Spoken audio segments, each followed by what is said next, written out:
7 to midnight. WFAN, WFAN FM, WFAN FM HD1 New York, and Odyssey Sports Station. Evan Roberts. Tiki Barber. It's Evan and Tiki on WFAN, The Fan, 101.9 FM, and always live on the free Odyssey app. Hey, happy Summer Friday in the big city. Evan and Tiki without Sean Morass for the next 4 hours. The Yankees needed to win yesterday. They got the job done. The offense exploded against the guy they usually don't hit in Drew Rasmussen. So it was a good day on the field for the New York Yankees, no question.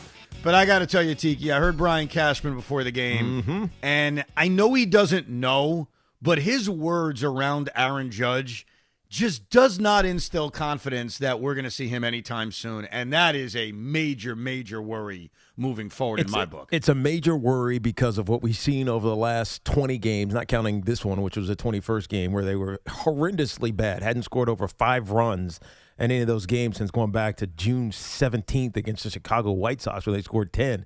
Other than that, their offense has been anemic. They just haven't been able to get anything consistently going. And now it was not only the Aaron Judge news, it was the Giancarlo Stanton news as well, where apparently, even though he's hurt and not playing, he re-injured in a different way. His other calf, whatever it is, his calf is requiring plasma-rich platelet injections in order to get better. And once you start getting into that realm, it's kind of like desperation, and it doesn't give you any hope that Giancarlo Stanton is going to be back anytime before mid to late September, and hopefully even into the postseason. So it's Aaron Judge, but I think Aaron Judge, honestly, Evan, he'll play through some pain. I think he'll come back out and play. But Giancarlo Stanton with soft tissue injuries, you can't play through that. You just can't, you can't do it. I think the reason, at least for me, and I certainly don't speak for everybody on this, the reason that the Stanton stuff hit differently for me is that I kind of view Giancarlo Stanton as a luxury item. Like, he's that awesome thing to have, especially come postseason time, but he is such a walking injury and has been such a walking injury that I almost, when I think of the Yankees before a season, I think of him as, this luxury item. I hope he plays. I hope I get him. I know that when he's out there, he's going to give it his all. I know that when he's out there, he's got that ability to get the big hit and change a game, but I don't view him as this necessity. Like, I'd like him back. I think we all would. But when I hear him or Brian Cashman describe, oh, yeah, it was same calf, new injury, I just kind of had the same idea I had 2 days earlier, which is, man, I hope I see Stanton again, but I don't expect it.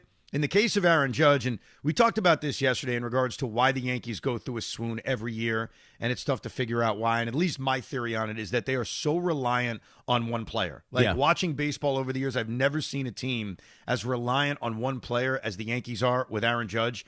And so you need him back. Like, I think we all know that. And the other thing Cashman said that was worrisome is he said, okay, there's going to be imaging at the All-Star game. So we got our first piece of, I guess, positive news that, all right, they're going to image him at the All-Star break, and we'll see how things are healing. But he also throws in this quote. He can't do a lot of things in the upper body that puts any stress on his ribcage. Hopefully, whatever the imaging shows will clear him to start adding some things to his workout abilities now. He's currently limited because you don't want anything interfering with the healing process of where that injury is. Now, I don't know anything about having a good body, but you tell me, Tiki, if Aaron Judge is not able to do anything with his upper body and may not start being able to do something with his upper body in a week, hopefully he can, doesn't that kind of tell you that even if he does want to play through it, he's not Aaron Judge. He's not the same guy. He's not Aaron Judge, and you worry about what that even means. Because when he says that, I initially thought he's talking about lifting weights. All right, how can he get stronger? How can he start to pull back some of that physique and be an athlete again? But when I really think about it, what I'm hearing is he can't swing a bat. You know what I mean? He can't. He can't torque. He can't twist. He can't do any of those things. Or I mean, he's probably not going to play a lot of right field. He'll play DH a lot, but you know what I mean. All of those athletic things that make Aaron Judge, he's not going to be able to do for the foreseeable future. So how is he ever coming back with any kind of competency or any kind of consistency that we're expecting. It almost might be a detriment if he comes back before he can do any of that stuff. So you're right. I'm probably wrong here. He won't play through the pain because he can't do any of those things. Right, and if he comes back, like you said, just because he wants to be a part of this team, is he going to be the same guy? And they need him to be the same guy. Yes. One thing we've learned about the Yankees and Aaron Judge over the years is he needs to be a Superman. And it just feels by the day, and certainly by these comments from Brian Cashman, that the idea he can be that Superman this year doesn't feel very realistic. And that changes every view I think we have about the Yankees, because when he first went down, my thought was survive. Mm-hmm. Just survive being without him. And you can, because the American League is down, because I thought the Yankees were good enough to survive without him. Just play 500 ball, I think, was my adage. And I still believe that. Like, if they play 500 ball the rest of the way, they'll make the playoffs. Right. They may not win the division, but they'll make the playoffs. But the whole idea of that is to survive until Aaron Judge comes back. And I'm starting to have worries that we're ever going to see the Superman Aaron Judge this year. And I appreciate Brian Cashman's honesty. Like, I don't think anyone wants him to come out and just lie to people and blow smoke up your ass. I don't think he would. He doesn't do that very often. He may sound very stead and not very emotive, but he's not going to lie to you. Well, the only thing he'll do, and I don't think it's a lie, so I'm going to defend him on this, is he'll talk up guys like Anthony Volpe, and I think he does that because he genuinely believes that. No, that's just belief. I think that's misguided belief. I think you're right about that. But the Judge thing is complicated because I think it leads to this question, which is, all right, if Aaron Judge is a major question to ever return, how do you approach this deadline? And the first thing that pops out to me is you're not replacing Aaron Judge at the trade deadline. That cannot be a thought process. No. And so to me, if you forget the Skubal stuff, I've made my point very clear that the Yankees could just form a super rotation by acquiring Tarek Skubal, though by the day that looks more unrealistic because the Tigers don't lose. Yeah. They're winning every day. Right, they're coming back. Yeah. So, I mean, we took a call a few days ago saying, the Tigers aren't going to trade Skubal. I said, let's see. Well, if they keep winning, I will be wrong. But if you're looking offensively at how to try to replace the production of Aaron Judge, you can't do it with one guy. Mm-hmm. You probably have to do it with numerous guys. Like, when you have someone such as Aaron Judge, you can get away with light hitting offense from catcher and third base because your defense is stellar. Without Aaron Judge, you really can't. And so the answer may simply be, as unsexy as it is, Tiki, that you can't rely on, Ryan McMahon's got a great glove at third. By the way, he had a great at-bat yesterday, which we'll get to. Yes. Or, hey, the catching defense hasn't been as bad as the offense will make you think. So I think if you're trying to replace the production of Judge, you can't do it, but you probably need to go get multiple bats as opposed to one guy, because no one guy is replacing Aaron Judge. There's no thumper like that. There's no guy who's going to hit for average and hit 20-something home runs in the second half of the season like Aaron Judge potentially is going to do. What I think the Yankees are hoping happens is that Cody Bellinger comes back into that early season form, or Ben Rice keeps raking like he did last night where he had another 2-home-run game and now he's up to 28 of them, or Trent Grisham, even though he looked slow-ish, like the athleticism is still hampered from whatever injury what was ailing him, but Trent Grisham turns back into that player. Like, I almost think they have to hope that their consistency from a year ago comes back when it matters most, because you're not replacing Aaron Judge, and the one thumper that you would think would help would be Giancarlo Stanton. He seems less available than Aaron Judge seems available, so there isn't an easy solution. The only thing you could do is go get, as you mentioned, these on-base guys, but that's not going to help them, I don't think. I think they need guys that can produce runs and drive in other guys with multiple base hits and extra base hits, like Aaron Judge always does every season. I think it's in conjunction with what you just said, and we talked a lot about this yesterday, how guys who are here just need to be better. And that Cody Bellinger infield hit yesterday, you hope is like the spark plug to get Cody going. Obviously, you mentioned what Ben Rice did yesterday. Trent Grisham overall has not had a horrible season. And if they could get a little bit more production from catcher, though I don't know how likely that is, despite Austin Wells going deep yesterday, I think if you get better production from the guys you have, and then you combine that with a bat or two that you add, you can have a functioning offense. See, the problem with the Yankees is recently it hasn't been functioning. But the beauty of baseball, and Aaron Boone said it best after the game to try to explain how the Yankees could go days and days and days with being pathetic offensively and having this streak of 5 runs or less for as long as they do. And then they pound out 12 runs against Drew Rasmussen, at least 12 runs against the Rays, but led by Drew Rasmussen. And his only answer to explain it was, that's baseball, Susan. No, it's not. Not everybody goes through this. It's not like the Yankees go through this, as we talked about the last couple of days. The Yankees find ways to do it to the extreme. Now, with that being said, when they're good, it's also to the extreme. They dominate runs, home runs, etc. every single year in baseball. But the extremes are what drive you crazy. No doubt. No doubt. When you go through slumps like that, it's like, how can that possibly happen? But credit to the Yankees. Yesterday, and we framed it before the game, was an incredibly important game. I created math in my head on odds because I know all the websites give you the odds of winning the division, the odds of making the playoffs. Before the game yesterday, I said the Evan Roberts odds of the Yankees winning the American League East, if they lost yesterday, would be about 10%. But if they won, it would be about 50%. And I kind of feel that way. And when you look at the math of the AL East, they have the 4 games against Tampa Bay at the very end of the season. So who knows what the Yankees are looking like at that point. They need to win those games if they want to win the tiebreaker.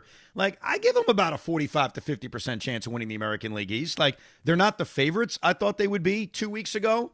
I think the Aaron Judge injury certainly plays a role in that. The Rays having a lead plays a role in that. But I think yesterday's win was so important in terms of, mathematically not giving up the tiebreaker and putting yourself in a hole that would have been very difficult to get out of. I give them a puncher's chance to win the American League East, but obviously they got to play better than 500 ball the rest of the way, and it feels like they're going to have to do that without Aaron Judge. Yeah, without Aaron Judge is the key. And it makes me now start to wonder, when he comes back, what's he going to look like?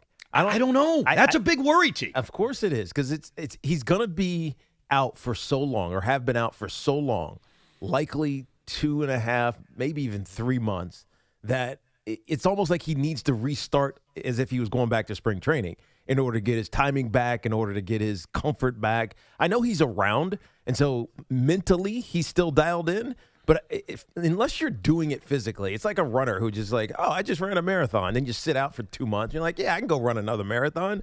No, you can't. Your body's not ready for it. And so I'm worried that all this time off is ultimately going to be detrimental, not beneficial, because he's getting healthy. I agree, and I think that's part of the worry, that even if he comes back, or when he comes back, it may not be at the production level we are expecting. But here's the positive, and we brought this up yesterday, and you challenged me. You said, Evan, you have a vacation coming up. Take time out of your vacation to create a stat to show protection in a lineup.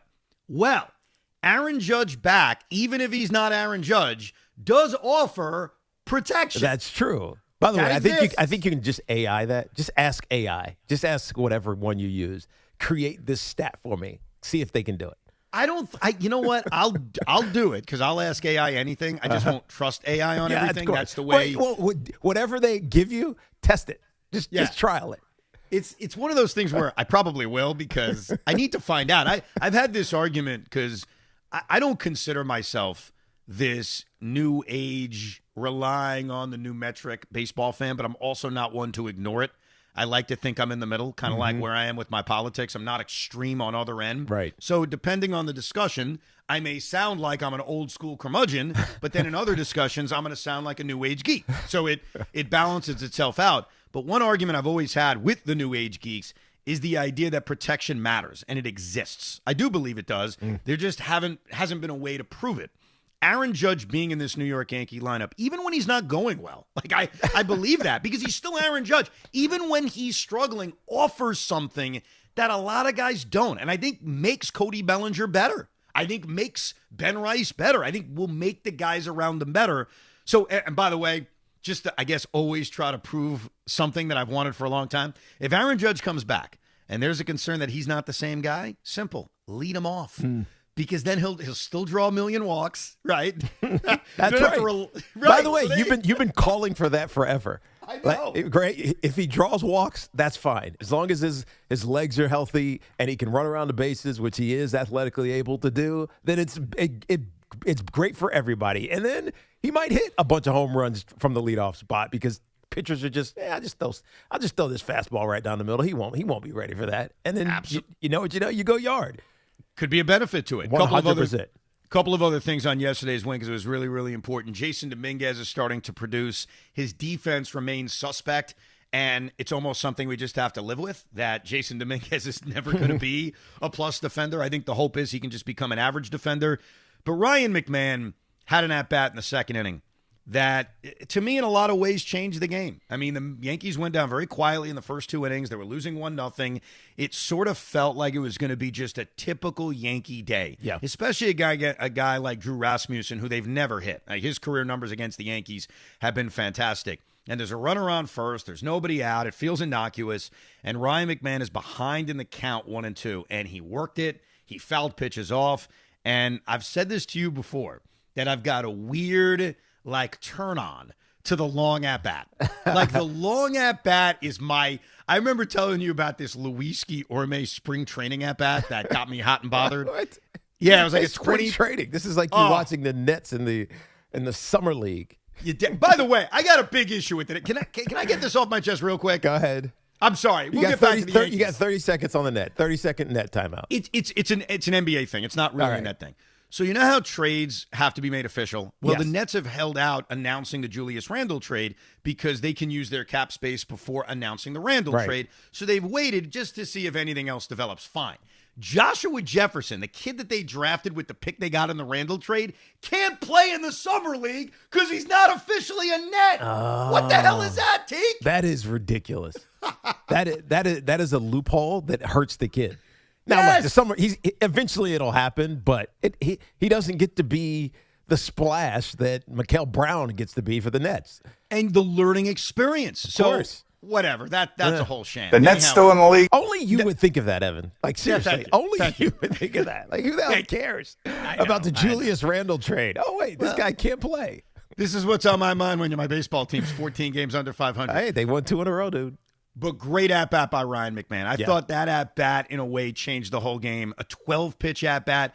My line of demarcation on what I like to call a sexy at-bat is when you get to 10. If you can get to double digits, you are turning my attention into an exciting kind of way. Okay, I need a clarification.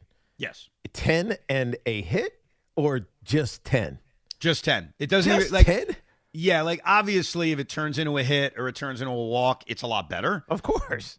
But there are times in which, hear me out on this, a 10-pitch at-bat that even ends in a strikeout or a ground out can still get to the pitcher that you're facing. And so even if you don't reap the benefits, the guy after does. Yeah. That happens a lot. You know, it feels like crossing a guy up at the 3-point line and sitting him down on his ass and then taking your time, shimmying a little bit, shooting a 3-pointer and then missing it. That's a good comp, by the way. That's actually not that bad of a comp. I was like, man, that's awesome. Did you see that? Wait, you missed it? Credit to Ryan McMahon. He deserves a little bit of love for that at-bat. But we'll hear from the Yankee fans, 888-808-1019. We'll mix in a lot of other stuff on this summer Friday. We get closer and closer to Giant and Jet training camp. The New York Mets actually won a series. So we'll get your phone calls, 888-808-1019. And speaking of Aaron Judge, do we have an issue with some of the antics that Aaron Judge pulled yesterday in Tampa? If you missed it, we'll explain it, and we'll tell you if we do have an issue with it. But first, it is time for the Yankee Turning Point of the game. The first call to correctly identify yesterday's Turning Point at 866-540-WFAN will receive a $100 Wendy's gift card from our friends at Wendy's. Eat great even late at Wendy's, and your flagship station for New York Yankee baseball, The Fan. Summer is heating up, and there's nothing more refreshing than an ice-cold Surfside iced tea and vodka or Surfside lemonade and vodka to break the heat. Made with real vodka, Surfside is only 100 calories and 0 bubbles. That's right, no carbonation, so it's easy to sip and enjoy no matter what your plans are this weekend. It's not a seltzer, it's Surfside. Sold at bars, restaurants, and stores near you. Must be 21. Please drink responsibly. Our friends at Town Fair Tire remind you, at Town Fair Tire, you always get the guaranteed lowest price on name brand tires from Connecticut to Maine. Nobody beats Town Fair Tire. Nobody.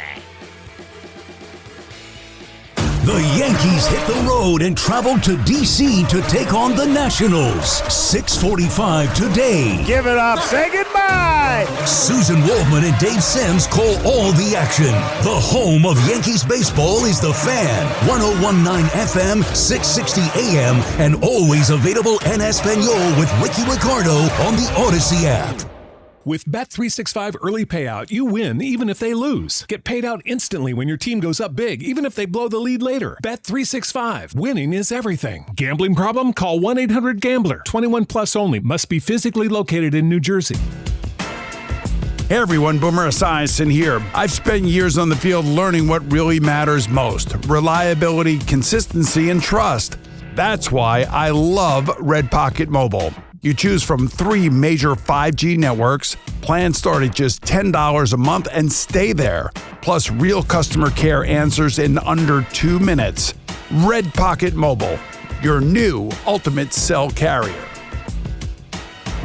Right now, you can grab a full breakfast at Dunkin' for $6. That's 2 wake-up wrap sandwiches and a medium hot or iced coffee, all for $6. It's quick, easy, and covers your whole morning, all in one stop. Did I mention it's filling and delicious? It's a full breakfast. It's a great value, and it just makes mornings easier. So next time you're at Dunkin', don't overthink it. Order the Dunkin' $6 meal deal. No substitutions. Participation in times may vary. Offer price varies in California and Hawaii. Limited time offer cannot be combined with other offers. Exclusions and terms apply.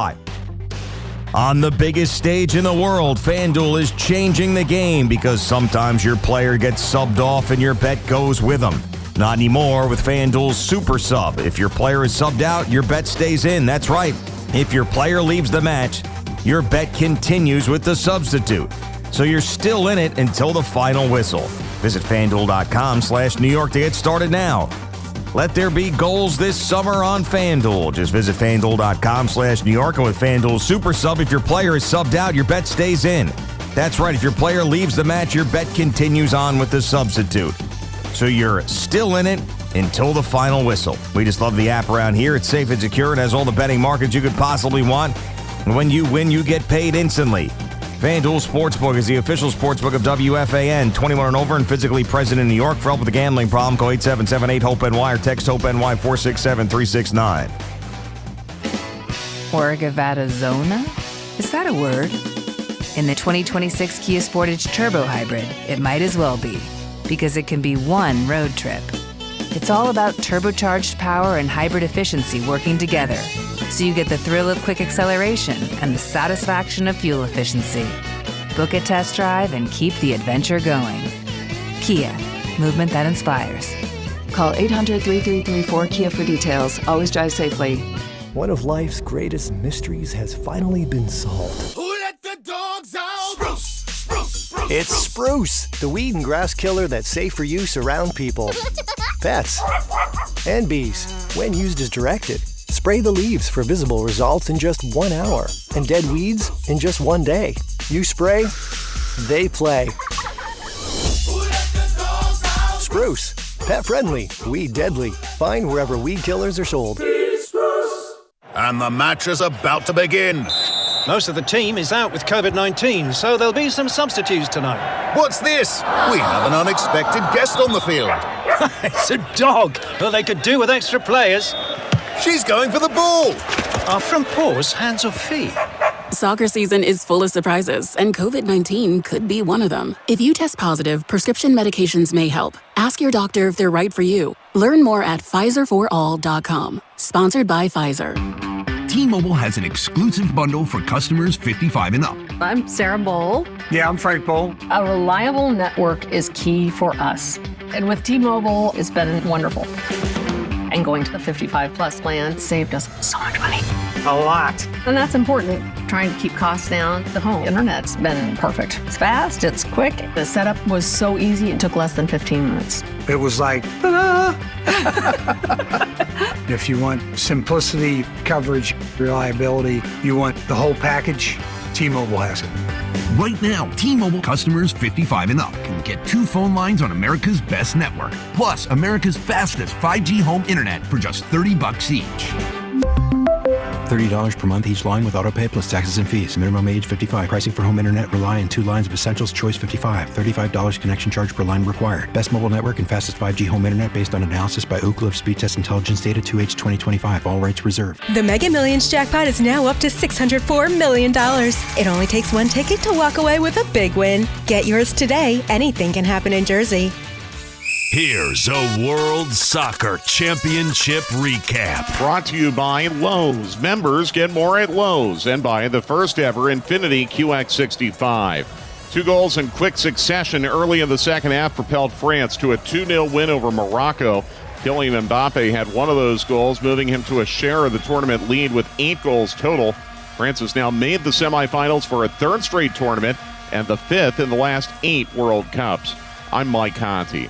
Bring the flavor to the World Soccer Championship with Crush Orange Soda. Crush is the perfect pick for every match, highlight, and game-winning goal. Make every match even sweeter with Crush Orange Soda. $5,000. That's the average amount of money people in the U.S. are now spending on gas in a year. $5,000. That's crazy. If you drive, you have to download Upside, the free app that gives you cash back for buying gas. That's right. You can earn cash back with Upside just for buying the gas you're already buying. You can literally start earning cash back today. I use Upside, and just last year, I made nearly $300. You're putting gas in your car anyway. Why not get cash back? If you like extra cash, download Upside. I'm saving the cash I earn from using Upside to help pay for a vacation later this year. Download the free Upside app now to earn cash back when you fill your tank. Use promo code FRESH to get an extra 35 cents per gallon on your first tank. You can cash out anytime, right to your bank or a gift card for Amazon and other brands. Just download the free Upside app and use promo code FRESH for a 35 cents per gallon bonus on your first tank. That's code FRESH for a 35 cents per gallon bonus. Carpal tunnel syndrome, heart failure that doesn't improve with common medicines. These are some signs and symptoms associated with ATTR-CM, or the cardiomyopathy of ATTR amyloidosis, a serious heart condition with symptoms that get worse over time. Amvuttra, vutrisiran, is a prescription medicine given by a healthcare provider that treats ATTR-CM in adults to reduce heart-related death, hospital stays, and urgent visits. In a clinical study, Amvuttra was proven to help people live longer and have fewer heart-related hospital stays and urgent visits over 3 years compared to placebo. Amvuttra lowers the amount of vitamin A in your blood, which can affect vision. Other side effects include pain in the arms or legs, pain in the joints, and shortness of breath. These are not all the possible side effects of Amvuttra. For prescribing information, call 1-833-256-2748 or learn more at amvuttra.com. Ask your doctor about Amvuttra for ATTR-CM. The conversation never stops on The Carton Show. Join Craig Carton and Chris McMonagle weekdays from 2 to 7. Call 888-808-1019. The WFAN phone line is powered by Paramount Plus. Paramount Plus presents the biggest summer in UFC history. Okay, this Fan Focus is sponsored by Chef IQ. Watch the game, not the grill. Get your gear at chefiq.com. Recapping the on-field action from yesterday, the Yankees crushed the Rays 12-4 off the bat of Ben Rice, who had 2 home runs and had 5 RBIs. The Mets beat the Royals in Flushing 7-3. Juan Soto hit another home run, his 21st of the season. Mark Vientos did fracture a bone in his right hand and will be out for a while, according to Mets interim manager Andy Green. When will Vientos, Judge, and Giancarlo Stanton return? Only time will tell. This Fan Focus is brought to you by Bet365. We'll get to your calls in a minute, 888-808-1019. Let me give you the facts in case you missed it, and then we can all decide how we feel about this. The Yankees finally got to Drew Rasmussen, a guy who has had great success against the Yankees over the years, including earlier this season. And as he was being knocked out of the game in that 3rd inning, the Yes Network cut to Aaron Judge, who was on the bench, making the signal with his arm that a manager makes when he's going to the bullpen. So he was mocking Drew Rasmussen as he was coming out of the game. For the record, Aaron Judge in his major league career has faced Drew Rasmussen 18 times. He's 2 for 18, no home runs, no RBIs. So I think it is safe to say that Rasmussen has had the edge on Aaron Judge, and Aaron was mocking him as he was removed from the game. Tiki, your thoughts? Yeah, I think this was just in good fun.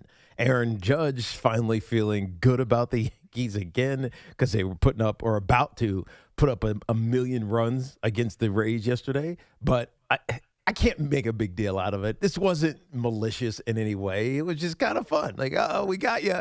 Let's go to the bullpen. It was nothing to me. I thought it was fine. Absolutely fine. I'm going to be full transparency. I saw it and I was annoyed. I didn't like it. I tried to self-evaluate. Because you're a baseball purist? No, it's not even that, because I like that kind of stuff. That's why I was very reflective when I saw it. I thought to myself, Evan, why are you annoyed? Like, this doesn't make sense. That's not you. I like, kind of the attitude. I like the personality in baseball. So I started to ask myself questions, even before I got on the radio with you. Why was I annoyed by it? And I think I have the answer. Okay. And it may not be fair, but I want to be real. Like, if Jazz Chisholm had done this, I think I would have been like, that's awesome. That's so badass. Really? Yeah. I think if Jazz would have done it, I would have been like, dude, focus on being good.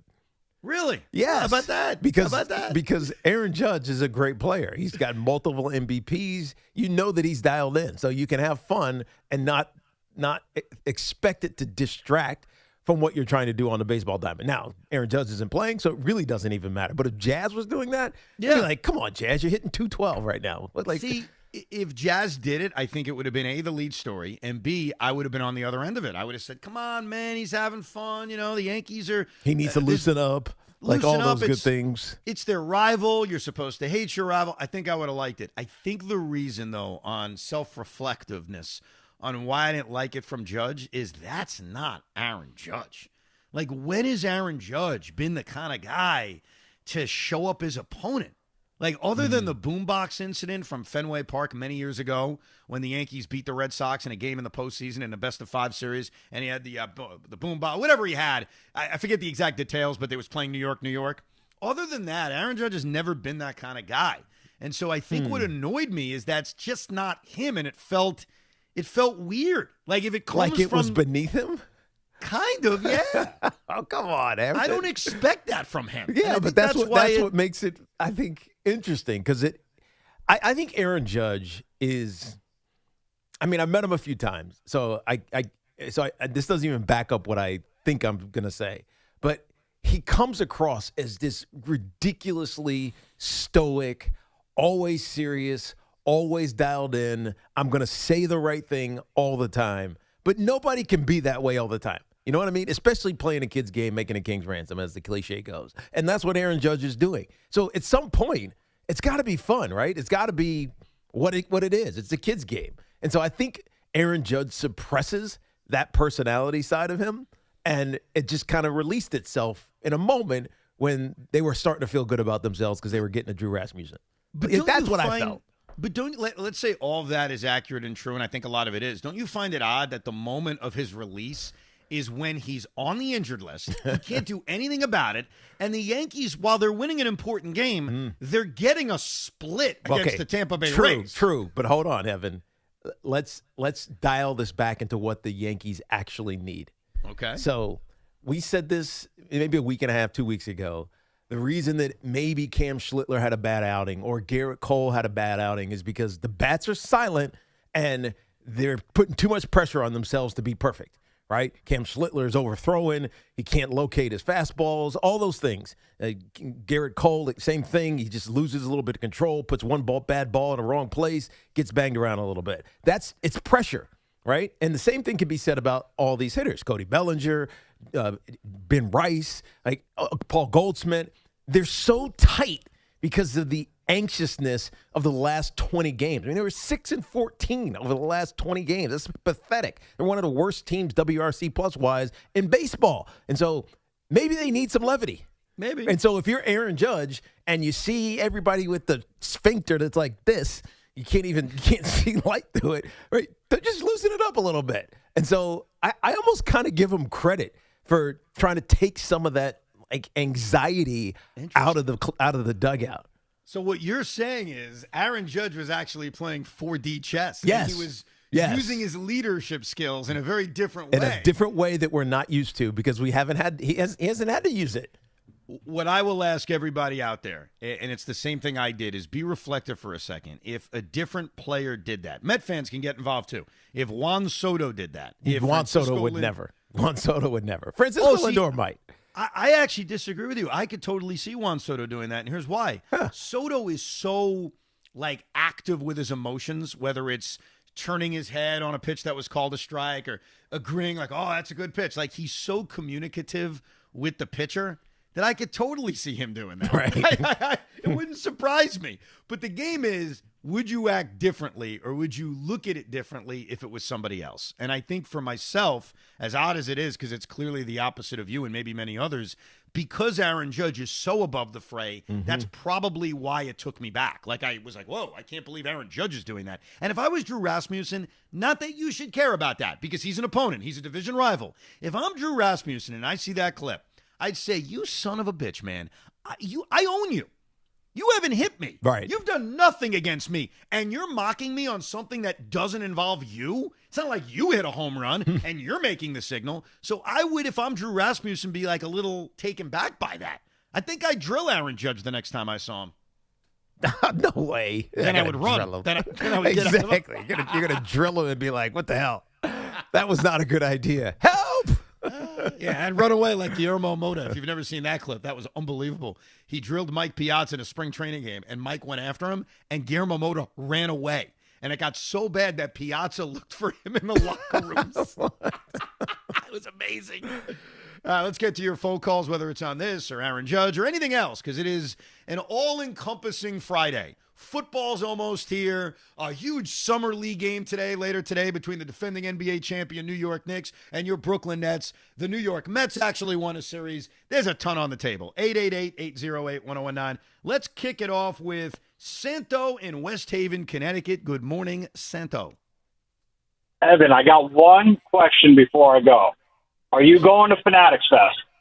Unfortunately, I will not be at Fanatics Fest. I will be out of town. So, unfortunately, I will not be there. I will be there with Sean Morash. Nice. Okay, so I have a gift for you. Oh, thank you. You can give it to me. I promise I'll get it to you. him. I'll give it to Tiki. Listen, I'm a Giant fan. It's a Jets card. I can't tell you who it is. It's graded out of 10. It's mint.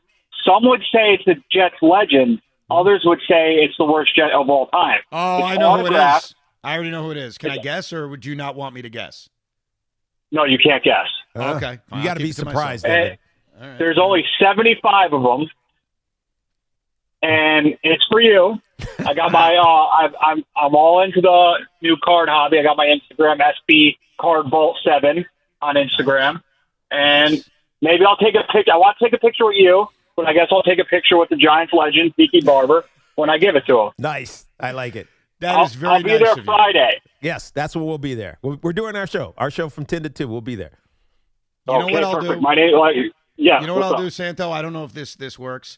I will FaceTime with Tiki Barber when you give it to Tiki, and then we could all take a picture together through FaceTime and you guys being at Fanatics Fest. Yes, that way we get to record your reaction to whatever this special card is. Thank you, man. Yes, that sounds amazing. Thank you, Santo. I appreciate that. That's very nice. Now that I don't know if he had another point. I apologize. Oh, did he? Evan, he had a point. He's trying to give you like a birthday present and like give you a card about your beloved Jets, and then he had a point, and you just hung up on him. I apologize. I'm so sorry, Santo. You were cold-blooded. You know what I'd give you, except it's worth nothing? I'd give you my Met tickets to a game, but unfortunately they have no value. My guess, by the way, I can do this without him here because he won't give it away. When he says beloved Jet / a lot of people hate him, it's a guy that I love. It's a guy I wear the jersey of. It's one of the most underappreciated Jets of all time. And, of course, we're talking about Mo Lewis because Mo was a damn good Jet. He was a tremendous, excellent player, and unfortunately is known for something that he did nothing wrong on, which was injuring Drew Bledsoe and welcoming in the Tom Brady era. It is one of the biggest miscarriage of justices in terms of reputations in sports history, quite frankly. Yeah. Because he didn't do anything wrong. He made a play. A guy got hurt, and then a backup came in and became an all-time great. It's like it's his fault, and it's not his fault. So I love you, Mo. I love you, Mo. I heard Mo's sensitive about this whole thing, too. Is he really? No, yeah. Still? That's what I've heard. Yeah. So I don't even want to talk to him about it because I feel like me going to him and saying, hey, I'm a guy on Sports Talk Radio that always got speaks your back. positively. Right. Yeah. I almost think he'd be like, I don't want to talk about that and kind of shoo me away. So I don't know. I don't know. How would you feel? You had a great career, Tiki, but I don't think I would be sensitive to that because that was him being great at his job. The consequence is not your fault. You know what I mean? The Jets got bad after that, and the Patriots were just dominant. And by the way, it wasn't just against the Jets. The Patriots were dominant against everybody. No, I know. So it's not like he specifically cursed the Jets by, I don't know, ushering in the Tom Brady era.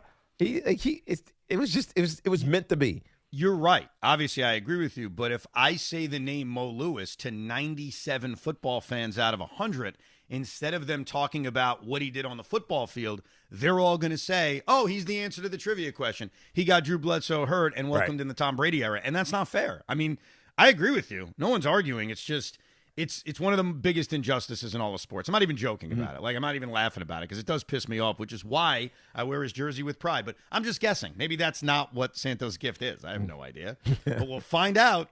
Let's go to Garvey in Stroudsburg, Pennsylvania. What's up, Garvey? Good afternoon, gentlemen. How are we doing today? All's well. Good. Awesome. Hey, how's it going? Tiki, you're a legend. Thank you, sir. On and off the field, it was up to me. You'd already be in the Hall of Fame. One of these days, maybe. Evan? Yeah, you'll get there. All right, you got my vote, always. And Evan, I want to commend you. I listen to your show, whenever I can, almost every day. And, I actually think you're very objective when you give even despite being a diehard Mets fan, I think you're very objective when you give your Yankees take. So I want to commend you. And being a guy like myself who's a Yankee fan, diehard Yankee fan, I'm surrounded by Mets fans. All my friends are Mets fans, right? So they're not as objective as you are with your take. So I want to thank you. All right. Appreciate it. With that said, I'm gonna reciprocate a little bit. I'm gonna be objective here too. I'm gonna give a Yankee take, something that you mentioned earlier this morning. Nothing too crazy, but and I'm also gonna give a Mets take. Is that fair? Yes. Go ahead. Awesome. Okay. So this morning, earlier, like 20 minutes ago, half hour ago, you said that that Giancarlo Stanton, you consider him this luxury toy that we have, And I actually, when you said it, I didn't disagree with you. I was like, yeah, that's pretty accurate. And then I thought about it. I was like, no. This guy brings a lot of leadership qualities to the table, And this isn't the first time that Aaron Judge has been on the IL, right? He's been on this IL for longer, and several times. And the offense didn't fall apart like it is now. And one of those reasons is because of Giancarlo Stanton, right? He stabilized the offense with his bat. He anchored the offense with his bat when Judge, was licking his wounds a little bit. Not to mention, this guy brings a ton of leadership qualities to the clubhouse. And, I think it's hard as a Yankee fan to look at Giancarlo Stanton at this point in time. He's had a long Yankee tenure, and I don't look at him like a luxury toy. I look at him like a guy that if he was on the field, because it's hard to, lead, show those leadership qualities when your arm is in a sling or you can't pick up a bat. So, he can't bring that to the table right now. And that's the only disagreement that I had with you, in that case. Moving on to the Mets thing, I'm going to be nice here. I've been nice to my Mets friends all season long. You guys are having an abysmal time, and you know what? I don't want to punch down. I don't like kicking you guys when you're down. It's actually less fun when you guys aren't good. It's more fun poking jabs at each other when both teams are relevant, But I do think, given how bad the Mets have been all season, I do think something's been swept under the rug. And forgive me if another caller previously, brought this up because I must have been out that day. But my entire life, my Mets friends have been giving it to me and saying, hey, if we had money and if we had resources, we'd just buy a championship like the Yankees. That's all you guys have done. You guys bought championships. Well, you guys have been blessed by the baseball gods with having the most richest guy as an owner in the sport. Okay? Nobody has more riches and resources than this guy, and you guys are having the worst time than you've ever had. Yeah. I want to get your thoughts on this. Like, how is this possible? And, I don't think Yankee fans, I don't think we're owed an apology by the Mets fans. I just want an acknowledgement that it's harder than it looks. Yes. It's harder than it looks. I think, right? Garvey, you just hit the nail on the head. It is harder than it looks. It is hard to evaluate really good talent. It's hard to make the right choices over and over and over again so that you have a consistent, sustained winner. Like the Dodgers. The Dodgers have figured out how to do it effectively and perfectly because they're back-to-back champions. So money is great, but spending good money after bad money it doesn't help. So I won't apologize because I've never been a Met fan to say that. So I'm not going to apologize for something dopey Tommy Lugauer says, not to pick on Tommy, but I use him as an example. So I'm not going to apologize for Met fans using money as an argument 20 years ago. I'm not giving you an apology, but what's funny is that Garvey and some of his brethren, they actually may be the ones who need to apologize. Why? Because it proves that the argument made by, forget Met fans for a second, Yankee fans against their own general manager, well, it's not that impressive. If I had the Steinbrenner checkbook, I'd be good too. Get rid of him. Who cares that we've never been under 540 plus years? That's the apology. You people, Yankee fans, need to apologize to Brian Cashman more so than we as Met fans I don't understand need to apologize to Yankee fans. I don't understand this. Why? Okay. So his argument is that Met fans have said over the years, hey, if we had money, we'd be good too. Right. It's easy if you have money. That's the Met argument. Okay. Obviously, that was a flawed argument. And if a Met fan said that, shame on you. Right. Now that the Mets have the money, it's been proven. But doesn't that also prove that it hasn't been easy for Brian Cashman, despite Yankee fans claiming that it is? I mean, they haven't been under 500 in his entire time here. Okay, but hold on, Evan. It has been easy. Because whenever he needs to acquire somebody, Garrett Cole, for instance, 6 years ago, you go get Garrett Cole. All of a sudden, that's the argument about the Mets that while they have the money, they can just go get whoever they want. But you have to buy the right player. That's the compliment to Cashman, Teak. Oh, you're saying the Yankee fan is wrong for having killed Cashman. Oh, I got it. Okay, I got it. Yes, of course they're wrong, Evan. But that's because they put the bar at World Series, and it's not even necessarily winning a World Series. It's just getting to World Series. Well, so if you are a Yankee fan who wants a Met fan to apologize to you for saying, hey, it's so easy to win when you have the money, that's fine. Find your Met fan who said that and show them the Mets record and payroll. Totally with you. But while you're doing it, find the Yankee fan who said Brian Cashman's a schmuck and it's easy when you have all that money. Find that guy. Make that person apologize too. Why you got to make this about us? We're just talking about you, man. You know why? I'll tell you exactly why. Because I've never, and I was a Yankee hater back in the day. I don't think I am anymore when I was younger. And did you hate on Brian Cashman? No, actually no. And this is my point. Like when I hated the Yankees, let's say in 2002, right? The height of my Yankee hatred. I lost the World Series to them. They're still amazing every year. The Mets era is kind of over because now we're under 500. The height of my Yankee hatred. I always, even before being on Sports Talk Radio, tried to be fair though. Like I never was just, I'm just going to say stuff because I hate the Yankees. And I would always defend their payroll and say, well, they've got the money. God bless them. I wish I had the money. And by the way, just because you have the money doesn't mean you're going to win. Right. It's not an automatic. So I've always been a believer that money doesn't guarantee you anything. So when that caller brings up Met fans bitching about it, I was never that guy. But I heard Yankee fans saying the same thing about their own organization. So my anger, or at least my response to him, is if you want to call out the Met fans who made that dopey argument, God bless you. Call them out. Name their names, make fun of them. Well, I'm also saying call out the Yankee fans that never want to give Brian Cashman credit because, well, he's got $1 billion. It's easy. It's not easy. And you know, it boggled my mind because I think I had this argument about a month ago with Big Mac, who's a Cashman defender. And I was saying it to him, and I forget what he said because like he's a Cashman guy. And no, I think he agreed with me. He's like, yeah, you're right. See, it's not easy when you have a lot of money. Yeah. Because the Mets have been proof of that. Evan. Now what? I have to clap for you. Thank you. This is a attempted masterclass at trying to divert the topic away from what we're talking about. The topic is the Met fan who just used to crush the Yankees or the Yankee fan or the organization because it's easy with money. It's not easy with money, as now the Met fan who has an owner with money can't get it done. Have one of the worst teams in baseball. You completely got rid of that topic, and now you're like, oh, well, you guys went after Cashman. It's not about Cashman. This is about the Mets fan, not the Mets, the Met fan who always said it's easy with money, saying, well, crap, it's not easy with money for us because we're the Mets. Are you accusing me of whataboutism? Yes. That is exactly what you just did. And you almost got me. I almost started to buy into your argument and agree with you. But forget the Cashman side. The Met fans got to apologize for thinking it was easy with money. People are bitching because they're bitches. You do agree with me, though. Even of if course you want I me, do. Because okay. I like Brian Cashman. I've chatted with him. I understand his journey. I understand how hard it is to win championships. Forget building a team that's going to win 90 games and be in the postseason every season. But just to win a championship is not easy. I don't care what sport we're talking about. So I sympathize with him that it hasn't happened, and that's what he gets held accountable for.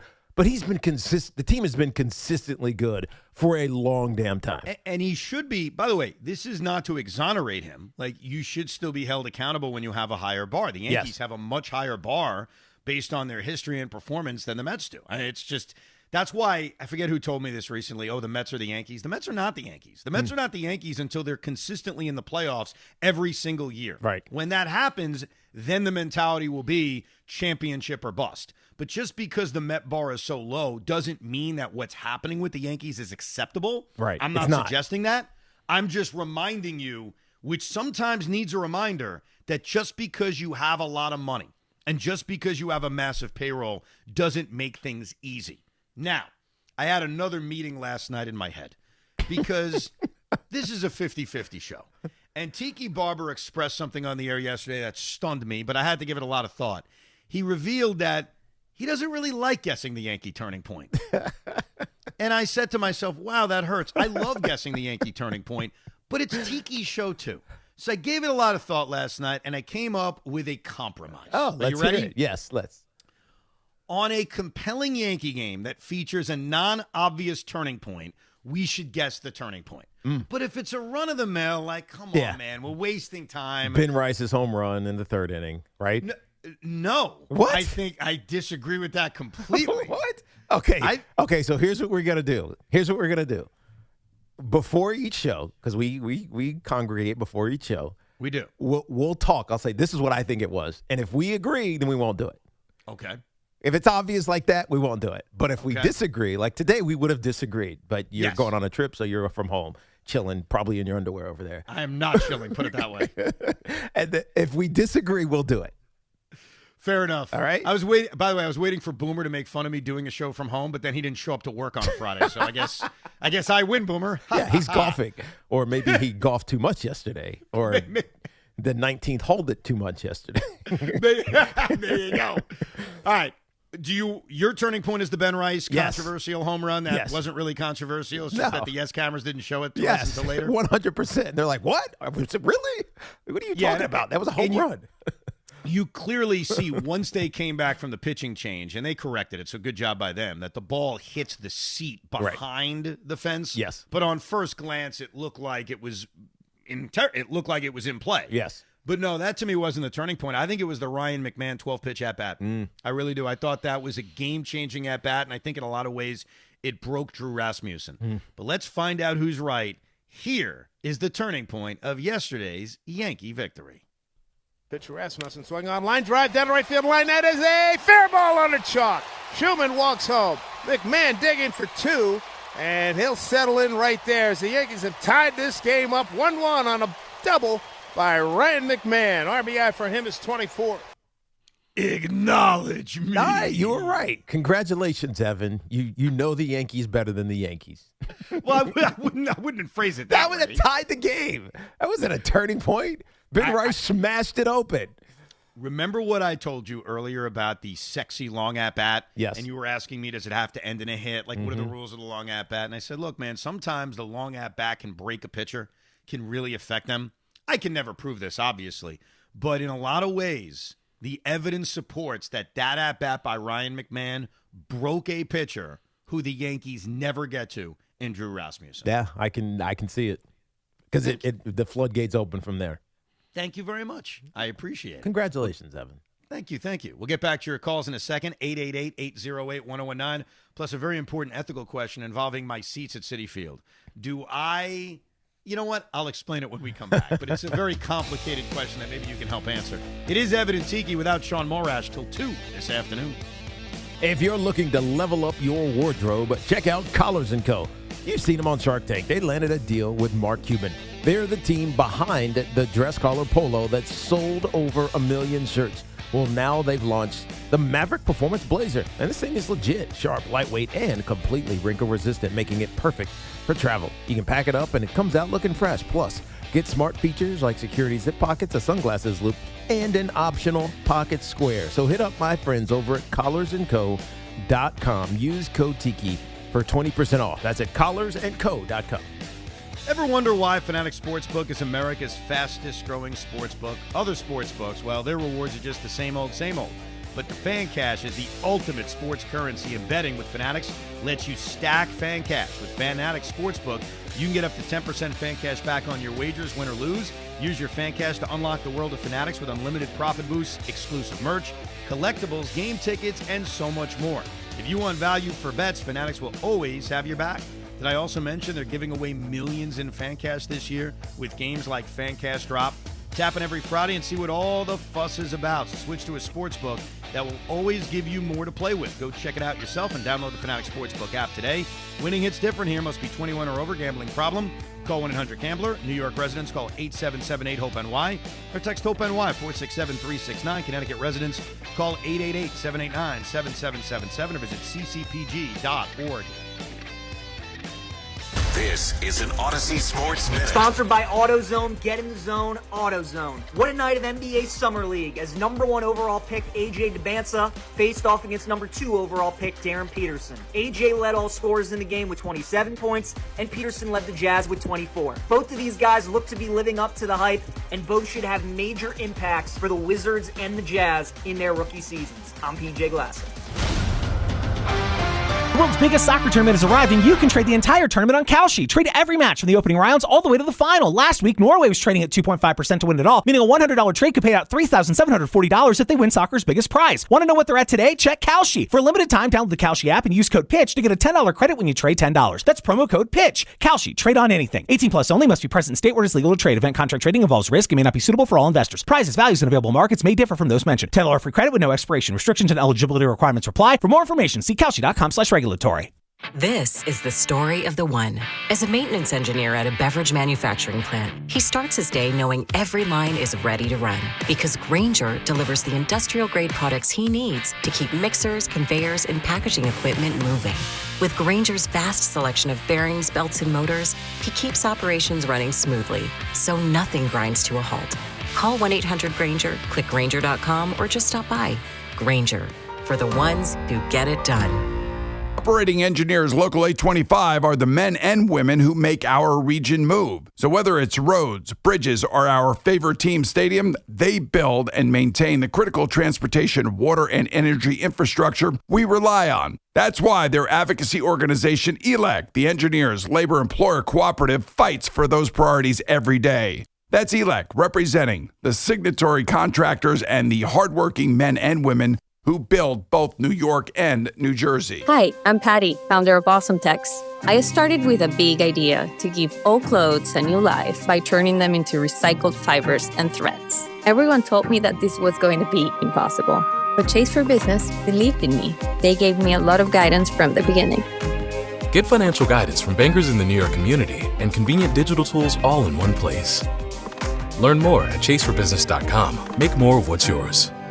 Real customers compensated. JP Morgan Chase Bank, N.A. member FDIC. New York, this summer bring the red, white, and boom to the barbecue with Smirnoff Ice, featuring a delicious classic for everyone in your crew, like the zesty lemon lime original, ready to team up with a fresh grilled hot dog, or a nostalgic summer favorite, red, white, and berry, perfect to match some sweet, sticky ribs. Whatever your summer flavor craving is, Smirnoff Ice has a crisp, refreshing option ready for you. Head to a store near you, grab a 12-pack, fill the cooler, and celebrate your freedom to flavor. Smirnoff Ice, too crisp to resist. Diageo Beer Company, USA, New York, New York. Please enjoy responsibly. Looking for the lowest price on name brand tires? Get to Town Fair Tire and get the guaranteed lowest price on any name brand tire. Nobody beats a Town Fair Tire deal. Nobody. Name brands at discount prices. Town Fair Tire. Orgavada Zona? Is that a word? In the 2026 Kia Sportage Turbo Hybrid, it might as well be, because it can be one road trip. It's all about turbocharged power and hybrid efficiency working together. so you get the thrill of quick acceleration and the satisfaction of fuel efficiency. Book a test drive and keep the adventure going. Kia, movement that inspires. Call 800-3334-KIA for details. Always drive safely. The World's Game at BetMGM is here. Bet on the soccer showdowns with 2-up early payout so that if you're up 2, BetMGM will pay you. That's right. Place a pre-game straight match result bet on any tournament game. If at any point your team is up by 2 goals, you'll instantly win your bet. Then enjoy BetMGM's same-game parlays, daily promotions, player props, and so much more for the World's Game. Don't miss your shot at an early win with 2-up early payout to get paid out if at any point your team is up by 2 goals, regardless of the final outcome of the match. Make it a tournament to remember with BetMGM. BetMGM and GameSense remind you to play responsibly. Gambling problem? Call 877-8-HOPE-NY or text HOPE-NY 467-369. See BetMGM.com for terms. 21 plus years of age to wager and physically present in New York only. New and existing customer offer. Subject to eligibility requirements. Additional terms and restrictions may apply. Hi, this is John D'Agostino from D'Agostino & Associates, the injury firm. I've talked about how a construction accident took my father's leg. The heavy prosthetic he wore looked nothing like the high-tech limbs we have today. It was crude wood and metal, held together by bolts that dug into his skin and left painful ulcers. But the thing I remember about my dad is how he never complained. He put on his prosthetic leg and he went to work. He coached my baseball teams, danced, sang karaoke, and even loved to travel. He may have limped, but he always held his head up high and he lived with dignity. At D'Agostino & Associates, I spent over 35 years building a law firm that helps accident victims and those in need of their Social Security disability benefits. We fight till our clients get the money and dignity they deserve. So call us today at 1-800-BITE-BACK. That's 1-800-248-3222. We have offices throughout New York and New Jersey. So don't tell me personal injuries aren't personal. I know what they can cost a family. I've been there, and I'll be there for you. D'Agostino Law. Bite back. Hey, Metro New York. Ready for real savings? Switch to Allstate today. Because drivers who switched saved an average of $713 on their auto insurance. So, what are you waiting for? Check Allstate first for an auto insurance quote today. You're in good hands with Allstate.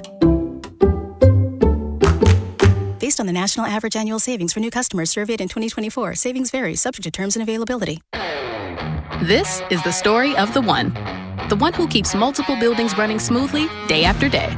Plumbing that flows, HVAC that hums, cleaning supplies that keep surfaces sparkling. That's why she counts on Grainger. With easy reordering online and 24/7 support, Grainger helps her keep the products she needs on hand. So shelves stay stocked and buildings stay ready. Call 1-800-GRAINGER, click Grainger.com, or just stop by. Grainger, for the ones who get it done. Hi, this is John Starks. At John Starks Kia, we don't play games. No gimmicks, no tricks, no hidden fees, no surprises, and no money down. See you at John Starks Kia in Queens. Talk sports with Craig Carton and Chris McMonagle on The Carton Show. Afternoons from 2 to 7 on WFAN, WFAN FM, WFAN FM HD1 New York, and Odyssey Sports Station. One other thing that Brian Cashman said as he met the masses, he met the media the other day. When asked about the catching situation, he said it's clearly an issue. And that is code for you could bet your ass I'm making some kind of trade for a catcher. No doubt. Like, he didn't try to spin it, and you could try by saying, well, the defense has been good. It's solid. Garrett Cole's really comfortable throwing to Austin Wells or things of that nature. Defense is the most important thing with a catcher, unless you're a special offensive player like Mike Piazza, unless you're really, really unique. Defense does matter. And I think that you can get away with a lack of offense from the catching position, like Luis Torrens is a great example. Luis Torrens is so good defensively and will walk into a clutch hit here and there that you can live with 217 and a 595 OPS. And those numbers are terrible. We all acknowledge that, but you can almost live with it. You can't live with what the Yankees are giving you. And I thought that Cashman's quote, Tiki, was an obvious reference to the fact he's going to add a catcher. Yeah, I don't know which catcher it'll be, but he'll do it. He didn't get specific into what they were going to do at the trade deadline. Catcher is obviously priority number one. I think relief pitching and then maybe even the starting pitcher, even though there's not a ton of great of options out there, but to be determined. But catcher seems to be the one when he says we're open-minded without committing to it. He's committing to it. I have a prediction for you because the catching market is not great. Ryan Jeffers is the guy that gets all the attention because he's a free agent at the end of the year, even though the Twins are kind of in it in the American League Central, and Hunter Goodman of the Colorado Rockies, another hot name. My prediction on the guy the Yankees will end up adding is former Yankee Kyle Higashioka. That's where because there's the familiarity. The Rangers are in a race, so it's not as if they're fully selling, but there was a report the other day from Ken Rosenthal that they may actually listen on Corey Seager again, because if they don't trade Corey Seager this season, he becomes a 10-5 player, which gives him a full no-trade clause. Right now, he only has a partial no-trade clause, so you got to think about things like that. Even though you're in first place, which believe it or not, they are, you've got to give thoughts like that. And look, Higashioka's 36 years old. He's not putting up amazing numbers, but they do look amazing compared to Austin Wells. I think that's the kind of small move they make. So long-term prediction here on July 10th at 11:05 a.m., the Yankees catcher they will add is former Yankee Kyle Higashioka. Bang. To be determined. TBD. We'll see. And since I mentioned, know. Austin Wells did go yard yesterday. Oh, stop it. I mean, it's his 11th RBI, 5th home run. And he did it against the lefty, which was impressive. I know. Since I did mention Corey Seager, if the Rangers are truly making him available, it is something I have to think about if I'm the Yankees. I get the contract, I get the age, I get the injury history. All of that is fair concerns about him. But he's one of the very, very few potential game-changing bats that one could acquire. And, oh, yeah, he plays a position that for now you don't really have a starter at. And the beauty of Corey Seager is if you traded for him and he's your shortstop for now, you could always shift him to third base next year or the year after if you truly believe in George Lombard Jr. Yeah. So I would at least make that phone call if the Rangers truly are listening. He's just having a bad year. The numbers just don't look good this year for Corey Seager. And but do you think he's done? He's going to be 33 next year. So 32 right now. And he just turned it because he's an April birthday. So this is his year 32 season. And will it change? Look, they're in it. It's not like the Rangers are he's waffling. He's also, to your point, having the worst season of his career, and he's injured. So yeah. But hear me out on this. You're giving up nothing. But what happened with him at the end of last year? What do you mean? I'm forgetting something. He had a great year, but he wasn't healthy. That was the problem with him. Right. So it was health. That's what I'm remembering. It's always health with him. Yeah. See, okay, you just said it. It's always health with him. Why do you want to risk that?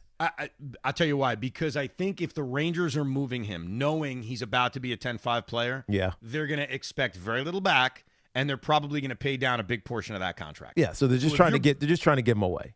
Right. Well, okay.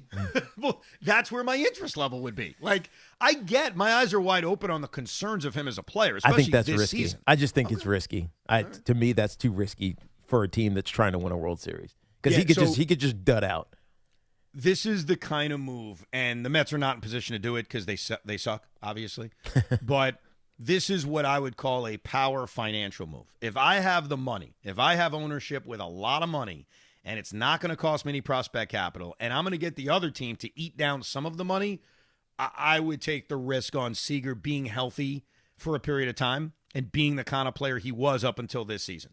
As long as I'm not attaching major risk to it. That's the key. Like, I'm not giving anything up. It's not like I'm talking about giving up big prospects, but we'll see. I kind of doubt Texas is going to move him because I think it goes back to what I said about Lindor on why I wouldn't want to trade him. I'm not giving the player away. Yeah, like I think that's bad business. I don't want to do that, especially with a guy who has the capabilities and the track record of a Lindor or a Corey Seager. So I wouldn't do it. Just making a lot of money for not producing much. I get you. That's why they got to pay. That's why they got to pay a lot of it. It's like a negotiating system. And you got to say, hey, he sucks. Pay 65% of the contract. Anyhow, we'll see if that develops into anything. But Kyle Higashioka, that's the guy to keep an eye on. Higashioka, the home run stroker. Good job there, Rosie. 888-808-1019, the number. Sean is in Old Bridge, New Jersey. What's shaking, Sean? What's going on, guys? Good morning. Happy Friday. Good morning. What's on your mind? So I got to say that I predicted the Yankees split with the Rays, so I had a feeling they were going to split it finally. So which I am very, very. Unfortunately, we got to let you go. I have no idea what you're saying. The only words I made out were Yankees and Rays. Right. So, And about the split, he predicted the split. oh, he did? You got that out of that phone call? Yeah, I heard that. Right. Something about the split, how they needed to split, and they did split, so they kind of stayed status quo. I'm making it up now because I couldn't hear him either. But look, they took care of the business when it mattered at the end. They had to win that game. They did. Here's the way to define this. If we're being fair to before the series and as we sit here on a Friday after the series, they did the bare minimum to survive. This is not a win. I don't feel great if I'm the Yankees. Obviously, you win the last game, so I guess that makes you feel better. Well, I think that the bigger takeaway is forget the win, which you needed. Obviously, it was necessary. I think it's the offensive explosion, like the way that those runs came in the third inning. You know, Jose Caballero, a ball away, he takes it the other way. You know what I mean? Like those type of things, fair. right? That's fair. Like you play baseball, and you hit home runs, but you also slap base hits, move guys around the bases, and scored a bunch of runs. Like to me, that's what's more important. And by the way, we talked about the Cody Bellinger. You mentioned it yesterday, Evan, when the lineup came out playing first base. He looked great. Yeah, I think sometimes in baseball, because it's series, it's not just one game. It's how you begin and how you end. And this 4-game series began awesomely and ended awesomely. The middle of it sucked. Right. I mean, but I guess your first taste and your last taste of this 4-game series was positive. But in terms of the results, just looking at the results, we went into this series on Monday saying, hey, look, at the bare minimum, they got to get a split. Yeah. I'm not going to be dancing with a split. I'm not going to be thrilled with a split, but that is the bare minimum because anything less than that, and you're putting yourself in a really tough spot to win this division. Richie in Queens. What's going on, Richie? Hey, boys, good stuff this morning. Hey, I'm starting to worry about you. I know you're going to be 43, and I know you since you were a teenager. But I heard your rant about the Nets and the preseason. Tiki, I'm sorry, I didn't think you took them to task quick enough on it or long enough. How big a game this is. But you know what's scary, Ev, and I want to get to a Met point if you let me. Sure. What's scary is I hope you don't believe it because I know how knowledgeable you are. But I understand that with the Nets, you've got to sometimes reach for the olive branch because there's not too many out there. So, yeah, get involved with that game. I think, and on a lighter note, Ev, I think they're going to be better. I like your guards. I think they're going to be a viable team where they'll be competitive. By the way, okay, on another note, I went to the Met game yesterday. I took my wife to the Met game. My wife's a big Met fan, and, I root for the Mets when the Giants aren't in it. And like I said, I'm aggravated because both teams stink. And, I haven't been there in 2 years, guys. It's like a war zone. And, and at 78, I still got my senses, but I had to drive around, Ev, to find the parking spot to get in. Yeah. And I couldn't get in. I missed it. I had to make a U-turn to come back. So I get back in, paid $40 for the parking, $40 to eat for 2 hot dogs. And I understand the issues. That's the way it is. The team is not obviously good, although I think they're going to play better, especially if because I like McClain and I like your other Scott. But the other thing, too, is I'm sitting there, Tyrone Taylor, this is a true story of, he gets up and I make a comment and I said, this guy is either hit or miss, and he's been hot lately. Wouldn't shock me if he hit a home run. He hits a home run. The guy behind me says, wow, because he heard me. So my wife kind of sarcastically says, well, he's Richie from Queens. And the guy says, I hear you on Evan and Tiki all the time. Look at that. It was excellent. Look at that, Richie. I love how your wife stepped up to say, he's Richie in Queens. I mean, of course he got that right. Of course. He's knowledgeable. He's got all the details. I want to make something very clear because I know that sometimes in life this gets lost. There's a thing called sarcasm. And sarcasm is a dangerous thing because, especially on Twitter, like if you're sarcastic on Twitter, people don't see it. Yeah, they don't hear your tone or your intonation. I thought, and maybe I'm wrong, Tiki, that it was very obvious that when I talked up a Nets-Knicks Summer League game with the Knicks coming off an NBA title and me talking about revenge or whatever I said, I would have hoped that most people would have realized I was being sarcastic. Now, am I into the Summer League? To a degree, I am. See, that's the problem. Evan, that is the problem. Why is that a problem? Because you're so into it, it's hard to know when you're being sarcastic or when you're being dead serious. Gotcha. You know what I mean? And you deliver them the same.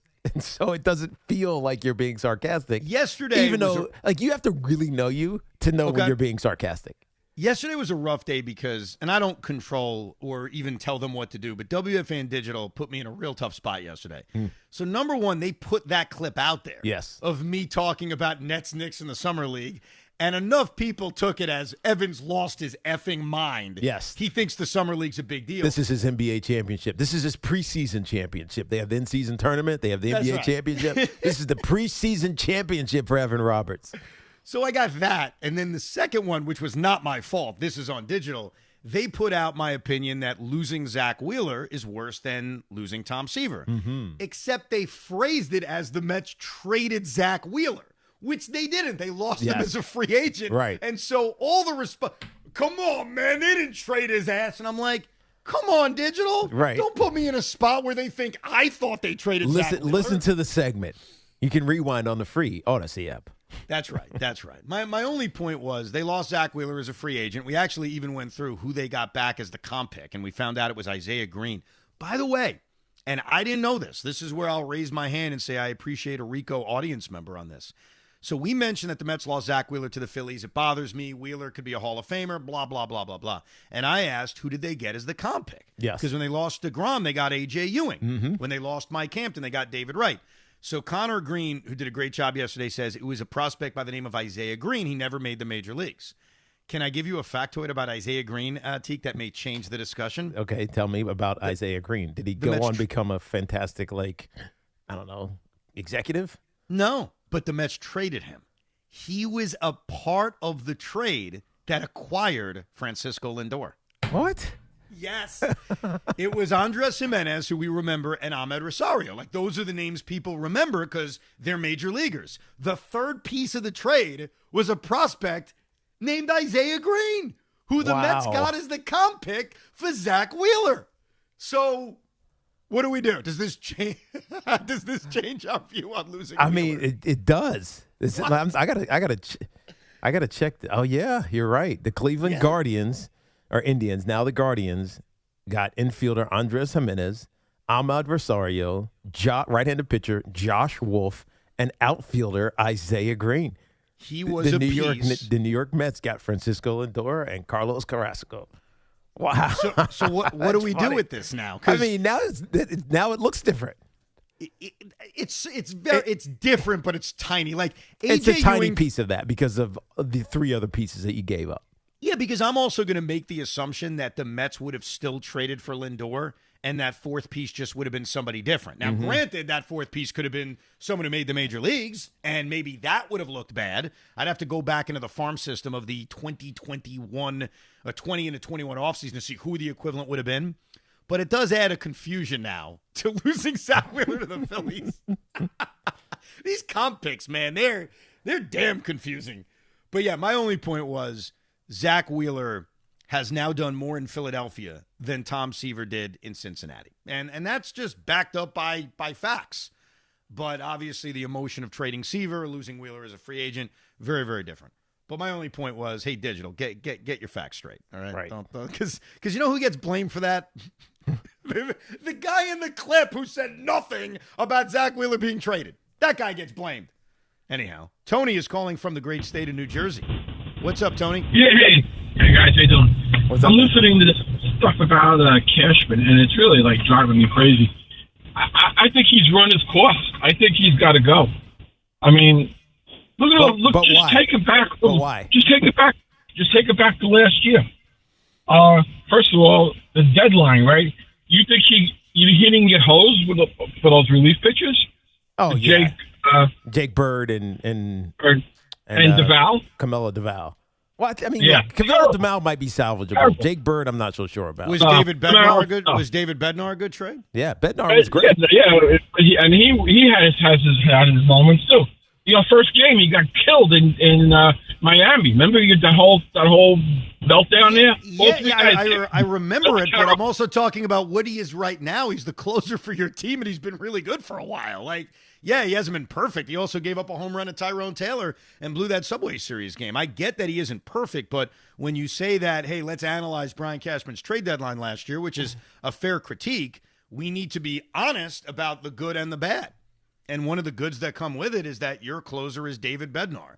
I think what's very difficult, Tiki, about the Brian Cashman discourse, which will never go away, even when they win a championship, it'll still be out there, is what is the line where you say, I want to move on from him? You know, is 90 wins, a wild card berth, and getting knocked out in the divisional series again enough to say, we got to try something different? Right. Because I think what Hal Steinbrenner is afraid of is he's never hired a team president / general manager. And I think he looks at replacing Brian Cashman, who has had great regular season success. I think he'd probably look at it and say, I don't know where the hell I'd go to replace that kind of production. But it's also comfortable for Hal Steinbrenner. It's just he feels a part of this whole system because of how long that Brian Cashman has been here. I mean, it's been his whole professional career. He inherited been here. Exactly. I mean, I'm not even talking about that. I'm talking about from Brian Cashman's standpoint. He's been here forever, you know, from 2 years, 4 years old that he was, and he just worked his way up and ultimately has been the general manager for forever, as we've all been talking about. So I think if you are ownership, he feels as a part of this organization as anything.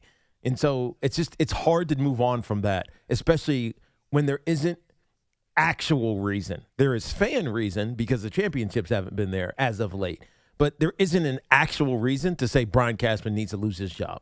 What's tough is firing a coach and manager is so different. Like we just saw with the Knicks and Tom Thibodeau. Like I understand firing a coach or manager in the middle of being a functioning, really good team, thinking, hey, this manager or this coach will put us over the top. We've seen that before, and I fully understand it. What is a lot more complicated is taking an organization that, while they're not accomplishing the ultimate goal, is still really good. Yes. Like still as good as a top 5 organization, and saying, hey, I really want to blow the whole thing up.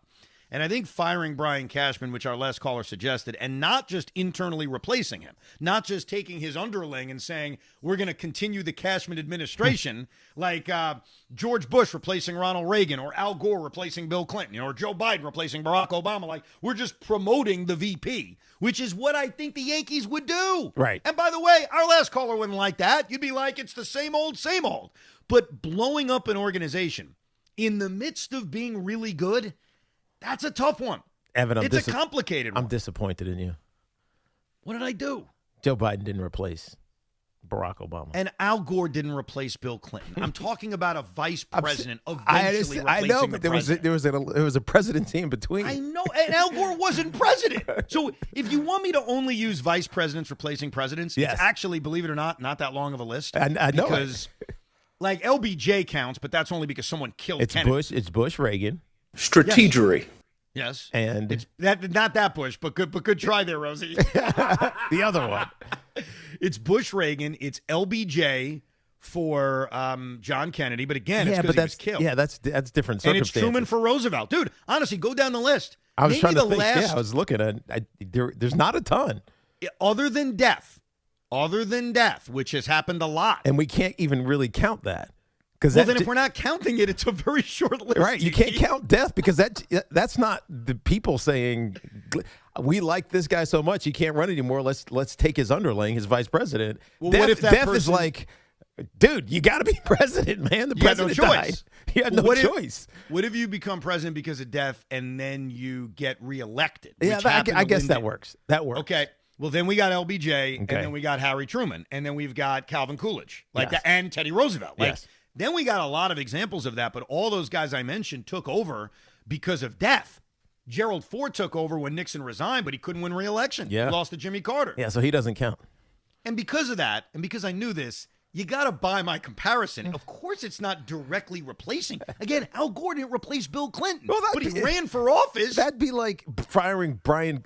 I don't know who's the assistant GM for the Yankees. I don't know who that is. I had the whole list 2 years ago when we were debating this. Right, whoever it is, tree. It'd be like firing Brian Cashman, hiring Evan Roberts, and then hiring that underling. You know what I mean? That's what you just did. But you understand my. I know what your point is, but you were being specific, and I scoffed at the specificity. How about you know who they could hire? And I love this guy. I wanted the Mets to hire him. Brian Sabean is right now the executive advisor to the general manager. Of course, Sabean did a great job with San Francisco running the Giants. But my point is, if the callers get what they wanted, which is the Yankees fire Brian Cashman, I think it is likelier than not that his replacement is somebody that's already in the organization. And then it's like a vice president taking over for a president, even though, let's get in the weeds some more, even though a lot of times the vice president disagreed with the president. They usually run against them in the primary, and the only reason they're picked is for political reasons. That's a good point. Ronald Reagan and George Bush did not get along. It's not as if Reagan loved them. It was a strategic political decision to say, I'm going to have Bush as my running mate. And don't get me started about LBJ and Kennedy. Talk about strategery. That's strategery. I'm trying to think, like, the only times you really have these guys like each other and they weren't rivals is honestly Cheney and W. Because he was there. He was an advisor. He was an advisor. His father recommended him, and they were never running against each other. They were never rivals. But think about Biden and Obama were rivals. Right. I guess Pence and Trump weren't rivals, but I don't know. Like, Pence didn't run, so maybe that one's a little bit different. Yeah. Trump just needed a hard ass. And Mike Pence was a hard ass? Yes. Mike Pence is like the uncle you want to hug. Like, he's just No. Maybe he's a... I don't view him that way. You viewed him as a hard ass? I did. I viewed him as a G-golly. G-golly. He was the adult. He was the adult in the room. Yeah, but wasn't there a story that he wasn't allowed to be alone with a woman? Like what? His wife. Yeah, you never heard that story? What? That he and his wife. Look this up. I ain't making this up.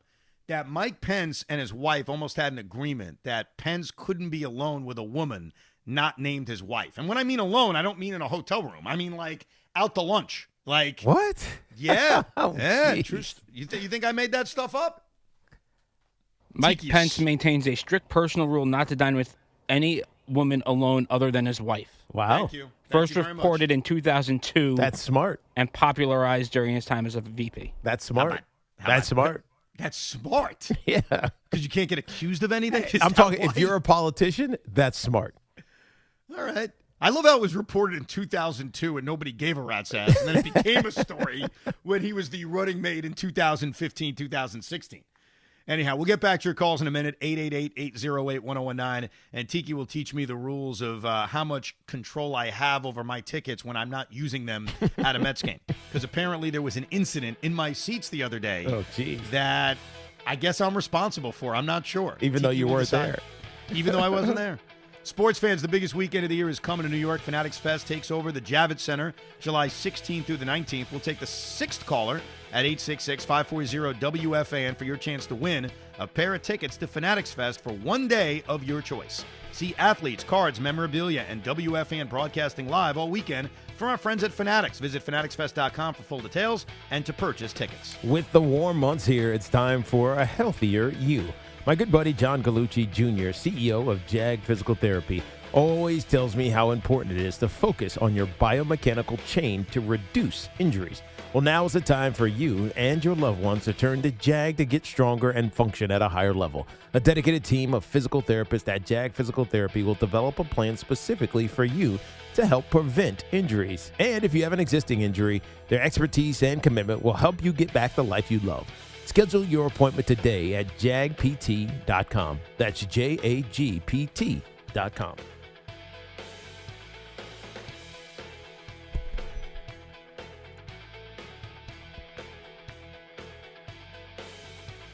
The Yankees hit the road and traveled to D.C. to take on the Nationals. 6:45 today. Give it up. Say goodbye. Susan Waldman and Dave Sims call all the action.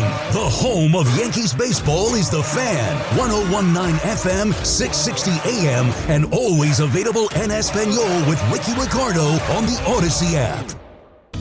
Hi, this is New Jersey Attorney General Jen Davenport. Speeding puts everyone at risk. That's why officers and troopers are actively looking for drivers who drive too fast. Don't let speeding be the reason that you or someone else doesn't make it home. Slow down and drive safely, New Jersey. Summer in New York and New Jersey just got hotter. Tim McGraw, the Pawn Shop Guitar Tour. Get lost in the songs you love to sing. With special guests, 49 Winchester, PNC Bank Arts Center Friday, July 10th, and Northwell at Jones Beach Theater on July 24th. Tickets on sale now at livenation.com. Part of the Cadillac Tri-State Concert Series. Orgavadazona? Is that a word? In the 2026 Kia Sportage Turbo Hybrid, it might as well be, because it can be one road trip. It's all about turbocharged power and hybrid efficiency working together, so you get the thrill of quick acceleration and the satisfaction of fuel efficiency. Book a test drive and keep the adventure going. Kia, movement that inspires. Call 800-3334-KIA for details. Always drive safely. Ever finish cooking and realize your food didn't finish cooking? There's a smarter way. With the Chef IQ Sense, guessing is over. It's a smart thermometer that alerts your phone the moment your food is ready. So steaks hit perfect doneness, chicken stays juicy, and dinner just works. Insert the probe, choose your doneness, and relax, because great cooking isn't luck. Your food is ready. It's Chef IQ. Use code RADIO at checkout to save big on chefiq.com. That's code RADIO at chefiq.com. Enjoy the excitement of the World Soccer Championship with Schweppes Ginger Ale. Crisp, refreshing, and full of classic flavor. Schweppes Ginger Ale is the perfect companion for every thrilling match, every big save, and every game-winning goal. Pick up the iconic taste of Schweppes at your local ShopRite and enjoy it while cheering on your favorite soccer team. Make every match a winning experience with a delicious Schweppes Ginger Ale. Available at another winner, your local ShopRite store. With Bet365 Early Payout, you win even if they lose. Get paid out instantly when your team goes up big, even if they blow the lead later. Bet365. Winning is everything. Gambling problem? Call 1-800-GAMBLER. 21 plus only. Must be physically located in New Jersey. Listen to MLB Insider Calls on WFAN all season long. Presented by Grainger. For the ones who get it done, Grainger offers the professional-grade products you need. Delivered when and where you need them. Call, click Grainger.com, or just stop by. Milo's Money Days are here, and we're making it rain for rewards members. For the first time ever, when you make a purchase of $200 or more through July 12th, you'll get up to $30 back in extra Milo's money. Not a member yet? Join for free today, because members get more at Lowe's. Milo's Money Award varies based on status. Members in Gold get 30, Silver get 20, and Bronze get 10. Milo's Money valid for 30 days. Restrictions and more terms at Lowe's.com/Milo's Money Days. Honey, did you invite the Minions over? Well, you know how we talked about getting Wi-Fi from Xfinity? Yeah. I ordered it this morning, was online in minutes, then they showed up. So they just came over to use the Wi-Fi? For what? Better not to know. Get online in minutes with same-day Wi-Fi from Xfinity. Plus, lock in your price for 5 years and see Minions and Monsters only in theaters. Xfinity. Imagine that. Restrictions apply. Not available in all areas. Learn more at xfinity.com/same-day Wi-Fi. Tune in for the Yankees' first pitch presented by Montefiore Einstein, the official hospital of the New York Yankees. Here's a World Soccer Championship preview. Brought to you by Lowe's. Members get more at Lowe's, and by the first ever Infiniti QX65. In Los Angeles, Spain meets Belgium with the spot of the semifinals on the line. Belgium completely dominated the United States to earn this meeting with one of the pre-tournament favorites. Spain has gone all 5 matches without giving up a goal, but have struggled to score themselves aside from success against Saudi Arabia and Austria. I'm Mike Conti. Bring the flavor to the World Soccer Championship with Crush Orange Soda. Crush is the perfect pick for every match, highlight, and game-winning goal. Make every match even sweeter with Crush Orange Soda. And the match is about to begin. Most of the team is out with COVID-19, so there'll be some substitutes tonight. What's this? We have an unexpected guest on the field. It's a dog. Well, they could do with extra players. She's going for the ball. Our front paws, hands or feet? Soccer season is full of surprises, and COVID-19 could be one of them. If you test positive, prescription medications may help. Ask your doctor if they're right for you. Learn more at PfizerForAll.com. Sponsored by Pfizer. Clouds and thunderstorms, high 87. Weather brought to you by Capital One. Capital One offers no fees or minimums on checking accounts. What's in your wallet? Terms apply. See CapitalOne.com/bank guide. Capital One NA, member FDIC. Back to school starts now. Get long-lasting battery life on the Dell XPS laptop powered by Series 3 Intel Core so you can work from anywhere. Now starting at $699 with exclusive student pricing starting at $599. Complete your setup with savings on select monitors and must-have electronics and accessories. Limited time deals and free shipping on PCs and more await you at Dell.com/deals. That's Dell.com/deals. This is the story of the one who keeps multiple buildings running smoothly day after day. Plumbing that flows, HVAC that hums, cleaning supplies that keep surfaces sparkling. That's why she counts on Grainger. With easy reordering online and 24/7 support, Grainger helps her keep the products she needs on hand. So shelves stay stocked and buildings stay ready. Call 1-800-GRAINGER, click Grainger.com, or just stop by. Grainger, for the ones who get it done. On the biggest stage in the world, FanDuel is changing the game because sometimes your player gets subbed off and your bet goes with them. Not anymore. With FanDuel's Super Sub, if your player is subbed out, your bet stays in. That's right. If your player leaves the match, your bet continues with the substitute.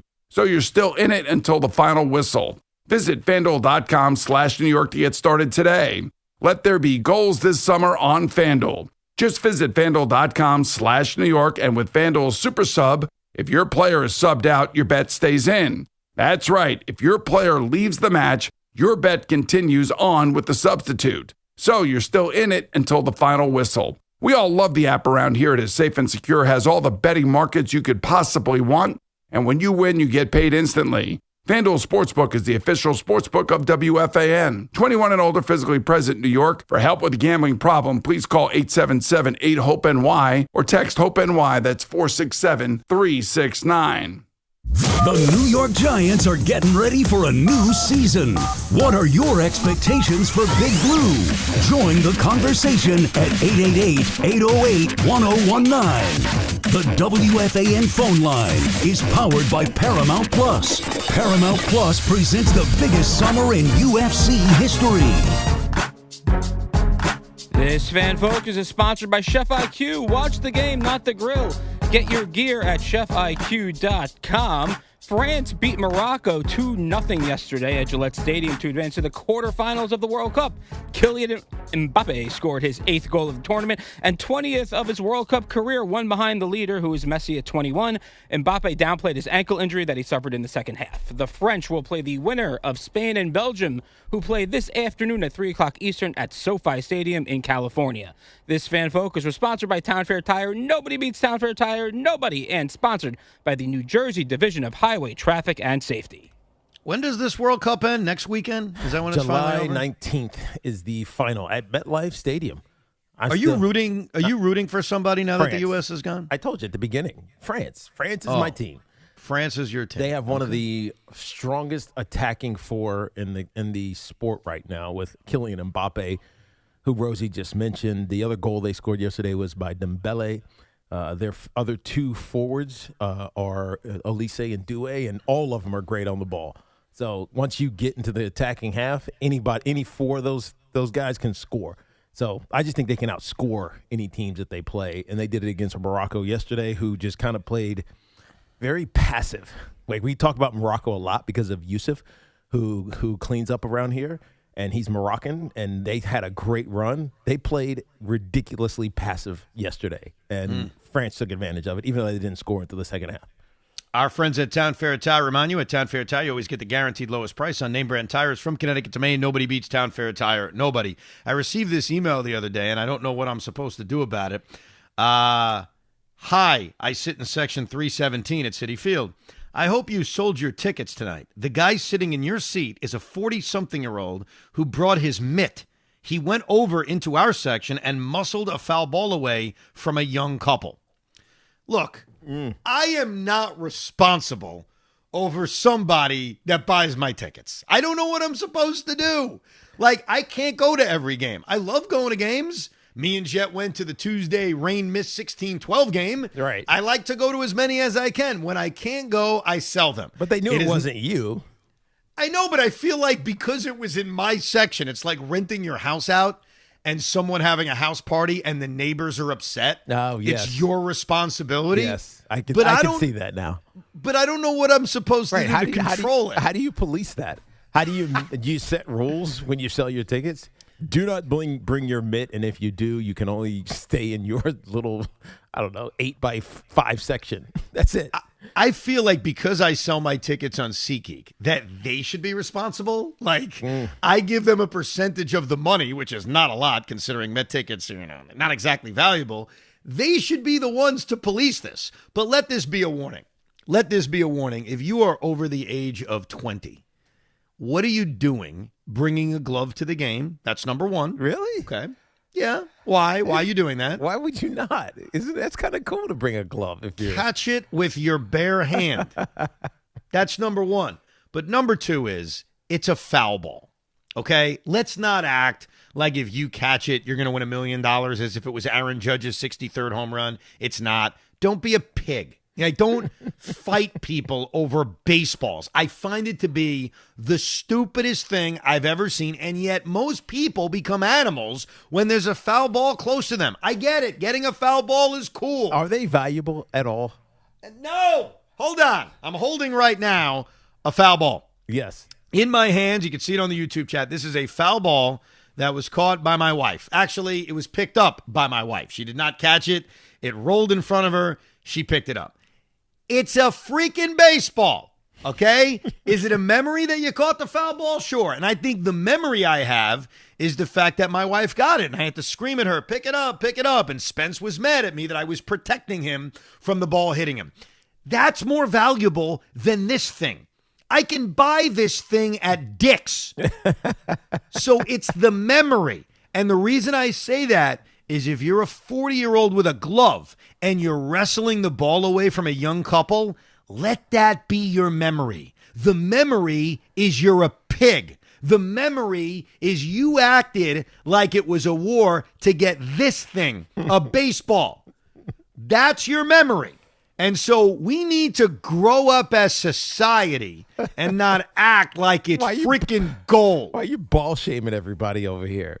It just feels like I got a souvenir. I spent all of this money and I get something to document my presence at this game. And there's only going to be, 20 of them in the stands the whole game, whether that's home runs or foul balls. There are 20. There are 20-something thousand of us here. I don't know, a Met game might be 15,000, but you know what I mean. It's like and there's only going to be 20 of them, and I got one. And this is mine.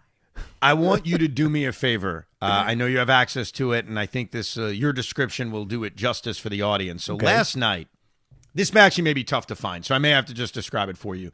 When Ben Rice hit that home run, the first home run that was controversial because you weren't sure if it got out, and then they showed a replay the Yes Network did after Drew Rasmussen got pulled that clearly showed the ball bounced over the fence. Yes. In that image, you see a child laying down on the ground, covering his head, and ducking the baseball, okay? That is the biggest takeaway I got from the Ben Rice home run. I'm not sure if people picked up on it, but it's on the replay, right? So it's when the Yes Network showed the home run call after they came back from review. But then again, if you watch the home run live, maybe you can see it. Yeah. It's just I didn't notice it until the very end.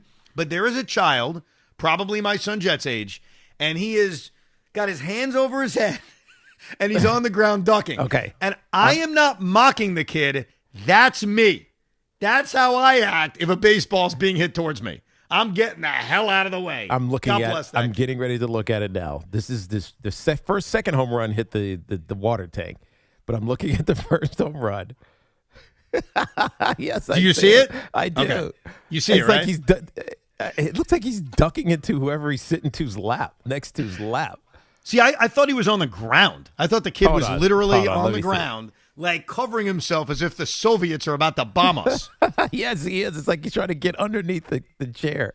You're talking about the kid in the blue shorts. Yes, he's on the ground under a chair. My parents told me that that's what they did in the 60s. They would hide under their chairs in school in case the Russians nuked us.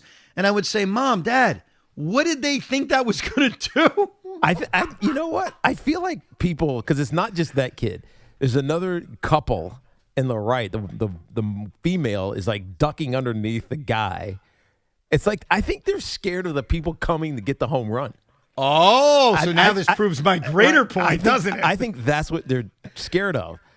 It's not necessarily, I don't want to get hit by the ball. It's like somebody's going to come and just bulldoze me to get this stupid ball, so they're getting out of the way.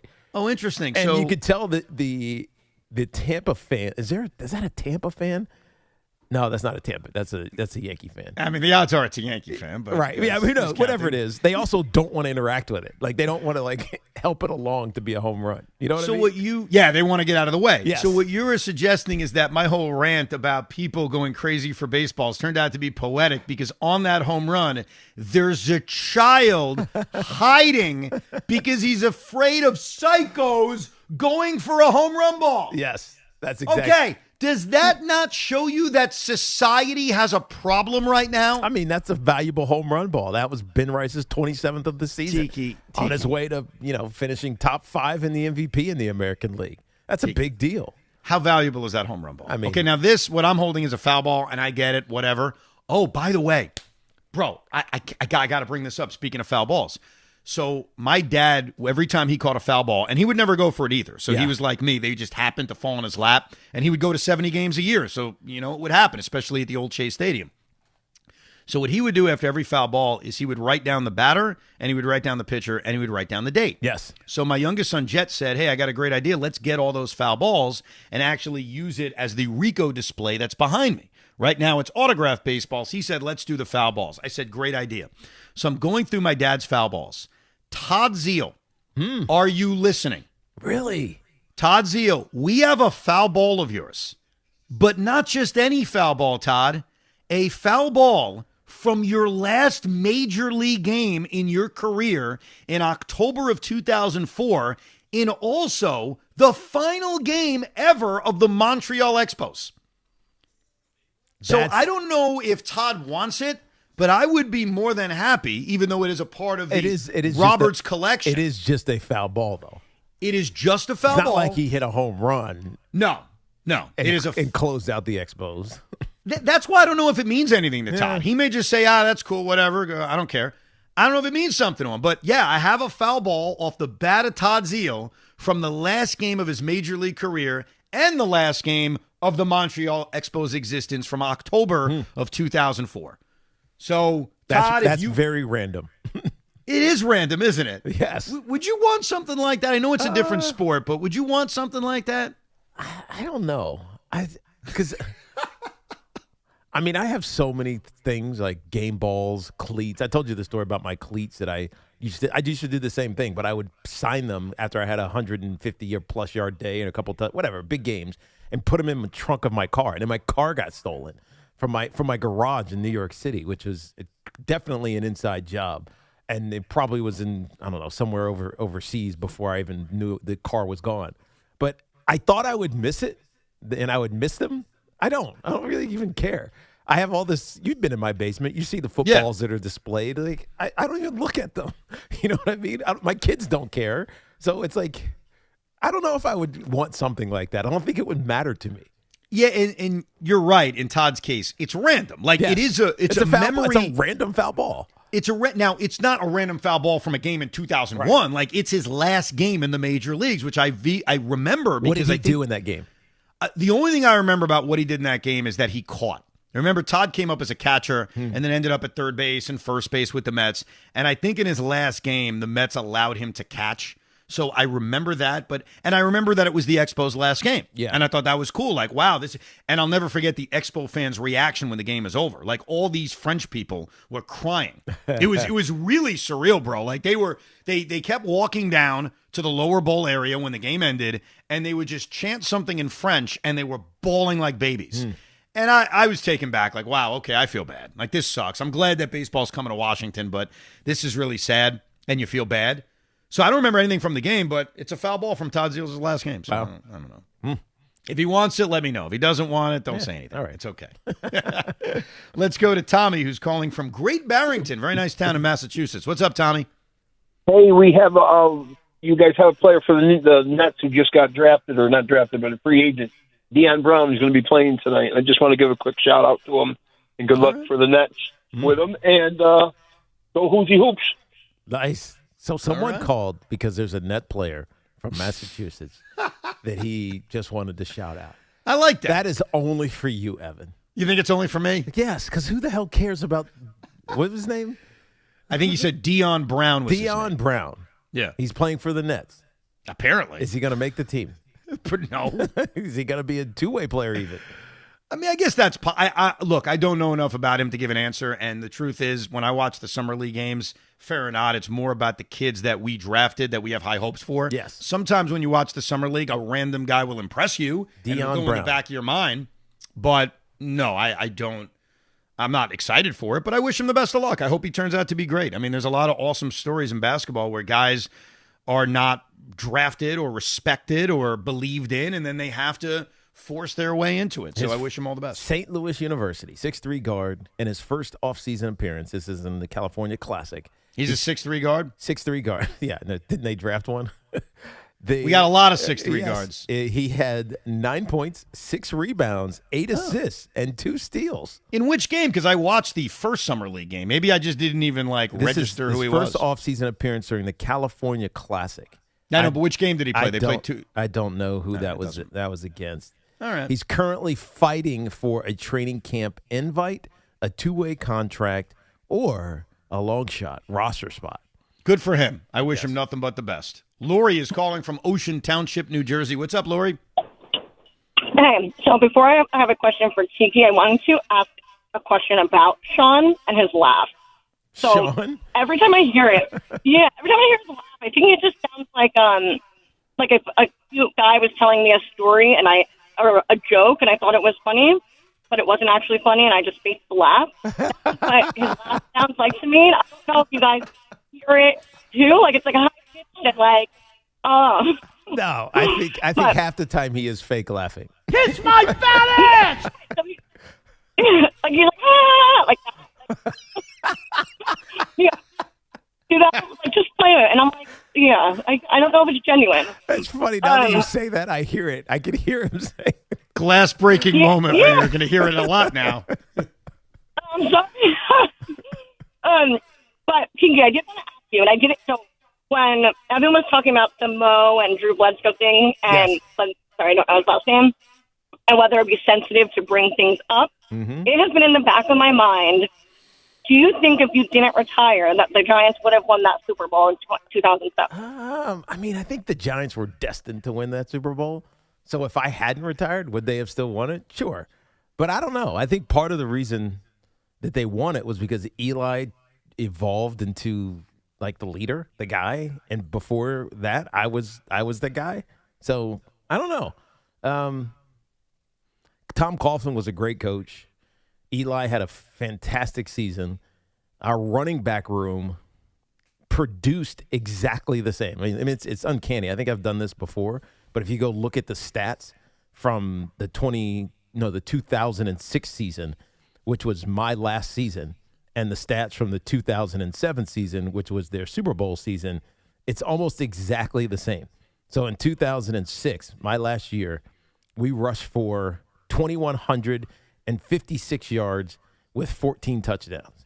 And then in 2007, the year they won the Super Bowl, we rushed for 2,146 yards and 15 touchdowns. So, like, losing the all-time leading rusher did nothing for the total bottom line. You know what I mean?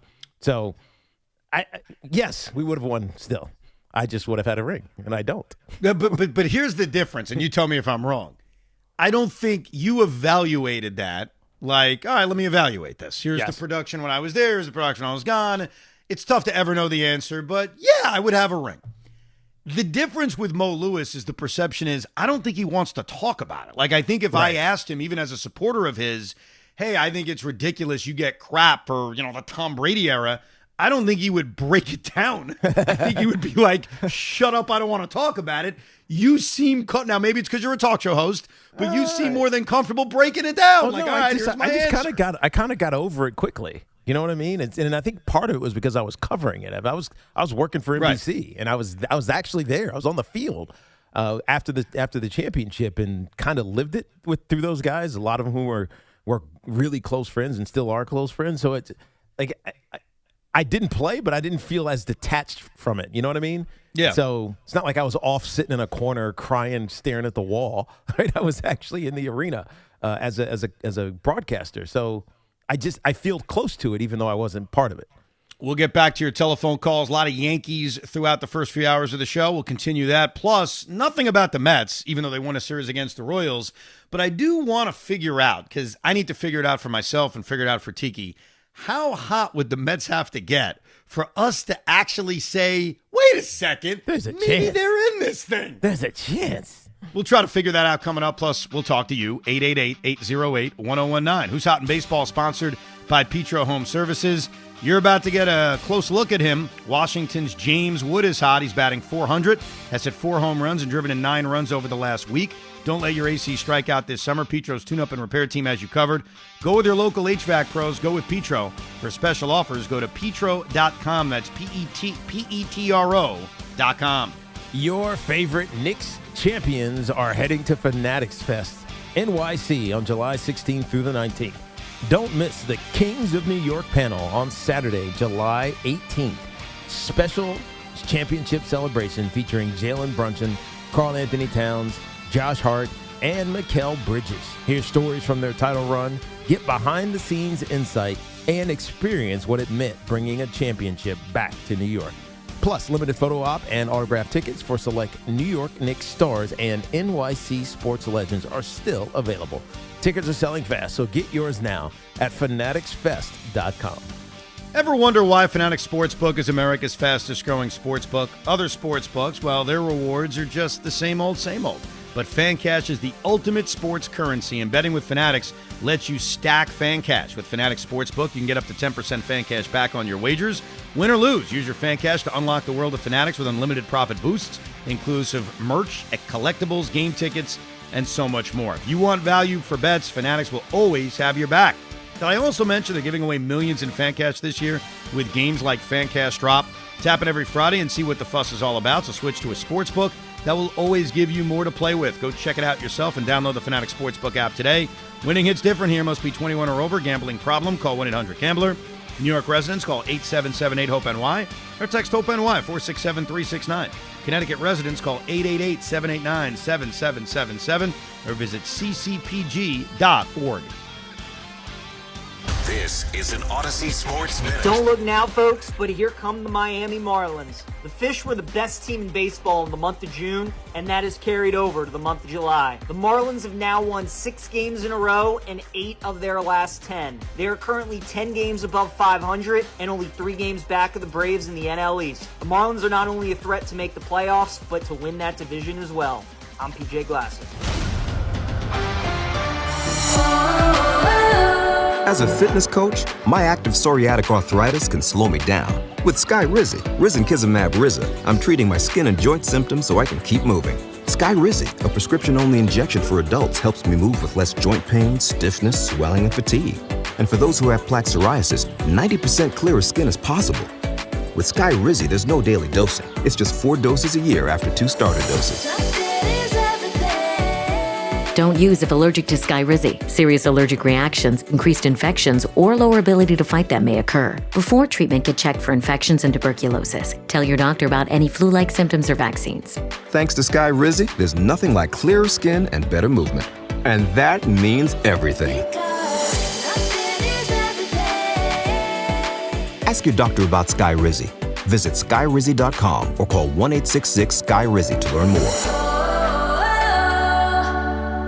You can feel it in the air, can't you? The days are getting longer, the temperature's getting warmer. Now is the time for summer road trips. You need a vehicle that makes every drive an adventure. And that's where the Ford Explorer ST line really does shine. Their ST line is a sharp-looking appearance package. It's got a blacked-out grille and 21-inch alloy wheels. And the best part? It's available with Ford Blue Cruise, their hands-free highway driving, making long road trips so much smoother. The Explorer ST line. Test drive one today at your local Ford stores. It's a Yingling thing.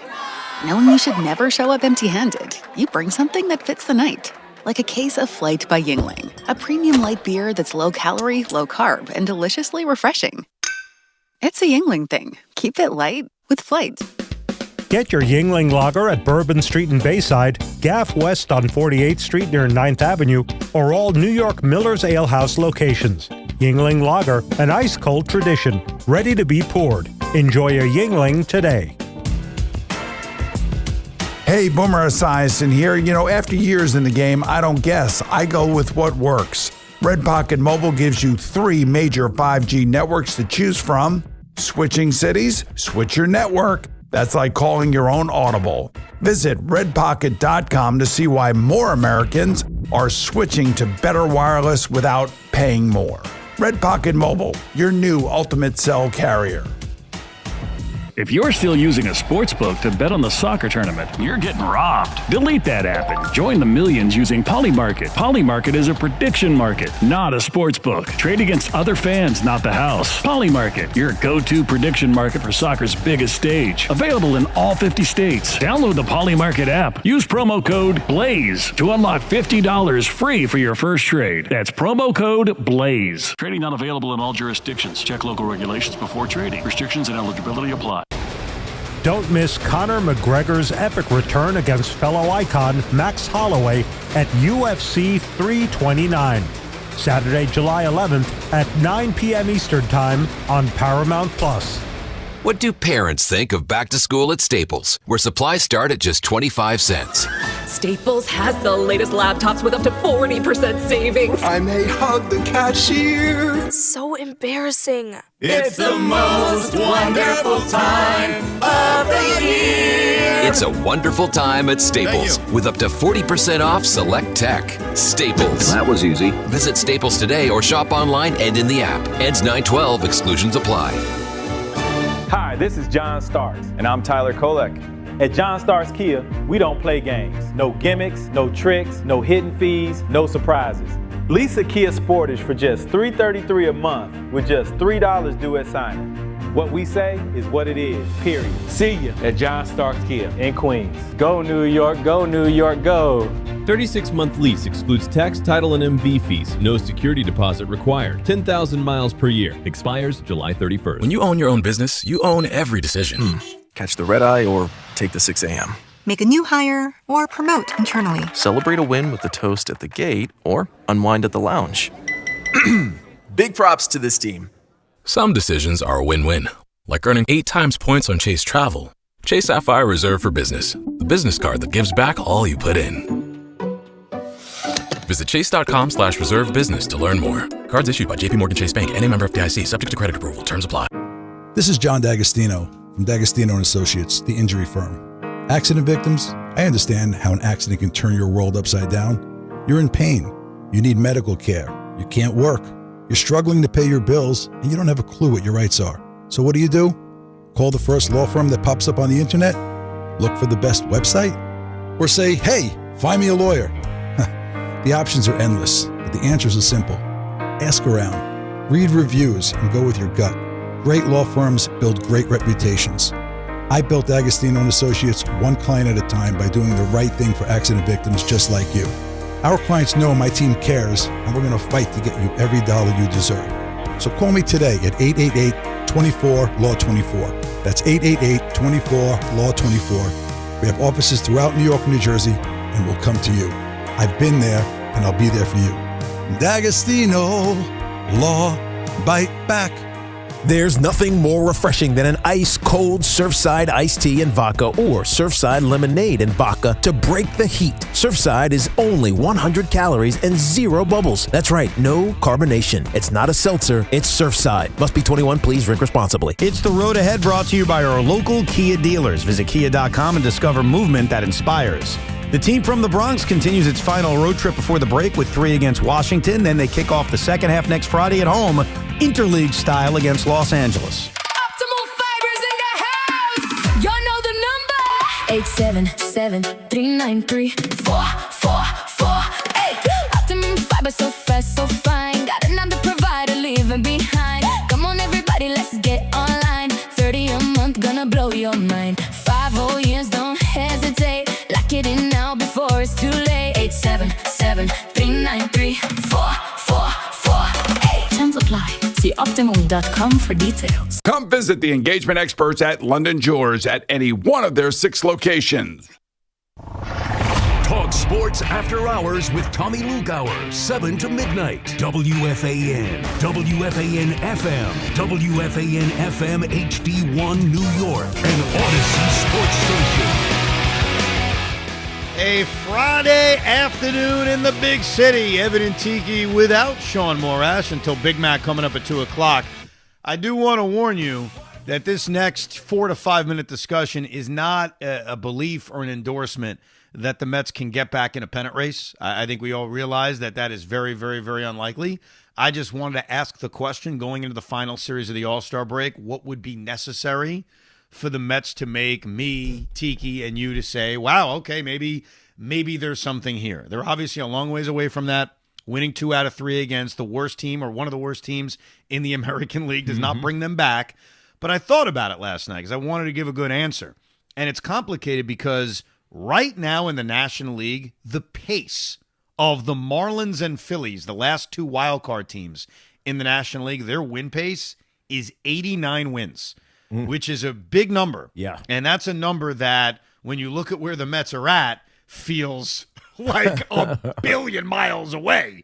Last year, when the Mets missed the playoffs via a tiebreaker, that win number was 83. That's a 6-game difference. That is a significant difference. So the first thing you put into your mind is it really going to take 89 wins to make the postseason? If that's the case, I think the odds, instead of being 2%, are 0.00009%. Right. So obviously you would need collapses from numerous National League teams.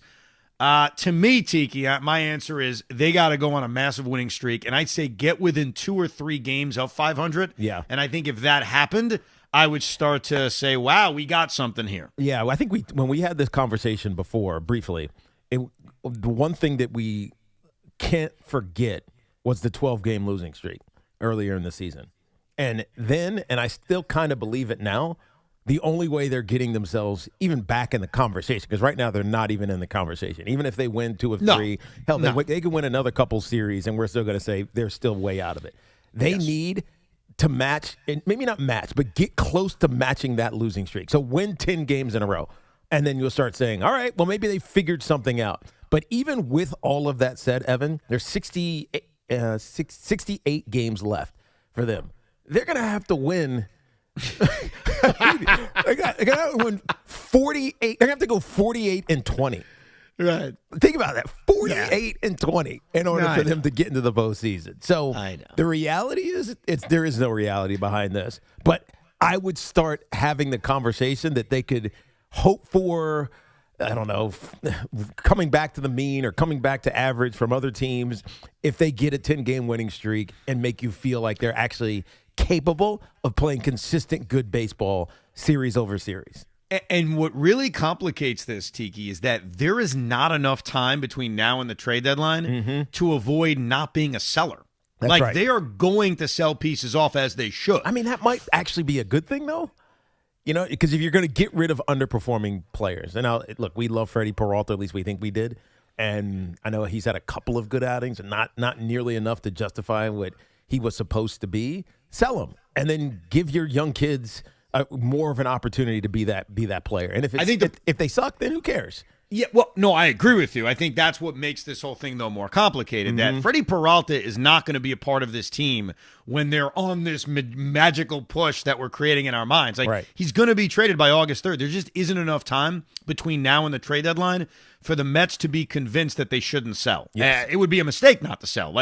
It is not realistic that they're getting back in a pennant race. I'm merely bringing it up as a what would it take kind of question, not that I think it's going to happen. It's not going to happen.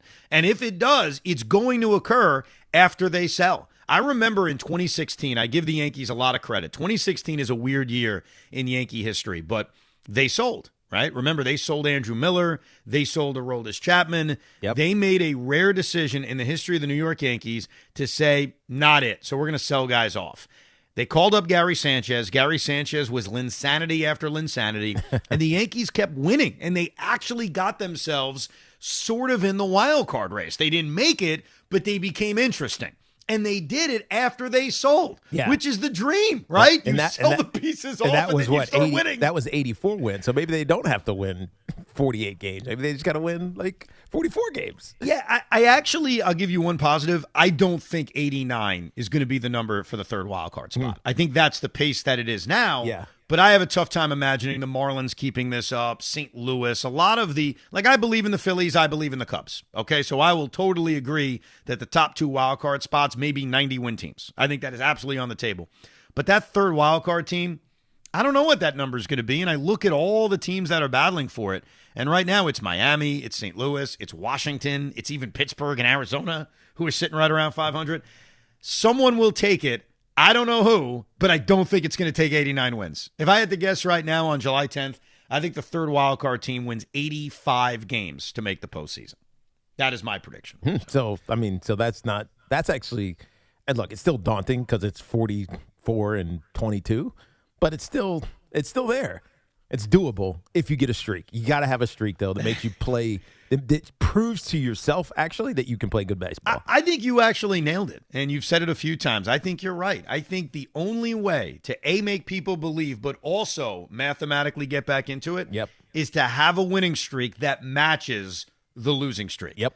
So what Tiki Barber's trying to tell you is the Mets are simply a 12-game winning streak away from being back in it. Yeah. Never. They don't have the pitching. 2 down, that's 10 the to problem. go. That's the problem, is the pitching. You don't trust the pitching. They don't, and they also have just an absolutely brutal schedule, which now includes the Red Sox who come to town, because the Red Sox are red hot. Don't look now, Yankee fans. The Red Sox are in the American League wildcard race. They've won 6 in a row. You speak about the Mets not having pitching. That's what the Red Sox do have. They have a lot of it. And so Boston's actually one of the hottest teams in baseball. So the Mets are going to have to not only win a bunch of games they're not capable of winning, they're going to have to do it against some really good teams like Boston and then Philly coming out of the All-Star break when they go to Philadelphia right out of the break. So, yeah, it's not happening. That's the moral of our little discussion. Yeah, but it was a good little exercise. Yeah, it was an exercise. It was an exercise in discussing the anything is possible. Oh, by the way, for our YouTube audience, here is the baseball of the Todd Zeile foul ball from October 3rd, 2024. It is neatly written. The batter, the foul ball was caught by my dad, Todd Zeile, and the pitcher was John Patterson in the Expos' last game. So there you go. All right. Me and Todd Zeile got a kick out of it. That's it. Let us go to Anthony in Old Bridge, New Jersey. What's up, Anthony? Hey, Anthony. Hey, guys. What's up? Thanks for taking the call. I just want to touch on the Yankees a little bit, but then also with the trade deadline and how it affects just not the Yankees, but I think all of baseball. I just, you keep bringing up at teams not showing if they should sell or not sell. I mean, listen, the Yankees are going to be in the playoffs. They're in their swoon. We talk about this every year. At the end of the day, the great players, the Aaron Judge, Bellinger, Rice, they got to perform.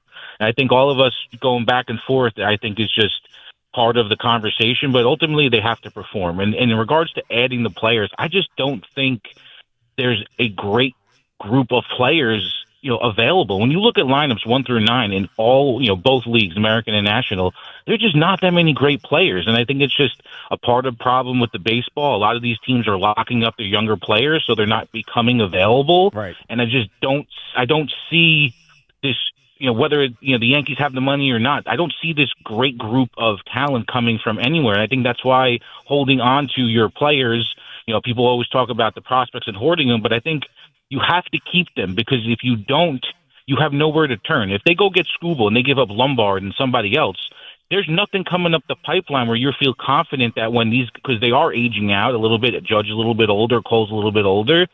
It just, the developmental problem baseball has now, I think it's rearing its ugly head over the past several years, and you're seeing it, when it comes to the trade deadlines and the free agents, there's not a great group of players available. And I think that just, as in New York at least, or definitely with the Yankees, we have blinders on. We have blinders on because, yes, we're in the playoffs, you think it's going to be a savior, right? You think it's going to be the answer. It's going to be the thing that gives you the momentum to move forward with success, and it doesn't always work out that way. And I think he nailed something there about younger prospects, younger players. They are not waiting as long as older players used to. They're not. I want to be a full free agent. If they get a decent enough offer, even if it's an undersell for what they could potentially become, they're choosing earlier financial security than waiting.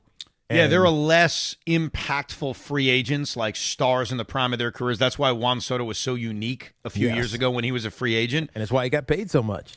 But where I disagree with him is that I don't think that's what the Yankees need to acquire. I think they need to acquire just better players to lengthen this lineup. So I don't know if he was talking specifically about the Yankees. I think he was talking baseball at large, but the Yankees in particular, I think you nailed it. They just need better, more consistent, like a real baseball player who's not going to go through bad slumps and just be deficient, and you can know it and everybody else knows it. Yeah, you'd love to get a superstar, but that's not even what we're talking about. Like Luis Arraez isn't a superstar, but he's an upgrade. Casey Schmidt isn't a superstar, but considering the versatility he has and the kind of year he's had for the Giants, that's an upgrade. Obviously, catcher, same thing. I mean, anybody's an upgrade. We were talking about Kyle Higashioka earlier on in the show. He's an upgrade. So it's not as much you're not going to get a star. In fact, that argument he talked about probably impacts the Mets more in regards to the future of Bo Bichette. Right. Like, as quickly as Met fans may say, just trade Bo Bichette, you kind of want Bo Bichette. How are you replacing that guy?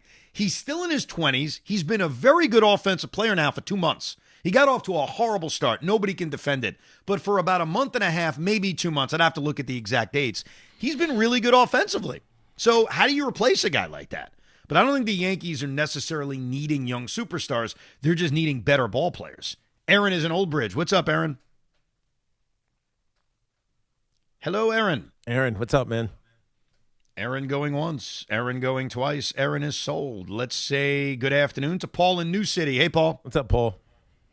Hey guys, how you doing? Great show so far today. I was thinking about what the woman just called you, Tiki, and I had never heard Lori. I had never heard you ask that question. Yeah, Lori.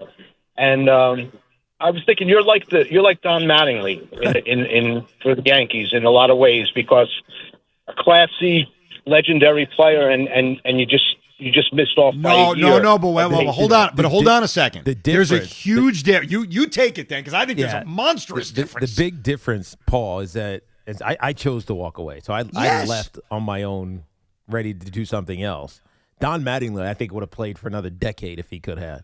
And he loves the game. That he loved it that much, but his body robbed him of the opportunity. So I would imagine it hurts more when it happens that way, right? Because it was the game or a change of ownership or change of coach or whatever the circumstances may be inside the organization, something outside of your control kicks you out of it, as opposed to choosing to walk away.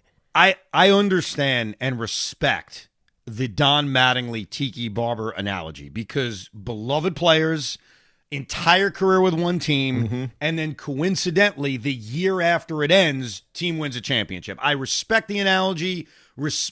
I love it in a lot of ways, and both you guys are revered. But there is a huge difference between the body giving out and the Yankees essentially saying, come on, Don, let's make the right decision here. Yeah. And what happened with you? Because ownership wanted you to come back. No, of course. So, John Mayer asking me, are you sure you want to do this? I said, I'm done. But I think you and Mattingly have a that's huge. I think it's different because choosing to retire, you come to terms with all that you're potentially going to miss. That's the paycheck, that's the camaraderie, like the locker room, all that stuff that you talk about, the adulation that comes with it, and the chance at a championship. Like you come to terms with it before you voluntarily retire. Most guys don't get that shot, and so for me, I consider myself, I don't know. I always say timing sucks, right? It just is what it is. I chose it at the wrong time, but at least it was my choice. Absolutely. And speaking of Don Mattingly, he's in such a weird spot right now because obviously he's the manager of the Phillies. He took over after they fired Rob Thompson. Phillies have been winning a lot of games. They're 10 games above 500. I would be very surprised if they're not a playoff team. They could win the division. We'll see. And I don't know what happens in the playoffs. I had a dream recently that they won the World Series. Don Mattingly, by the way, 20 games over 500 in his 66 games. Yeah, he took over when they were 10 under, and they're 10 over now. So 1,000%. Don Mattingly was asked the other day, do you want to continue full-time as the Phillies manager? And naturally his answer was like, yeah. He's not pulling an Andy Green where he wants to go back and do something else. He's like, why wouldn't I want to keep managing? I have no idea what the Phillies are going to do. but his son is the general manager. Yeah, why? It just feels like it's perfect. It is, but it's the Phillies. It's the Phillies. He's the interim manager. He's older. Like, if they don't win the World Series, I think they're going to replace him. I think they're going to go after Alex Cora. They already offered the job to Alex Cora. Right. And Dave Dombrowski confirmed that. That's not even conjecture. And Cora said he's not ready. He didn't want to do it right now. Right. He wanted to spend time with his family. Since he was fired, he's going to get paid for the rest of the season. I haven't done this in a long time. I'm going to be a dad. I'm going to be a husband and a dad. You're going to think I'm nuts when I say this, and I hope I never get to be proven right or wrong. I think he's gone no matter what. I think even if the Phillies won the World Series, Really? I think they would, yes. Because they really want Alex Cora? Yeah, and I think the age thing, I think Don was a convenience hire. Like, I don't know. How old is Don Mattingly? I mean, he's got to be in his 70s, doesn't he? No. 65. Okay. So he was born, he's an April birthday as well. He's not that old. April 20th, 1961. So he's 65 years old. It's more, he's not young, but he's not old. And by the way, he doesn't carry himself as old. He doesn't he doesn't feel old when you see him. I agree. And honestly, if I was running the Philadelphia Phillies, and I'm not saying this because I want Alex Cora, though I do want Alex Cora. If they win a round or they go on any kind of run, I would totally keep him. But this just feels as if it's a temporary relationship. Right. And it would be odd. I'm curious what the debate in Philly will be like. Obviously, it depends on how it ends. They lose in the divisional series, I think fans will say, get rid of him. You know, we didn't go any further than we went the previous year with Rob Thompson. But if they get to the World Series, or if my dream is accurate that they win the World Series, I don't know, man. It still wouldn't surprise me if they're like, we'll get rid of him.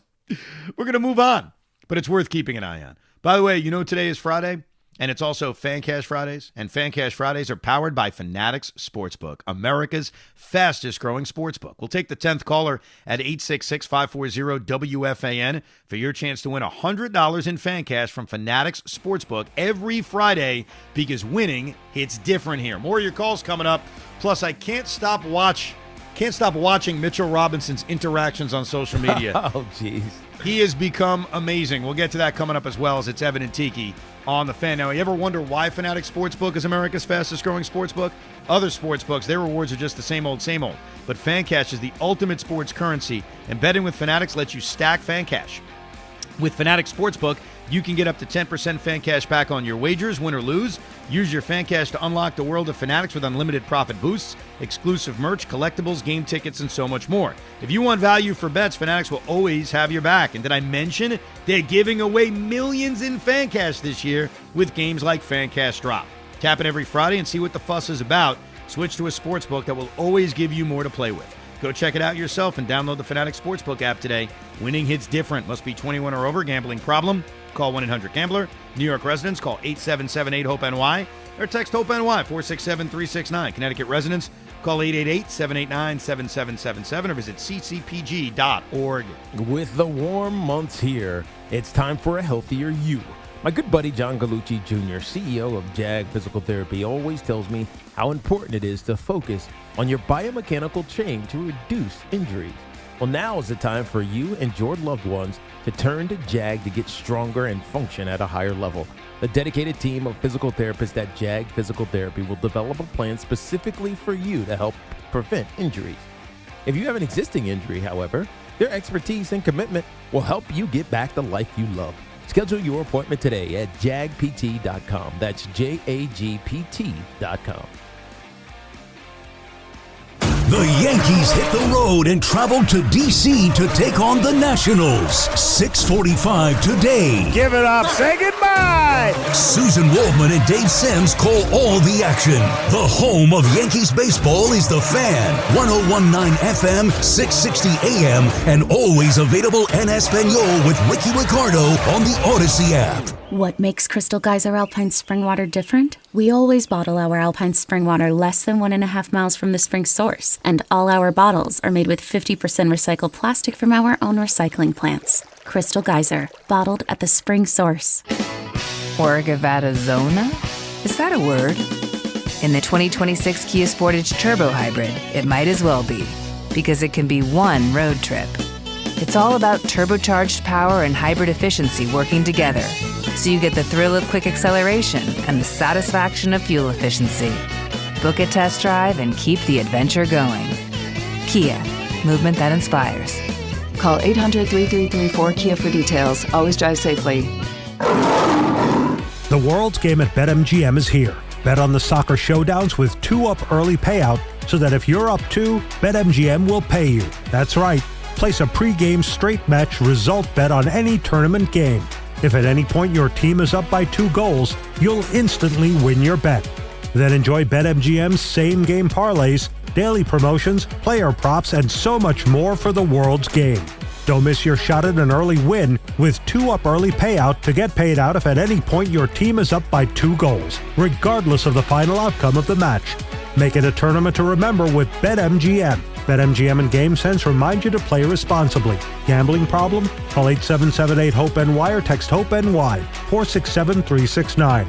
See BetMGM.com for terms. 21 plus years of age to wager and physically present in New York only. New and existing customer offer. Subject to eligibility requirements. Additional terms and restrictions may apply. Recovering from an addiction is an individual accomplishment. A young mother who chose recovery to care for her family. A high school athlete overcoming opioid addiction. A couple celebrating his recovery. Everyone's recovery is different, and there's no shame in asking for help. Call 844-REACH-NJ. Trained counselors are available 24/7 to help you find the recovery option that's best for you. Tell us your story, and let's begin your recovery today. A message from New Jersey Human Services. Looking for the lowest price on name brand tires? Get to Town Fair Tire and get the guaranteed lowest price on any name brand tire. Nobody beats a Town Fair Tire deal. Nobody. Town Fair Tire. Don't miss Conor McGregor's epic return against fellow icon Max Holloway at UFC 329. Saturday, July 11th at 9 p.m. Eastern Time on Paramount+.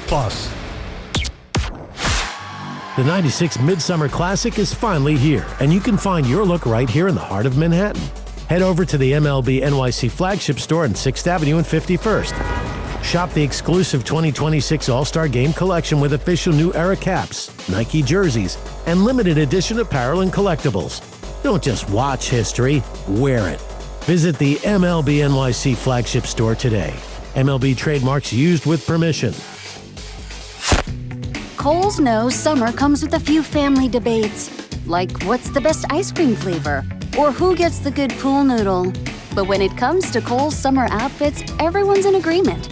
They're comfy, they're cool, they're stylish. And the best part, they're 20% off. Make the season a little easier with looks your whole family will sign off on at Kohl's and Kohl's.com.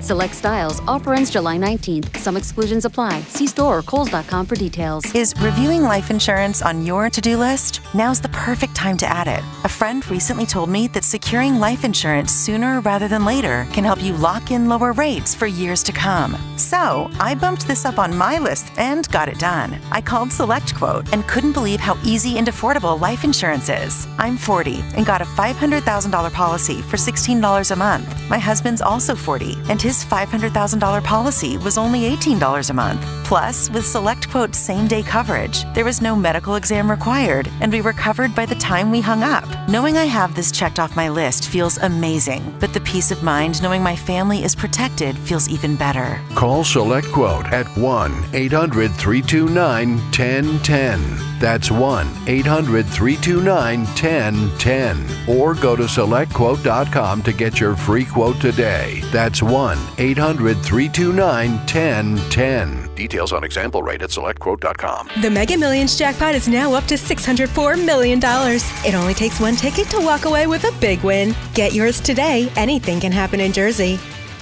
Attention. Have you racked up $10,000 or more in credit card debt? Are you barely getting by making minimum payments?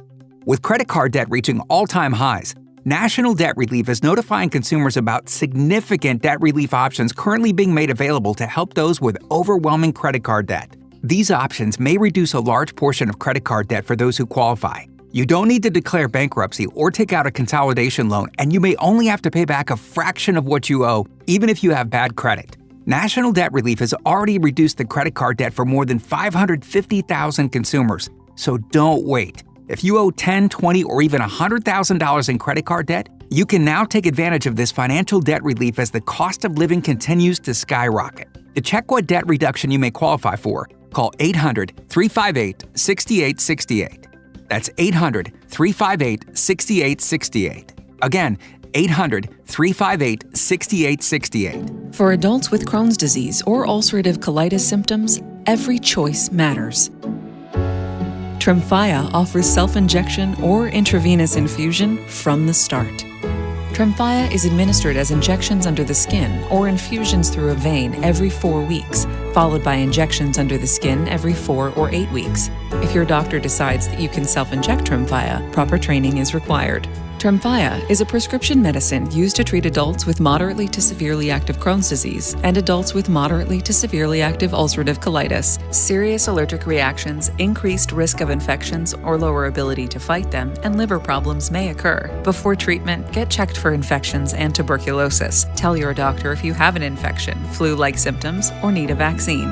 Explore what's possible. Ask your doctor about Tremfya today. Call 1-800-526-7736 to learn more or visit tremfyaradio.com. The Mets are making noise in Queens. What's your take on the Amazings? Call us now at 888-808-1019. The WFAN phone line is powered by Paramount Plus. Paramount Plus presents the biggest summer in UFC history. You ever just wake up or have the random thought pop into your head when you least expect it? And that thought being, I can't believe the New York Knicks won the NBA title. Because that happens to me at least like twice a day. Like I'll just be doing something randomly and I'll say, I can't believe the freaking Knicks won the NBA title. And I know for many people listening, that happens to you, except it's positive. It's like a tingle in your body, like, oh, I can't believe it. For me, it's like death. For me, it's like a reminder of the sports pantheon in this town. But yeah, it just hit me like 30 seconds ago. I was like, man, can you believe that the New York Knicks won the NBA championship? Yeah, you can, because they were dominant in the postseason.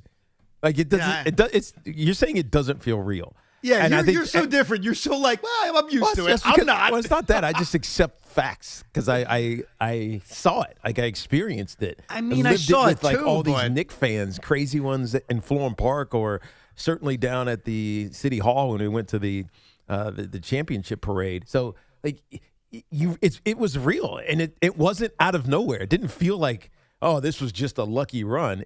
They dominated. So, everything you said is true. It's just still weird. That's all. I'm not arguing. That's because you're much longer a New Yorker than I am. That's why. Yeah, that's probably it. Yeah, it's and it's not necessarily like, even though it's negative to me, I'm not saying it for a negative reason. I think if any of my teams ever won a title, I'd probably do that randomly too. I'd say, hey, can you believe the Jets won the Super Bowl, Tiki? Right. And you'd be like, well, literally, yeah, I just saw it. You know, Geno Smith threw for 500 yards. Of course, it was amazing. I like how I included that Geno Smith part. Like that could actually happen. Right. Let us say good afternoon and congratulations to Bill in Chester, New Jersey, who won the fan cash from Fanatics. How you doing, Bill? I'm doing well. How are you guys doing? We're fantastic. Fantastic. Not so, as good as you. I mean, you're in a much better place. What do you think we're going to put a shekel or two on this weekend with your winnings? Not likely the Mets. Long-time suffering Mets fan, so... not quite sure yet. Well, I can give you some advice because I've done this before. If you bet against the Mets, then it's what I like to call emotional insurance. You can turn your fan cash into even more money, and then the Mets, will probably disappoint. But we'll see. Whatever you bet on, best of luck, and congrats on winning the cash, Bill. Thank you so much. Thank you. Big fan of the show. Thank you, man. Thank you, man. We Have a good appreciate weekend. that. And he is the winner every Friday, man. We get it done. It's Fan Cash Friday. Ever wonder why Fanatics Sportsbook is America's fastest-growing sportsbook? Well, other sportsbooks, their rewards are just the same old, same old. But Fan Cash, that's the ultimate sports currency, and betting with Fanatics lets you stack the Fan Cash. With Fanatics Sportsbook, you can get up to 10% Fan Cash back on your wagers, win or lose. Use your Fan Cash to unlock the world of Fanatics with unlimited profit boosts, exclusive merch, collectibles, game tickets, and so much more. If you want value for bets, Fanatics will always have your back. And did I mention they are giving away millions in Fan Cash this year with games like Fan Cash Drop? Every Friday, see what the fuss is all about. So switch to a sportsbook that will always give you more to play with. Check it out yourself. Download the Fanatics Sportsbook app today because winning hits different here. Must be 21 or over. Gambling problem? Call 1-800-GAMBLER or 1-800-MY-RESET. Connecticut, call 888-789-7777. Massachusetts, call 800-327-5050. New York, call 877-8-HOPE-NY. Maryland, visit mdgamblinghelp.org. Offer not available in all states. Terms apply. See Fanatics Sportsbook app for more details. Let's say what up to our buddy Kendrick in Suffern, New York. What's up, Kendrick? Hey, Kendrick. Gentlemen, Happy Friday. before I get to the Met, before I get to my Mets points, as a teacher working summer school, I just want to give Sean Marash a shout out for taking this week off in the summer. I know when he returns, he'll give me my fair share of shots as a teacher. So I hope he's enjoying his break. I mean, Sean went out to L.A., did his press junket for a new Netflix show with Will Ferrell. Like he's living life right now. He was taking advantage of it, that's for sure. Oh, for sure. I follow him as well on social media. I see all that. I'm busting his chops. You guys are all awesome. So I do want to get to the Mets real quick, as you guys put out the disclaimer, not to get too hopeful. And I want to address two players here, Tiki and Evan, one for each of you. Evan, I've been fighting the same fight you have now recently for Brett the Hitman Beatty, as he's on an 8-game hitting streak. And I think he's getting way too much blame for being part of the rock bottom Mets and not enough credit for being a know your role and shut your mouth Met, which to me makes him the perfect bench guy. I like how you put that, Kendrick. I love how you put that. No, well, Tiki, you know why, Tiki? Because Tiki, as a coach and someone who's been involved with athletics for a little bit, one of the biggest assets a bench player has is knowing their role and not causing too much issues with playing time or asking for too much and causing controversies when your role is just be who we need you to be. And unfortunately for Brett, because of the injuries, he's been asked to do so many different things that he hasn't been able to establish one, and that's not an excuse for his poor hitting this year. Right. But I do see him as an asset moving forward. But the other guy, and this goes back to your 12-game winning streak, Tiki, and I'd love your opinion as a former professional athlete, is Kodai Senga. Yeah. This guy, to me, is my least favorite Met since Mel Rojas, and it has everything to do with Evan. It has everything to do with looking like Mel Rojas on the mound, but the entitlement off the mound. And to me, the bullpen games, people don't make enough of this. Not only does it impact the chances of winning that game, as Kodai Senga has become like the human white flag as a fan, you just know the Mets aren't looking to win that night. Yeah. But the day before, Tiki, you now are asking guys to either not pitch or you're shuttling guys from Syracuse, and the day after you're moving guys out of the locker room. And if you are going to go on a 12-game winning streak, you have to be a team of 26 guys that know they're here today, tomorrow, and next week. Yeah, not there's no guys doubt. who are just going to and we are giving Kodai Senga such a leash. It's like putting Zach Wilson out there because, we drafted, as a Jet fan, to kind of turn it to football really quickly here, guys, we drafted Breece Hall, Garrett Wilson, Sauce Gardner, all around the same time as Zach Wilson, but the focus was on the negative performance on the field because we were unwilling to cut bait with the poor performances. Yeah. We have A.J. Ewing. We have, Carson Bench. We have guys who are playing really well, but yet we can't go on a run because not only every fifth day or sixth day is Kodai taking the mound, but the days around him are jeopardized because we can't use our entire team. No, you're right. Yeah, but here's the one thing, Kendrick. I not caution, but this is the only thing you can hope for with Kodai Senga. Let's not forget to start this season. Isn't this exactly who Sean Manaea was? Wasn't he this like, all right, you're long relief. We have no idea when we're going to use you. We want you to be a starting pitcher, but you stink right now, and your velocity is way down. So we're going to throw you into meaningless, non-leverage innings. And it sucked. I'm sure it sucked for Kodai for Sean Manaea. But last night he gave you a pretty good start. No, he's turned his season around. And so Kodai Senga, to me, is he's a head case right now on the mound. I don't know him personally, so I have no idea what's going on in his life. But on the mound, he's a head case because there are moments when you see him dial it back and he hits 97 miles an hour. And you're like, damn, that's the Kodai Senga I want to see. And you'll get it for a couple of at-bats. But then for whatever reason, and it's almost kind of like Devin Williams, your closer, he gets rattled by something and it's gone, right? Yeah. He can never bring it back. And there's a mental block, I feel like, with Kodai Senga, because let's not forget a year ago, at the start of the season, he was utterly fantastic. His career was fantastic until the injury last year. Like, he had a tough time staying on the field, but whenever he pitched, he was effective. Yes. He has been one of the worst pitchers in baseball since that injury, and they've tried things. They tried the IL, the minor leagues, the rehab assignments. There does come a point, though, where you tap out and say, I got nothing left. No, I agree with you, especially because he's going to be 30. No, he is 33. Yeah. So he's not getting any younger, and he's got, what, 30 million left? He's got 15, one more year 15 after 15 this. million left. Yeah, it's 15. If you got rid of him, you'd be writing a check for about $22 million just to get rid of him. The Right. 15 for next year, and then whatever he's owed for the rest of this season. I think the one thing we could all agree on is that whatever they do with him, he can't pitch every 5 days. No. He's unpitchable. Right. He's a mess. You want to give yourself a chance to win. He doesn't do that. In Atlanta, Georgia, what's going on, Thomas? Thomas, what's up? Hey, what's up, guys? 2 questions, a Mets point and a Tiki question. Go ahead. First of all, I want to see Ryan, the big dog Clifford, brought up. I don't know. I listened to the Rico this morning, Evan, and you said Hayden Singer. Who the hell wants to see Hayden Singer brought up to this team? I want to see the big red dog Clifford up here. And Tiki, did you jump on the bandwagon of the Liverpool when the Jurgen Klopp era came on? When the who? Say that again?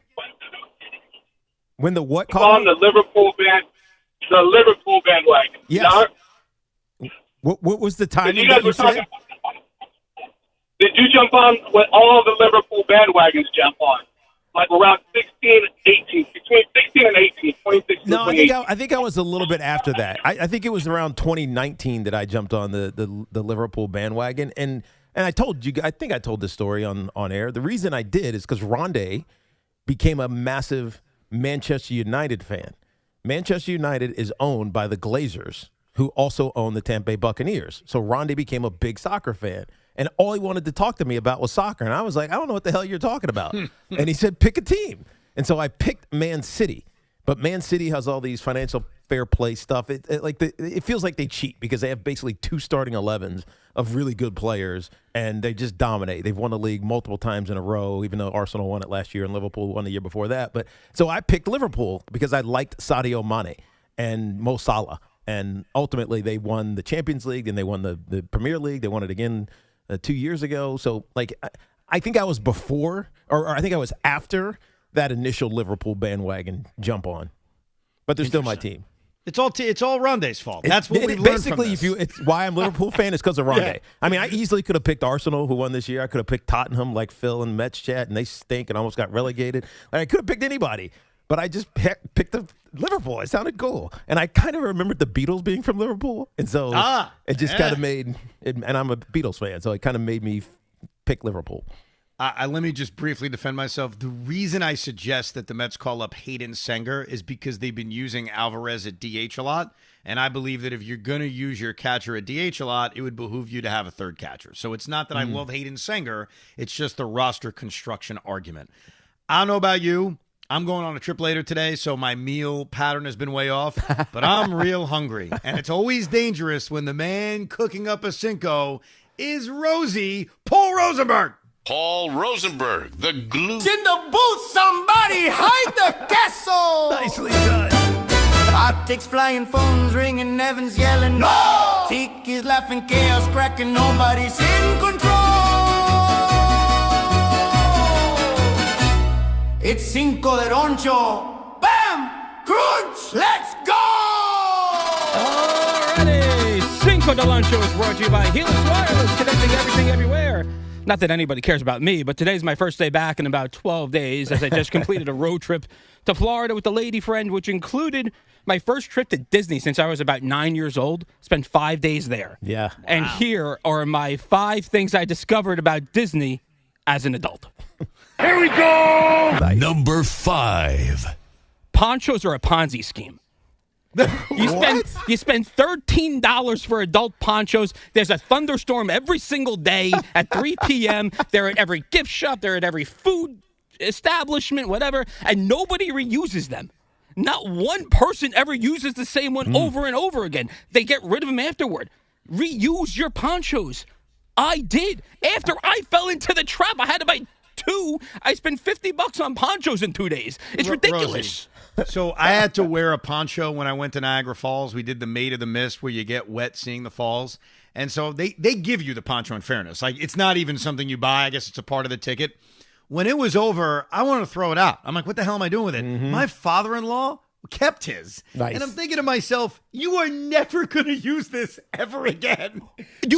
But you do. But you can throw you? Yes. If the problem is, like, you fold them up. If you don't refold it up so it's like nice and neat and like convenient to stick in your pocket, then you're going to just throw it away. But if you take the time to refold it, which is like stupid, but if you do it, right, it's just like it's new. And I'm not saying and you it's just should, water on it. It's not like there's like oil on it. Right. You don't need to bring it home. But while you're at Disney, do not throw them away. Yeah. They're good quality ponchos. It's not plastic. Yeah. It's legitimately good quality. I agree. You just got to take the 4 minutes to refold. Yes, 100%. Here we go. Number 4. Number 4. The Disney transportation system is flawless. All the buses, they go to every resort, every park, every hotel, every major city should spend a class and focus on how Disney runs their bus network. I was on buses from Epcot to Magic Kingdom at 10:30, back to the Animal Kingdom, back to every kingdom you can imagine. And it's so simple, and it's right there. It's easily marked. Well done job by Disney. Nice. And it's more than that, because I think the Skyliner is really awesome. That's the thing that, like, it's like the ski lift. Yeah. And even the monorail system and the boat that would take you to Magic Kingdom. So it's more than just the buses, which are great. They got a million different ways you could travel around those parks. Absolutely. Number 3. The breakfast situation. Now, I'm a guy who loves breakfast. Character breakfasts, I think, are a must. They're cheesy. They're ridiculously overpriced. I spent $60 at Chef Mickey's on the buffet, and you can get whatever you want. Now, the eggs were a little undercooked, so I had to stay away from those. But besides that, you get a picture with Donald Duck. You get a picture with Goofy. You have a smile on your face. That's part 1 about breakfast. Part 2, Disney doesn't have an all-day breakfast option. And for the people that wake up late, or if you're not feeling well and you just want a little bit of cooked scrambled eggs, there's no quick service you can do. They stopped serving it at 10:30. Interesting. So you have 0 options if you're in a park and you're just in the mood for a bagel or an egg sandwich. Disney needs to get breakfast quick services the entire day at every park. That's a fair critique. Yeah, that is a fair one. Number 2. Number 2. Lightning passes, I think that's what they're called, an essential part to Disney, and it's mind-boggling that people decide not to buy them. And the reason is you are spending so much money on the actual ticket and entry into Disney. It's an extra 10 to 15% of that just to buy a Lightning Pass. Yes. Buy the Lightning Lane. I don't care if you're doing a hopper situation, a single park, a double park, a whatever park. It makes life so much easier when you just know what time you're going to a specific ride. Why doesn't everyone do this? Because it's expensive. That's right. Hold on. Now, you are spending, if you're spending $300 on a park hopper ticket, it is $30. Spend it to extra 10. If you're spending $300, shell out the extra $30. First of all, I agree with you. And it's funny. I went to a theme park yesterday, and I don't mean to crap on the theme park, but it ain't Disney. And you realize that whenever you go to a theme park, that's not Disney. It's just not Disney. But what I realized from being at Ride Playland yesterday is that there are no lines. So it's just ride, ride, ride. I went on more rides in an hour at Ride Playland than I will go for an entire day when I go back to Disney. But I get your point. Like the Fast Pass or the Lightning, whatever they call it, they change the rules all the time. It is a must. It's just expensive, and that's how Disney gets you. They get you from every angle. Number 1. And number 1, Disney is not a vacation. And for Disney to market it as a vacation, frankly, it's close to false advertising. It is work. It's legitimate work. You have to walk between 20 and 30,000 steps a day, and you're not walking on grass or turf. You're walking on concrete, and it's the heat and the humidity and the rain, and you need to line up the aforementioned lightning passes with food reservations and everything else. It's complicated. It is ridiculous. I don't know if I had a relaxing day there. I was there for 5 days staring at giraffes and rhinos at Animal Kingdom, which was wonderful. But you do that, and then we have to hit this quick service at 10:30. We have to hit Tron at 12:15. But we can't spend the entire day at that side of Magic Kingdom because we have to hit this side of Magic Kingdom at 12:50. It's not a vacation; it's work.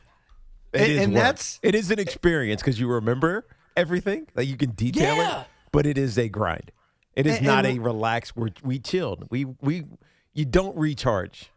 You just experience. Right. No, you guys are 1,000% right, but Rosie's saying this without kids. Like, he's not even factoring in you're right. the added work of the kid situation. It was just you and your lover. That's it. Yeah. You're 100% right. I don't know why families would even bring their kids there for that. I mean, you need a vacation when you go to Disney with kids, you need a vacation afterwards. That is correct. I can't fathom people with actual families and actual kids, multiple ones, or even one, frankly, doing everything that we did. And I think I went to every park. I have no idea that they all blend together.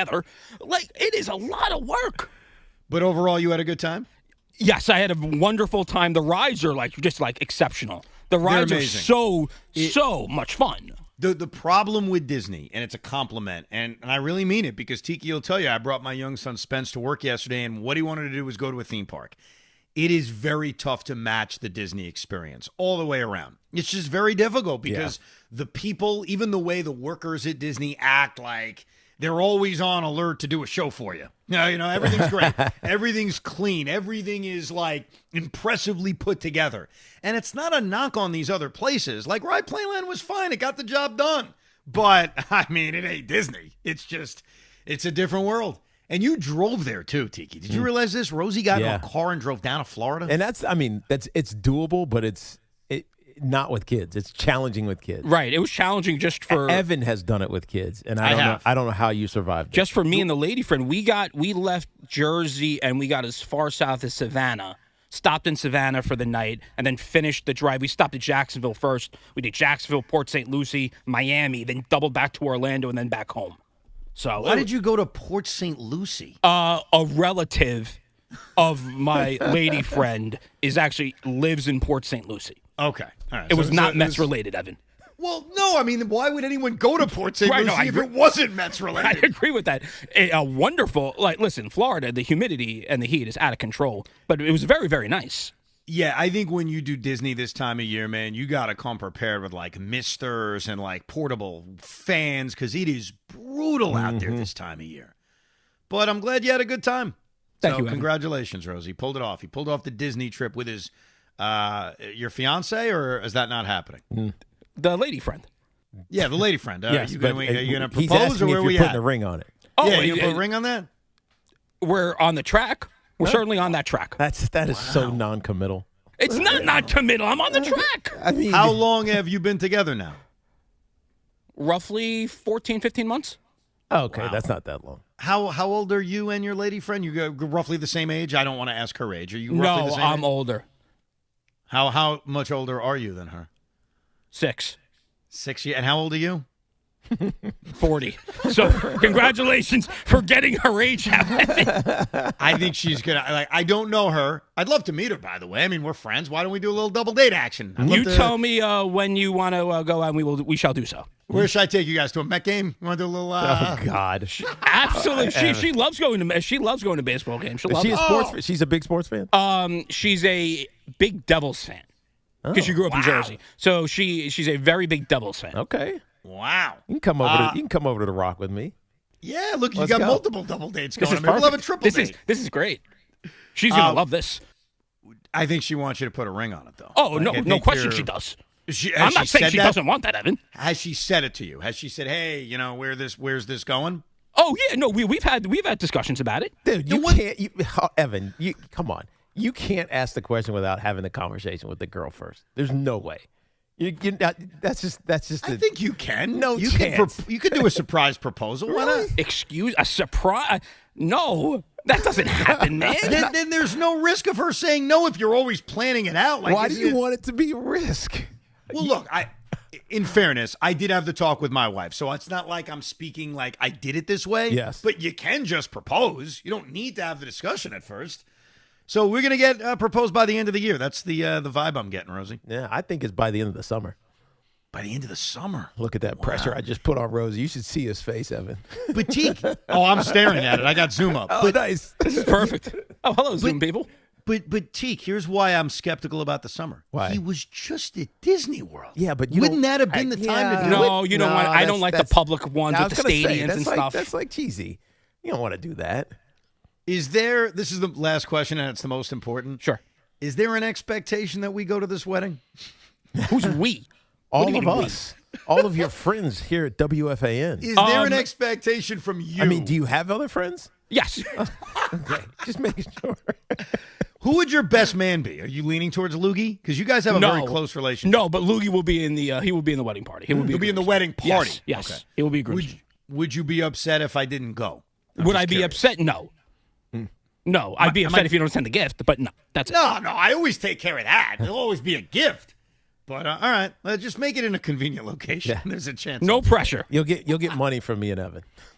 That's you know what?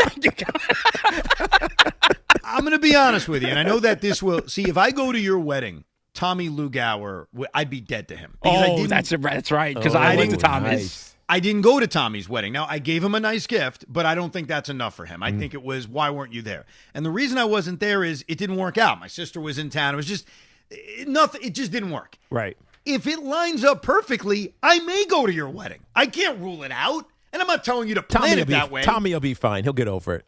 Are you serious? Yeah, he will. Oh, I'd be dead to him. If I showed up at Paul Rosenberg's wedding. He's after hours. He's after hours now. It's all good. Rosie, you know Loogie well. How pissed would he be if I go to your wedding and not his? He would never talk to you again. He'd be friendly with you again. Saquon was dead to me. Now I like him. That's fair. That's a good point, Tiki. It's a little Saquon comparison. All right, we promise we'll come back with your calls. If you've waited, we appreciate it. 888-808-1019. And also coming up in the final hour of this program, Paul Rosenberg put it together for the very first time. Your weekly edition of Idiots with Idioms. Yes. All on the way. It's Evan and Tiki without Sean Morash until Big Mac at 2 o'clock. If you're looking to level up your wardrobe, you got to check out Collars & Co. You might have seen them on Shark Tank where they landed a deal with Mark Cuban. They're the team behind the dress collar polo that sold over 1 million shirts. Well, now they've launched the Maverick Performance Blazer. And this thing is legit, sharp, lightweight, and completely wrinkle resistant, making it perfect for travel. You can just pack it up and it comes out looking fresh. Plus, it comes with smart features like security zip pockets, a sunglasses loop, and an optional pocket square. So hit up my buddies over at collarsandco.com. Use code TIKI and get 20% off. That's at collarsandco.com. Sponsored by Petro Home Services. You're about to take a look at him this weekend, Yankee fans. James Wood is hot. He's batting .400, has 4 home runs and driven in 9 runs over the last week. Don't let your AC strike out this summer. Petro's tune-up and repair team has you covered. Go with your local HVAC pros. Go with Petro for special offers. Go to petro.com. That's petro.com. And this Fan Focus is sponsored by Chef IQ. Watch the game, not the grill. Get your gear at chefiq.com. Today's July 10th. So, here are a few famous sporting things that happened on July 10th. In 1934, the AL beat the NL 9-7 at the Polo Grounds. NL pitcher Carl Hubbell struck out these 5 batters consecutively: Babe Ruth, Lou Gehrig, Jimmy Fox, Al Simmons, and Joe Cronin.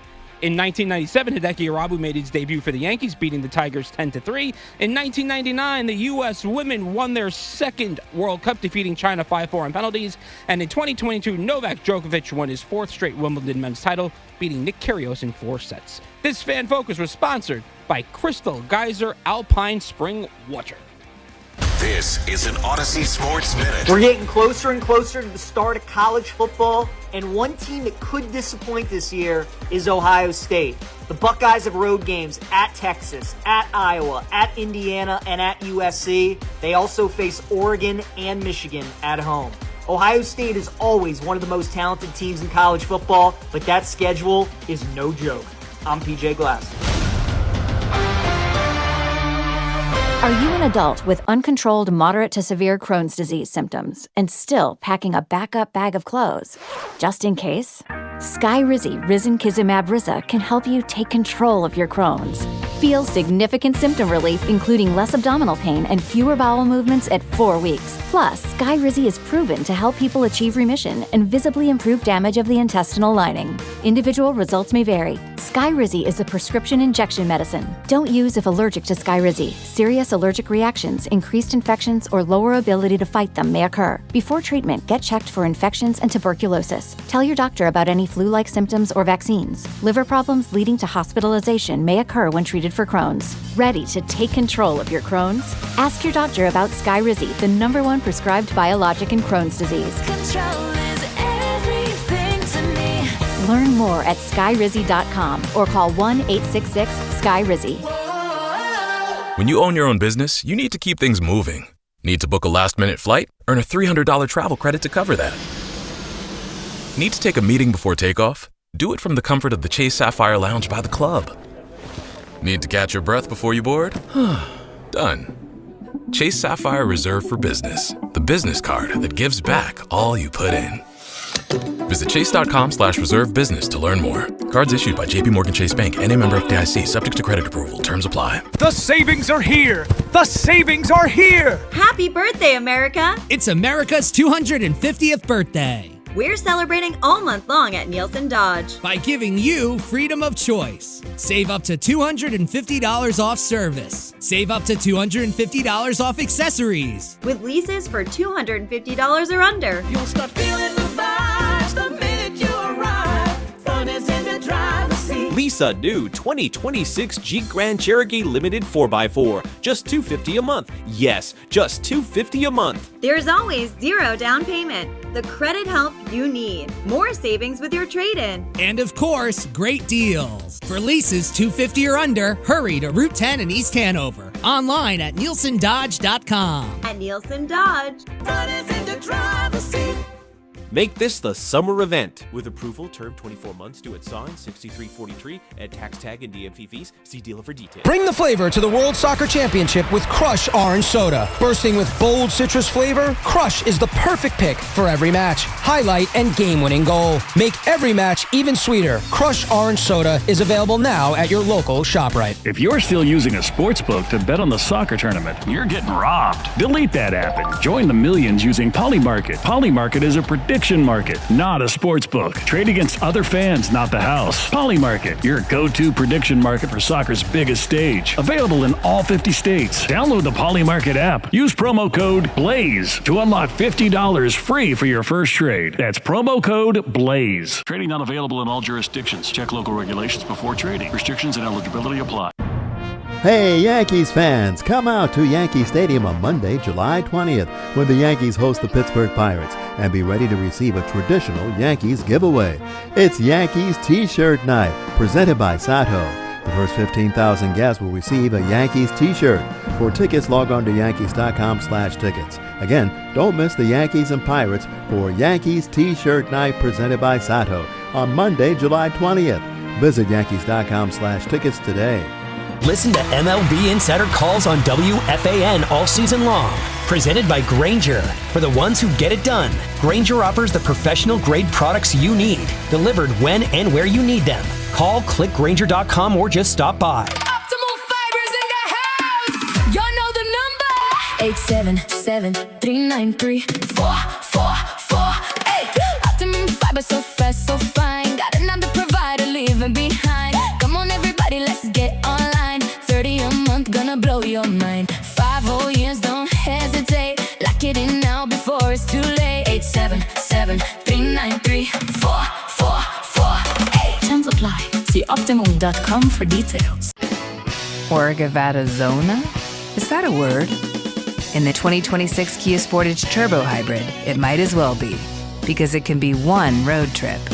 It's all about turbocharged power and hybrid efficiency working together, so you get the thrill of quick acceleration and the satisfaction of fuel efficiency. Book a test drive and keep the adventure going. Kia, movement that inspires. Call 800-333-4KIA for details. Always drive safely.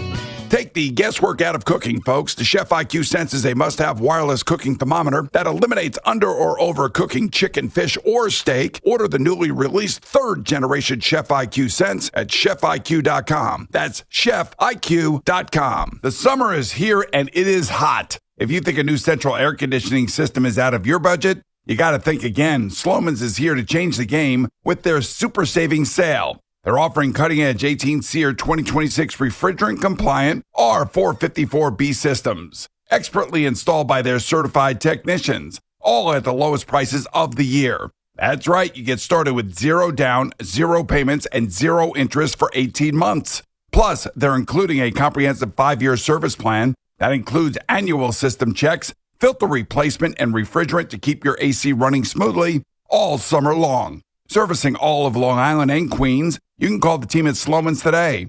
516-932-7000 for your free estimate. But you got to hurry, these cool savings aren't going to last. So don't miss out. Call 516-932-7000 or visit ac.slomans.com. That's ac.slomans.com. Terms and conditions do apply. There's nothing more refreshing than an ice-cold Surfside iced tea and vodka or Surfside lemonade and vodka to break the heat. Surfside is only 100 calories and 0 bubbles. That's right, no carbonation. It's not a seltzer. It's Surfside. Must be 21. Please drink responsibly. This report is sponsored by IBM. The Championships Wimbledon will run from Monday the 29th of June to Sunday the 12th of July, 2026. Tech partner IBM brings new personalized, fan-focused features to the experience thanks to its powerful Watson X technology. The new Key Moments tool analyzes play to calculate each player's probability of victory. Enhanced Match Chat is an interactive match companion capable of conversational-style AI responses to questions. To learn more, download the Wimbledon app or visit wimbledon.com. Our friends at Town Fair Tire remind you that at Town Fair Tire, you always get the guaranteed lowest price on name brand tires from Connecticut to Maine. Nobody beats Town Fair Tire. Nobody. Start the day with Boomer and Geo. Mornings 6 to 10 on WFAN, WFAN FM, WFAN FM HD1 New York, and Odyssey Sports Station. A little after 1 o'clock on a Friday, a summer Friday in New York City. We are getting used to the fact that Mitchell Robinson is a member of the Boston Celtics, and he did 2 funny things to me on the internet the other day that I can't stop watching, like my popcorn is out. He responded to a Celtic fan making the comment, "He better be great, otherwise we'll remember for the 2 missed free throws against us." Oh, interesting. Whatever. So Yeah. Mitch responds to this by saying, "That's cool. Still sent that ass home. Remember that." So Mitchell Robinson is talking trash to his new team's fan base. How long is he a Celtic? Like for the rest, like prediction? Yes. A season. You think it's only 1 season I and they do. dump him? I do. It doesn't work. I don't think it's going to work.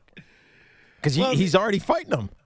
And he's fighting them by talking trash about what he did against the Celtics. Like, that's an Exactly. odd approach.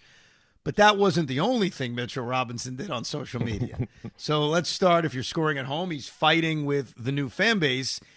He's also fighting with his former teammates. Oh, gosh. Josh Hart tweeted out that Mitchell Robinson should delete the picture of Mitch as a Celtic. Hart tweeted, "Yo, admin, delete this." Mitchell Robinson's response, "F off, Josh Hart. Y'all ain't want me." Now, that could mean the organization or that could mean him. Do you think that's personal, or you think they're saying this with tongue in cheek? Honestly, you want my honest answer? Yes. It's all tongue in cheek. I think so too. That is I Josh think- Hart's yeah, I think they're joking friends. about delete this. Right. I think they're And- still friends. And Mitch is being truthful that y'all didn't want him, but I don't think his y'all means Josh Hart. Right. I think his y'all means the Knicks, because the Knicks made a decision, and you could agree with it or not, that they did not want to pay him what the Boston Celtics were willing to pay. Mm-hmm. So it is totally fine for Mitchell Robinson to say, y'all didn't want me, because isn't that kind of true? It is true. They didn't want him. They've re-signed everybody else, including Jordan Clarkson, and not Mitch. And I get the Now, business granted, on the money. It worked because the money for Jordan Clarkson and Shamet, it's minuscule. Right. They paid for Andre Drummond, Landry Shamet, and Jordan Clarkson. They basically paid those 3 guys less than Mitchell Robinson is getting from the Celtics. That's so right. it's not all apples to apples. But as a player, I get Mitchell Robinson saying y'all didn't want me. Mm-hmm. But I love it. He's fighting with Celtic fans, and he's fake fighting with former Knicks. Yes. So I just can't stop watching. Best of luck to Mitchell Robinson in Boston. He's going to be fun. He's going to be fun, indeed. 888-808-1019, the number. Let's go to Steve in Newark. What's going on today, Steve? Hey, boys. Happy Friday. What's up, Steve? Happy Friday. Now, Tiki. I couldn't wait for this The Pentagon released a bunch of UFO files this morning. Okay, what did we get? I didn't see them yet. They got new UFO objects. Okay. People saying that they haven't seen this in 28 years. Mm-hmm. Does this change anything in your mind? I mean, the problem is an unidentified, now it's UAP, aerial phenomena. It could be anything. We don't know what it is. It could be an experimental aircraft. It could be, you don't know. It could be an optical illusion. We don't know. And for some reason, all of these videos, they're grainy as hell, right? If you have an iPhone 14 or 16 or whatever the heck the new one is, you can zoom in from damn near a mile away and get a clear picture. You're not thinking right. Why the heck can we not get clear pictures? I have an answer. Of unidentified aerial phenomena. Do you want an answer? Please tell me. If by some fluke, because you don't believe it, and that's totally fine, if by some miracle an object is able to fly thousands to millions of light years away, you don't think they have the technology to blur our iPhone camera? How do they know to blur that iPhone camera? What are they looking at? Are they looking at Earth from however many hundreds?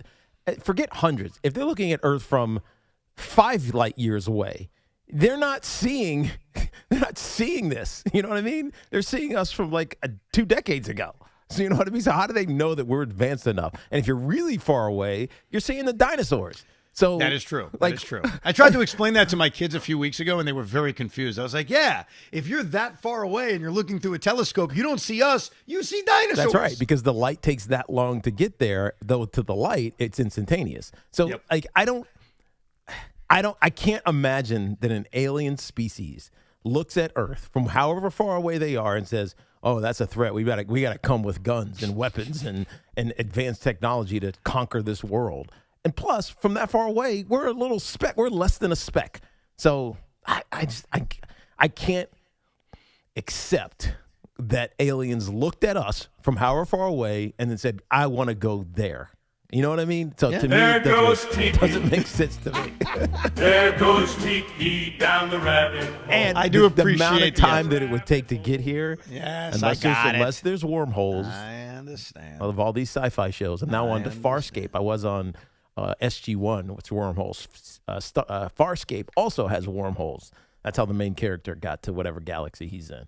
So maybe there's wormholes. Maybe there are. Oh, we got a maybe out of Tiki, ladies and gentlemen. We're making progress. I get science allows for wormholes. I just don't know if they actually exist because we haven't seen one. All right, we're making progress. Let's go to Joey. Let's go to Joey in Massapequa. What's going on, Joey? Hey, Joey. Hey, what's going on, guys? How are you? We're good. So you guys were talking about before how a lot of Major League Baseball players are just not that good anymore or aren't playing that well.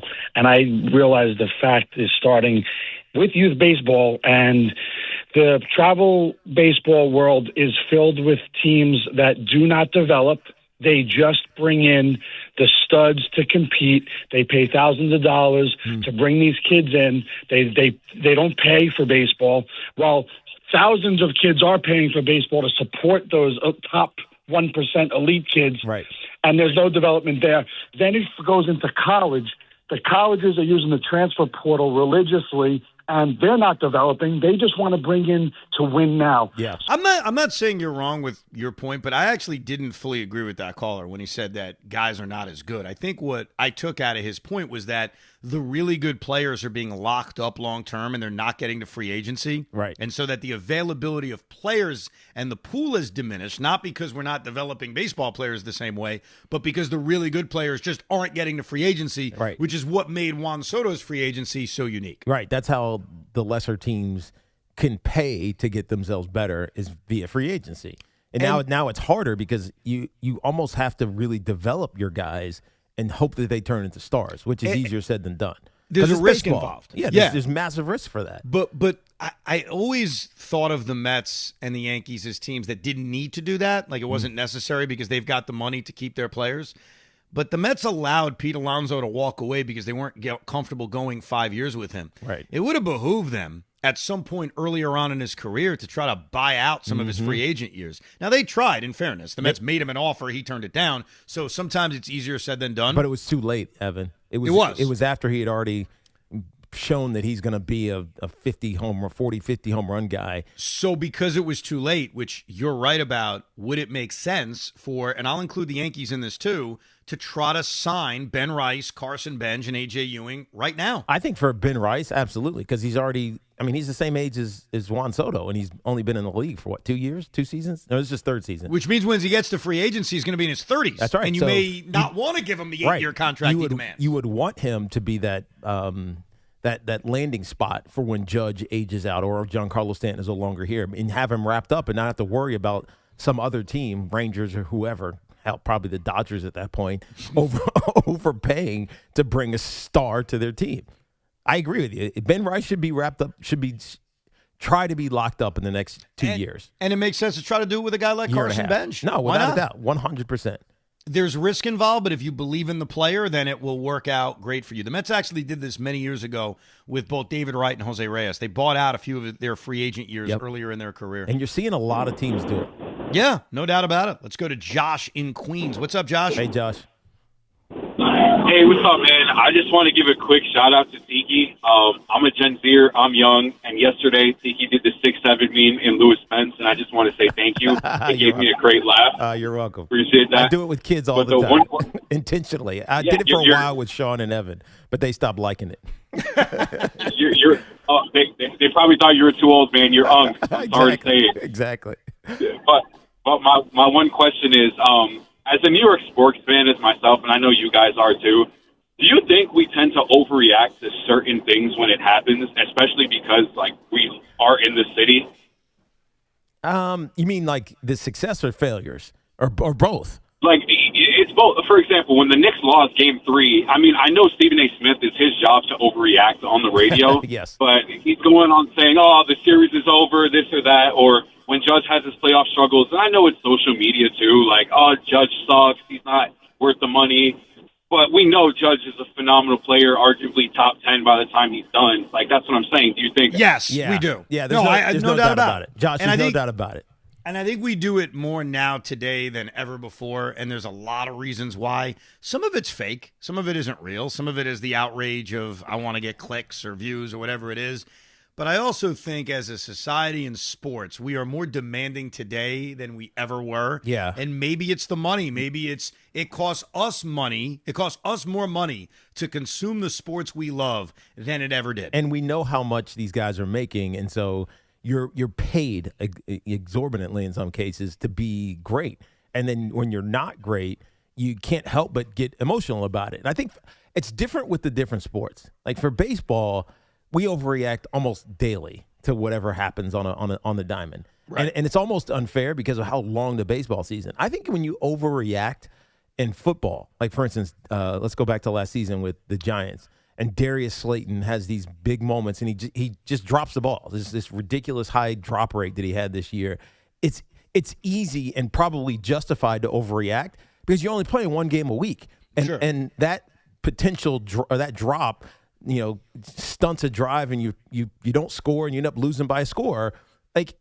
How can you not overreact? Because it directly resulted in you lowering your chances to get to the next season. So football is different.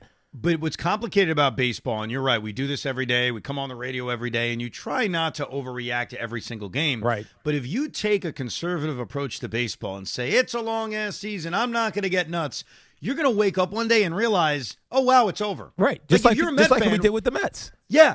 For a Met fan, when did you come to the point of, oh, my God, this isn't an over-exaggeration. The season's a disaster. For you, it's 2 months ago. For you, it's 2 months ago. It was early for me. It was April 20th. I remember the date. Mm-hmm. April 20th, and that's less than a month into the season, I said, wow, I don't think they're good. This is going to be a bad season. I remember a few people I respect reached out to me and said, you're overreacting. Come on, dude, you know better than this. Yeah. It's April. Baseball's tough, man, because sometimes you're not overreacting. But I feel like we But I think for you, and this is just specific to the Mets this season, you felt it early. And I remember I specifically remember us having this conversation. It was probably early April. Like, are they just playing bad or are they just not a good team? And like, we had that real conversation. And I think at the time we left it as they'll come out of this. They're too good. There's too many good players. They're just playing bad. But after weeks of the same thing over and over and over again, it's like, dude, they're just bad. Yeah. Like there's no excuse that you can lay out that justifies it. So the overreaction is actually the reality. And the Yankee thing is even more complicated because, okay, they always get off to good starts. Then they have this swoon for whatever reason, and then they inevitably get out of it. Right. And they make the playoffs. And when you go into the playoffs, why wouldn't you believe in your team? You've got a chance to win it all. Of course. And so the Yankees, like, the panic is weirder, even though I get it, because you know they're going to be playing in October. Well, and if they're playing in October, why are we freaking out about a game on July 8th? I think the thing with the Yankees, though, is that you look at the other really good teams, and you have to go to the National League, obviously, and you look at the Dodgers.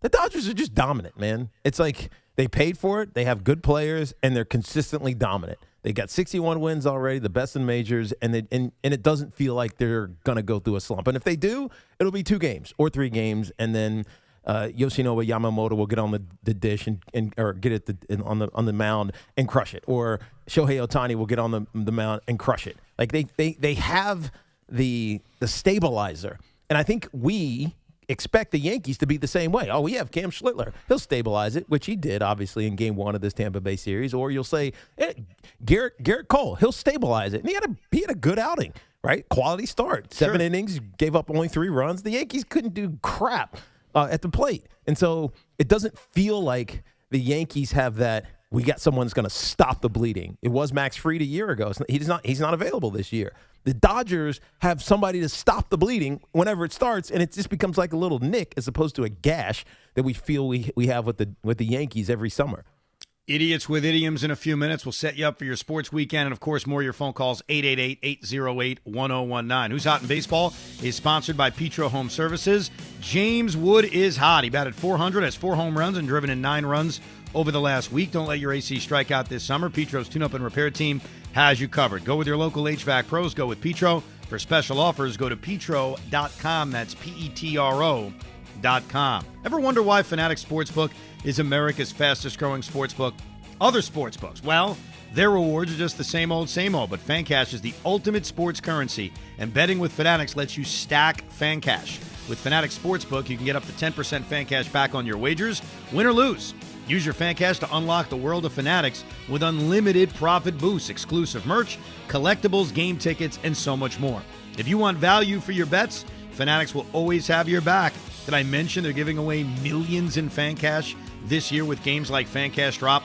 Tap in every Friday and see what all the fuss is about. Switch to a sportsbook that will always give you more to play with. Go check it out yourself and download the Fanatics Sportsbook app today. Winning hits different here. Must be 21 plus. Gambling problem? Call 1-800-GAMBLER. New York residents call 877-8-HOPE-NY or text HOPE-NY 467-369. Connecticut residents call 888-789-7777 or visit ccpg.org. With the warm months here, it's time for a healthier you. My good buddy John Gallucci Jr., CEO of JAG Physical Therapy, always tells me how important it is to focus on your biomechanical chain to reduce injuries. Well, now is the time for you and your loved ones to turn to JAG to get stronger and function at a higher level. A dedicated team of physical therapists at JAG Physical Therapy will develop a plan specifically for you to help prevent injuries. And if you have an existing injury, their expertise and commitment will help you get back the life you love. Schedule your appointment today at jagpt.com. That's JAGPT.com. The Yankees hit the road and traveled to D.C. to take on the Nationals. 6:45 today. Give it up. Say goodbye. Susan Wolfman and Dave Sims call all the action. The home of Yankees baseball is The Fan. 101.9 FM, 660 AM, and always available en Espanol with Ricky Ricardo on the Odyssey app. Speeding catches up with you. Paid for by NHTSA. Pat Boyle here to help you beat the books with Westwood One Sports. World Cup quarterfinals, and I think we get a banger of a game with Norway, England. Norway's 5 games in this tourney have averaged over 4 goals per game, and England have averaged over 3 goals per game. Both teams' strengths are the offense. We have two world-class strikers in Kane and Holland. Give me the over, 2.5 for the game. I'm Pat Boyle. Bet smarter and beat the books. Download the BetMGM app today. I'm David Ortiz. When I lost my mom, she was only 46. And I lost my dad to cancer. It was the worst pain I ever felt. It made me think, what will happen with the people I love when my time is up? That's why I have life insurance. Ethos makes it easy. It's all online, take about 10 minutes, and you can get up to $3 million in coverage. Get your free quote at ethos.com/game. That's ethos.com/game. Paid testimonial. Time spent on application may vary. Online health questions required. The World Cup is here. NJIT's Martin Tuckman School of Management has bridged business and tech to build the ultimate digital fan hub. See how loud your city is and track fan data in real time. Be part of the game. Visit njit-worldcup.com. The savings are here! The savings are here! Happy birthday, America! It's America's 250th birthday. We're celebrating all month long at Nielsen Dodge by giving you freedom of choice. Save up to $250 off service. Save up to $250 off accessories. with leases for $250 or under. You'll start feeling the vibes the minute you arrive. Fun is in the driver's seat. Lease a new 2026 Jeep Grand Cherokee Limited 4x4. Just $250 a month. Yes, just $250 a month. There's always zero down payment. The credit help you need. More savings with your trade-in. And of course, great deals. For leases $250 or under, hurry to Route 10 in East Hanover. Online at nielsendodge.com. At Nielsen Dodge. Fun is in the driver's seat. Make this the summer event. With approval, term 24 months due at sign, 6343 at tax tag and DMV fees. See dealer for details. Hey, it's Jerry Recco. Wind Creek Bethlehem is your place for all the action. Check out the high-energy casino floor for the hottest slots and table games like blackjack, craps, and roulette. Go for high-stakes play in the poker room and enjoy tableside massages and complimentary beverage service. Experience the thrill of live dealer stadium gaming or visit the sportsbook to catch the game and place your wager. Mix things up with virtual golf at Twisted Tees or axe throwing at Angry Jacks. Fuel up at your choice of eateries like Chop House, Urban Table, and Bethlehem Barrel and Draft House. Keep the night going with live entertainment or a handcrafted cocktail. Then relax in a luxurious guest room at Wind Creek's AAA 4-Diamond Hotel. Play online anytime in the Wind Creek Casinoverse. Download it for free from the Apple or Google App Stores. Wind Creek Bethlehem. Go for the W. Learn more at windcreekbethlehem.com. Must be 21 or older. Gambling problem? Call 1-800-GAMBLER. Town Fair Tire honors any valid rebates, manufacturers or competitors' rebates. Yes, even any competitors' rebates. And we give you the guaranteed lowest price. Nobody beats Town Fair Tire. Nobody. Town Fair Tire. Orgavattazona? Is that a word? In the 2026 Kia Sportage Turbo Hybrid, it might as well be, because it can be one road trip. It's all about turbocharged power and hybrid efficiency working together, so you get the thrill of quick acceleration and the satisfaction of fuel efficiency. Book a test drive and keep the adventure going. Kia, movement that inspires. Call 800-3334-KIA for details. Always drive safely. Lights, camera, baseball. The spotlight is on Citi Field for one of the season's biggest series as the Mets take on the Los Angeles Dodgers Friday, July 24th through Sunday, July 26th. Don't miss this marquee matchup. For tickets, go to Mets.com/tickets. The Colonel's cooked up a new $10 bucket of the day just for you. Monday, 24 nuggets for $10. Tuesday, 8-piece fried chicken for $10. Wednesday, 10 wings for $10. Thursday, 8 tenders for $10. Friday, 24 nuggets for, ooh, you guessed it, didn't you? $10. The $10 bucket of the day deal. Every weekday, only at KFC. It's finger-licking good. Prices and participation vary while supplies last. Not available on third-party ordering platforms. Tax extra. Indeed presents hires you can't afford to get wrong, like public works supervisor. Hey, this water main is under a ton of pressure. Did you ever fix it? Yeah, 3 layers of duct tape. Wait, should I have added a 4th layer?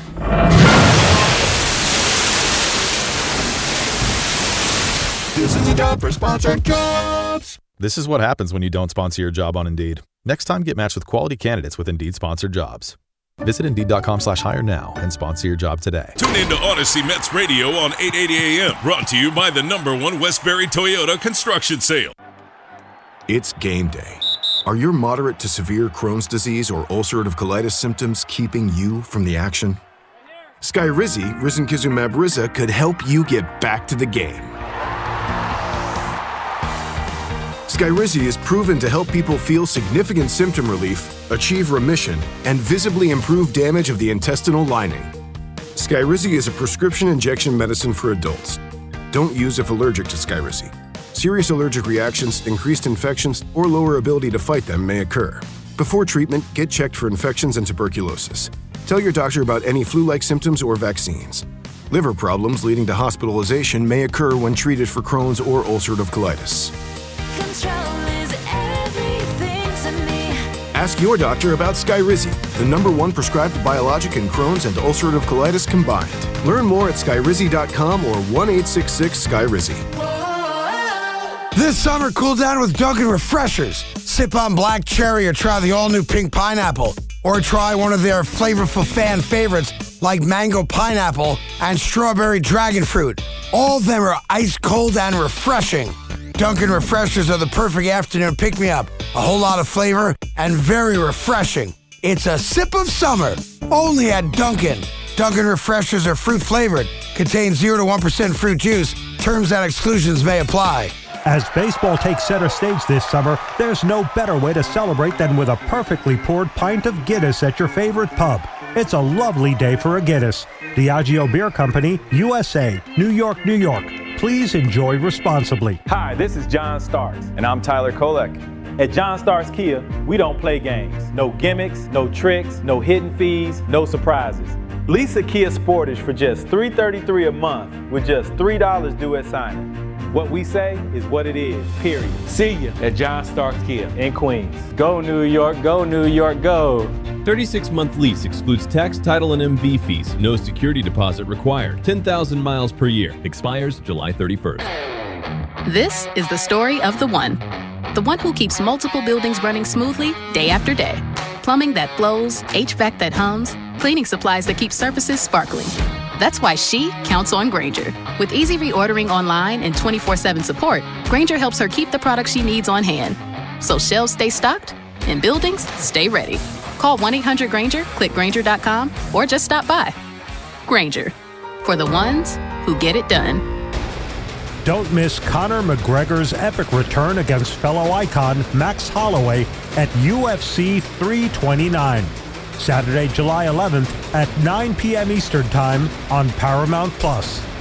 Long Island is more exciting than ever at Jake's 58 Casino Hotel.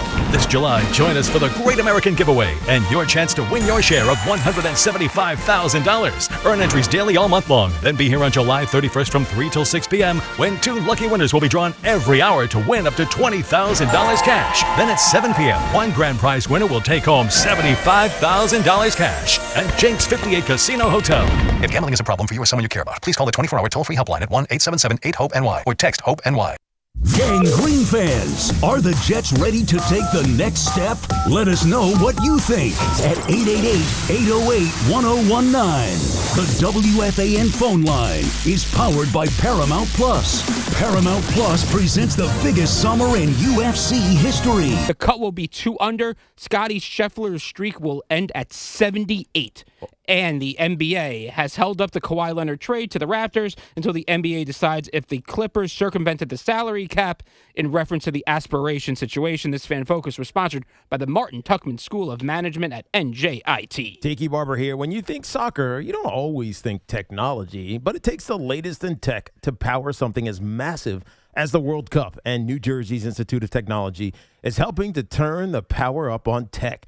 NJIT's Martin Tuckman School of Management has developed a digital dashboard for tracking fan sentiment and offering info on all things World Cup. You can add to the energy as well by checking it out at njit-worldcup.com. That's njit-worldcup.com. 2 quick basketball thoughts. He just mentioned in the Fan Focus the Kawhi trade. It is amazing that the NBA has still not decided what the punishments are for that investigation. They've been looking into that for a very long time. And what they told the Clippers and the Raptors, more specifically Toronto, any kind of punishment against Kawhi Leonard is now your problem if you make this trade. So the reason that they're all holding it up, not that it will fall apart, but based on what the punishments are, it could change the look of that trade. It could actually crumble. I guess it's possible, depending on how hard the league wants to come down. Clearly, there was some wrongdoing by Steve Ballmer, Kawhi Leonard, and the Los Angeles Clippers. The question is, how much wrongdoing and how hard is the NBA going to come down on them for that?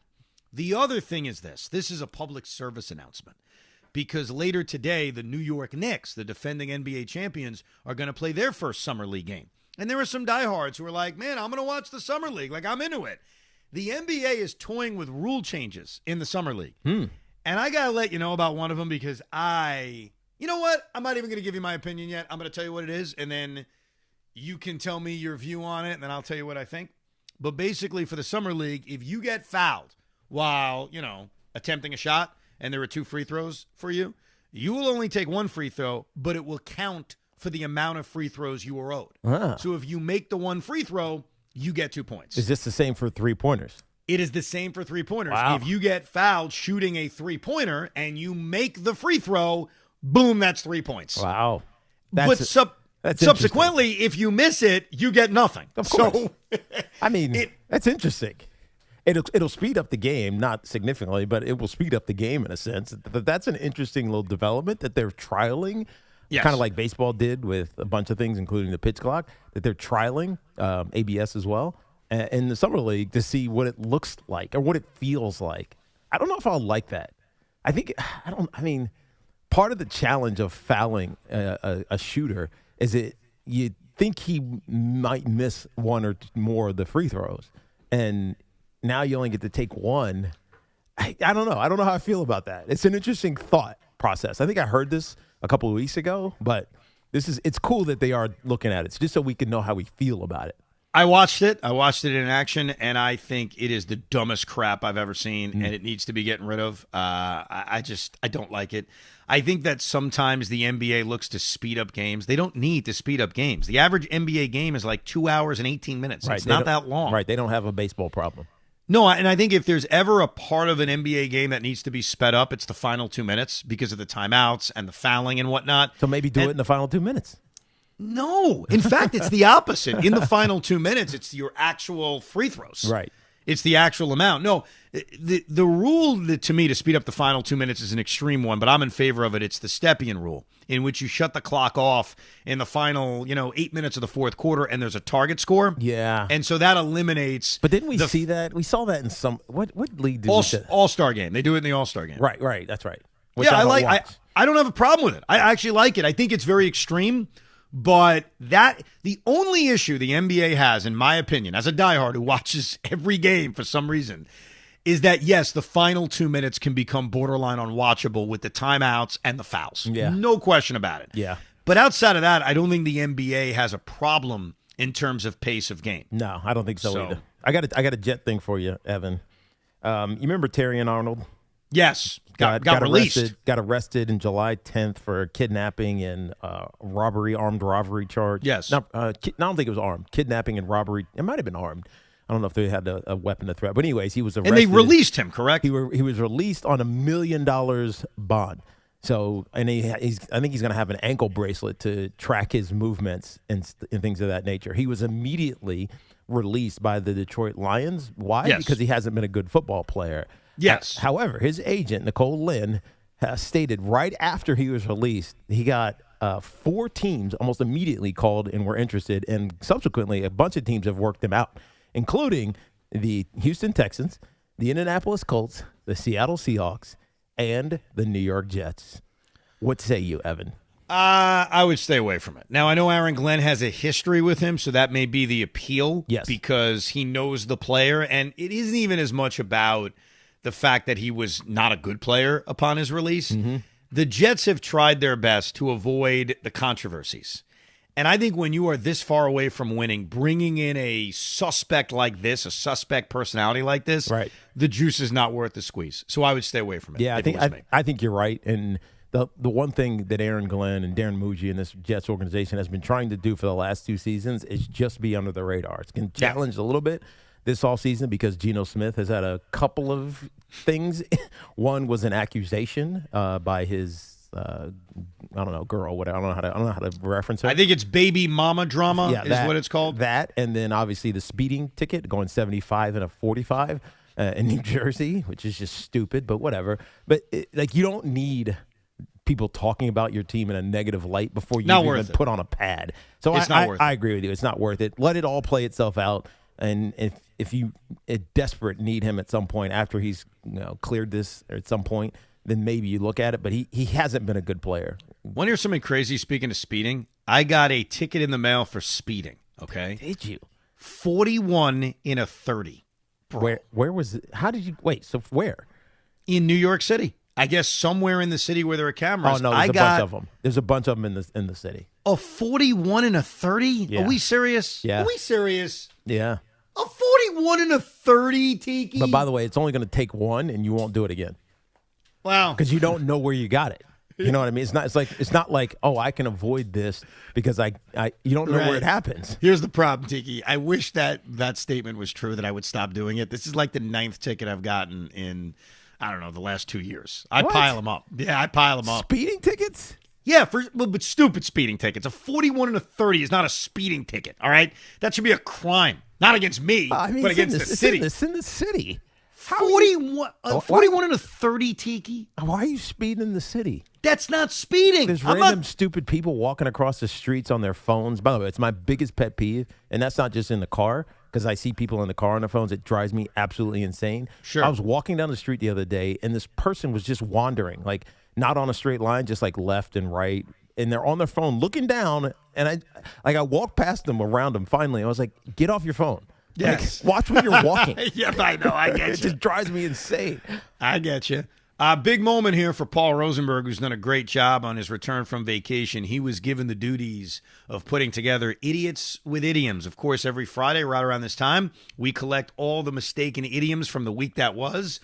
I do want to say before we play this, I'm filing a protest. I was solo for one of the days. Actually, 2 of the days, because we include last Friday. Yep. There's a weird amount of Evan mistaken idioms in this thing. I dominate for 4 hours straight. I know. I feel like it's sort of unfair, but Paul put it together for the first time. I'm sure it's going to sound great. Ladies and gentlemen, it's a brand new edition of Idiots with Idioms. What is the name of the big famous picture? Martha Vineyard. What's the name of the lady? Hey, you know what time it is? It's Idiots with Idioms. Idiots with Idioms. Idiots with Idioms. Idiots with Idioms. Laugh till you split your sides. Idiots with Idioms. And then the bending over and the confusing reactions from everyone who works here. You could put a Band-Aid on it. Eventually, the Band-Aid comes off and the scar returns. Did I get that right? Lucky for you, I did idioms this morning. So I needed complete toe job. And the New York Yankees get the perfect toxin. The Minnesota Twins. What? It's hard. It's going to be even harder during the Knicks. Winning for the first time in 53 years is climbing Mount Everest. Yeah. Doing it a second time is now just for kicks and fun. I'm actually going to listen to the radio station all night tonight. Like, I'm going to light marshmallows. Light marshmallows? I'm going to cook marshmallows in a fire. What? Oh, people are going to make fun of me? Oh, Evan, you're demasculated. Oh. Now, that's something they did a little bit unorthodoxly, if you will. That's an idiom for next Now, there's week. a lot of ambiguity in the middle of this. Paul Rosenberg is our Josh Hart at the station. Well, here is Clyde Frazier. And takes inside. Although, actually, this is Clint Frazier. Clyde, I worked with on Atlanta basketball some years ago. Let's say it's the Giants. The Giants have some onerous contracts. Onerous contracts. Yes. And if hitters see you and feel like they have fresh meat in the water there, fresh blood in the water. And look, I'm not trying to absolve Boone of blame. And they had to make a kickball, on the corner kick. We're getting there. You're getting close. Kickball, corner kick. Not that we're the bad guys, but we're big. We're not. What's that? Jimmy and the Beanstalk? Jack and the Beanstalk? Jack and the Beanstalk. No, it's the wrong analogy. David Goliath. David Goliath. There you go. Okay, I have no cat in the dog race. What do you call it? It's Idiots with Idioms. Only 9 countries have won a World Cup. So there's a lot of teams in the boat of us. We're in the boat of a lot of teams. He could play third base, and we could have Volpe at shortstop and him at third base. His valuable is his valuability. Every player on the team texted Lindor to say congratulations and welcome aboard except Lindor. Lindor never sent that text message. It wasn't like teams were knocking themselves over to give Pete Alonso the contract he wanted. It is amazing how hard the game is. Two things can be true at the same time. Huh. Put that in your pot and smoke it. Laugh till you split your sides. Idiots with idioms. Great job, It's Rosie. a pipe. You've never smoked a pipe, have you? I've never smoked anything, Tiki. Oh, okay. There you go. That's why you got it wrong. Does that make me strange that I've never smoked a cigarette, a pipe, marijuana, anything? Yeah, I mean, a little bit. A little bit. You never tried it? I never had an urge. Like, to me, it was, why am I taking that phallic object and putting it in my mouth? Like, it just never, it never appealed to me. I got to be honest with you. They're not all phallic. A pipe is really cool. I remember we went fly fishing out in Wyoming, and I had a pipe. I bought a pipe. I bought the tobacco. It was hard to smoke a pipe, but I kind of thought it was cool. I do agree that I think a pipe makes you look kind of cool. Yes. I'm just saying I never had the urge to even try it. Yeah. And here I am. I'm in my mid-40s. I got a birthday coming up. I'm going to be 43. Good for you. Never tried it. You And I shouldn't don't put smoke in your lungs. It doesn't make any sense to me. And I don't see that changing. I'd be very surprised if before I'm dead if I'm like smoking anything. Unless I have to. Like it's an emergency or something. But I don't know why it would be an emergency. You're going to be 88 sitting on like I don't know, in pain somewhere, and you're going to be like, just give me a toke. Give me a toke. It doesn't matter at this point. It's my final Right. final dream is let me just give it a toke and see what happens. Let's finish out with your calls, 888-808-1019. Mike in Clifton Park. What's up, Mike? Hey, Mike. Hey, guys. So I have 2 points, Stearns and the Yankees. And, in terms of smoking, if David Stearns smoked something, maybe he would do a better job. But listen, Stearns, he meets the press every couple of weeks. And I really want one of them to ask him, is he going to hire a GM for himself like he had with his former team to get back on track? And I hope he has the ego strength to do that.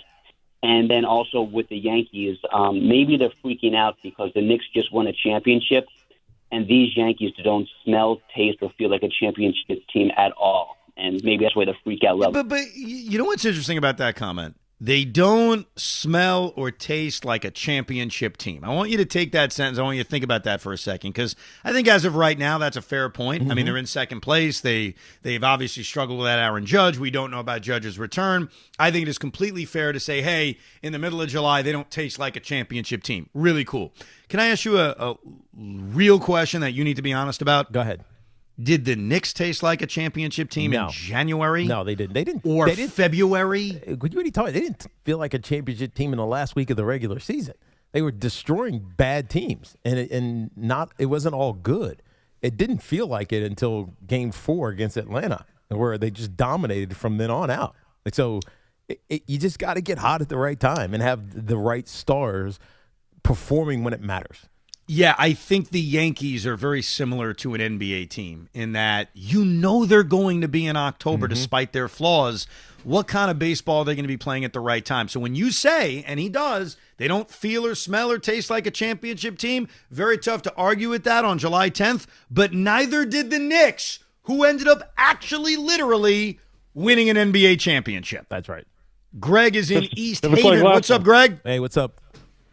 Hey, guys. First-time caller, long-time listener. I grew up listening to Mike and the Dog. Tiki, you're the man. I definitely bought your book at the Scholastic Book Fair when I was in, third grade, man. Oh, man, now you're aging me. It's all good. But I was telling Rosie there, I'm actually a Red Sox fan, and I got to say, because I was listening to the moment when it happened, but Michael Kay is actually the guy to blame for the Yankees getting the last 20 games because I think it was in the first or the second game of the series where the Sox swept them and it started this whole debacle. Right. He said something along the lines of he didn't like the chant where they're like, oh, well, where they said the Yankees suck. And he's looking at he's like, oh, they can't see the standings over there on the Green Monster. Oh, my God. You know what? I didn't even think about that. Scoreboard. He's pointing at the scoreboard. And what's crazy about that is not only did we notice that comment, we played that comment on the air and I broke it down. I think you may have been off that day, Teak, but I was defending the Yankee fan and I was explaining to Michael Kay, who should know better, to the Red Sox fan, obviously, defending the Red Sox fan, that chanting Yankees suck is not a literal thing. It is just how else do we show that we don't like the Yankees? Right. I think it's actually very similar to the point I made recently about the Brandon Nimmo chants, that you're not literally chanting Brandon Nimmo because he needs to be the everyday left fielder or center fielder. It's just you're trying to show your frustrations with David Stearns. And so non-Yankee fans, Met fans included, chant their dislike for the Yankees by saying Yankees suck, even if they literally do not suck. And that time they didn't. Now they have subsequently for 20 game or whatever. And that's what he's claiming, that K's rant on the broadcast about Red Sox fans chanting Yankees suck has led to the Yankees actually sucking. Your thoughts? I mean, they have sucked, but they don't suck relative to the Red Sox, at least right now. Even though actually the Red Sox could claim we're better than you right now. Oh, they've won 6 in a row. They've been red hot, man. They're pitching their asses off right now. They're in it. Listen, you can pitch, you can compete, and right now they can pitch. I'd be curious to see what they do at the trade deadline, if they get aggressive or not. But, yeah, I think as long as the Yankees are mediocre, I think that's a great point by our last caller. I think we actually have to blame the curse of Michael K. whining about Red Sox fans chanting Yankees suck. Great point by him. That's the line. Jay in Bergen County. What's going on, Jay? Hey, I wanted to talk about the Yankees a little bit.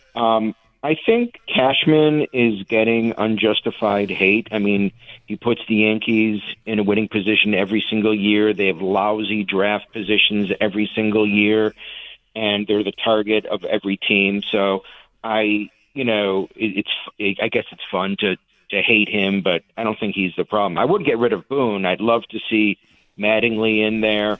I actually like Alex Cora, who ate Yankees lunch every single time they played them. I'd love to get rid of Duvall. Volpe, who is everybody's favorite nephew, he's a sweet kid, local kid, but he's real soft, and I don't think he's going to be in the MLB longer than 2-3 years, period, let alone be the shortstop for the New York Yankees. Wow, that's a lot right there. I can't a see defense. I can't. I like how he defended Brian Cashman and then lit everyone else on fire. I know. I can't see Anthony Volpe, just that one's particular. He might benefit. It feels like from a change of scenery type thing because we've soured on him to an extent, and we feel like he hit his ceiling, even though it wasn't that high of a ceiling with us. But who knows if he could go someplace else and develop into something else. The problem would be is that if he's continued to struggle, or if he just played like he is. He'd go someplace else, and they would not look at him the same way. They'd look at him as just an average MLB player and not worth the whatever it took to get him. That's what he needs, and it's amazing. Earlier in the show, we took a caller from a Met fan talking about Brett Beatty and how he agrees that Brett Beatty should just be a super utility guy. Yeah. To a lot of Met fans, they still view him as the first-round pick who's a bust. That is the issue Anthony Volpe faces. Yep. He is the next Derek Jeter. He's the local kid who came up with a lot of hype, and so he needs to be in a new location with a new role, and he'll probably succeed. But here, even if the Yankees try to do it, there's going to be so much disappointment and dislike to what he didn't turn into. The Camilo Duvall thing, man, I get why Brian Cashman traded for him. I celebrated the trade. I'd be the first to tell you. I remember seeing the video of John Boy celebrating the trade as if they won the World Series. There was a reason for that. I'm going to defend myself and him on that. Camilo Duvall has been, at times, a really good dominant reliever, but he is very up and down. And there have been way too many downs recently. And I think we get to the point where you just say, yeah, the stuff's intoxicating, but it just can't be harnessed. And so I would never put Camilo Duvall in any kind of high leverage spot. I would keep him far, far away from it. And it just feels like that's going to be a sunk cost kind of trade. I get why you did it, understood the excitement, but it doesn't feel like it's ever going to work out with Camilo Duvall. It just doesn't. But relievers are crazy, man. Because one year can be terrible, and the next year they could be great. I know. And it's common. You almost have to expect that. That's a part of why Luke Weaver is such an interesting case on if the Mets are going to trade him or not. He's having an amazing season, but is he going to be amazing next year? Yeah, but true. But he also feels like he hasn't found it fully yet, even though he hasn't 20-something innings. He hasn't given up a run yet. So he finally gave up a run, even if it was cheap. Right, he did give up a run. Right. But you know what I mean. It's been forever since he had given up a run. Yep. And we remember him from the Yankees, where he was fantastic down the stretch. So Like two of the or last awful 3 down the stretch. Like he was fantastic down the stretch in 24. Then last year he was unpitchable. No, when that's he what I pitched, mean. He was throwing batting practice. Right, 2 years ago, he was great. That's what I mean. Yeah. He was like the savior. Like, oh, man, this could be our closer for the future. And then all of a sudden, the following year, he's a shell of that. But now he's kind of back to it to a degree. So who is he? And I think the question when you have that thought or that feeling, who is he? You get lost in what you want to do with him. And I think that's where the Mets are with him. Because I think he could be a part of the future. I really do with the Mets. But do they feel that way? And is it worth it, whatever it's going to cost them? Yankees take on the Nationals this weekend down in D.C. This is a fun trip for the Yankee fan. If you haven't seen Nationals Park, it's become a nice one. Cam Schlittler is pitching the Saturday game for the New York Yankees, which should line him up, if they are willing, on 2 days rest to start the All-Star game in Philadelphia. He should. He deserves it. I expect Cam Schlittler to start unless there's some kind of health reasons why they want to be careful. So big weekend for the Yankees down in D.C. Mets take on the Red Sox. That's unique, but the Mets are buried. We all know the deal. Enjoy your weekend. Great job by Paul Rosenberg filling in. If you missed any of the show, you can rewind it on the free Odyssey app. All right, fine, Spence. What would you like to say? Go ahead. Quick. We got to go. You got to spit it out. We got to go. Make sure to give me dollars and go to this house and give me dollars. Oh, you want people to give you dollars? Okay. Good luck, son. Don't come to our house and don't give us dollars. Anyhow, Big Mac is coming up next. Enjoy your weekend. Goodbye. This is an Odyssey Sports Minute. Last night.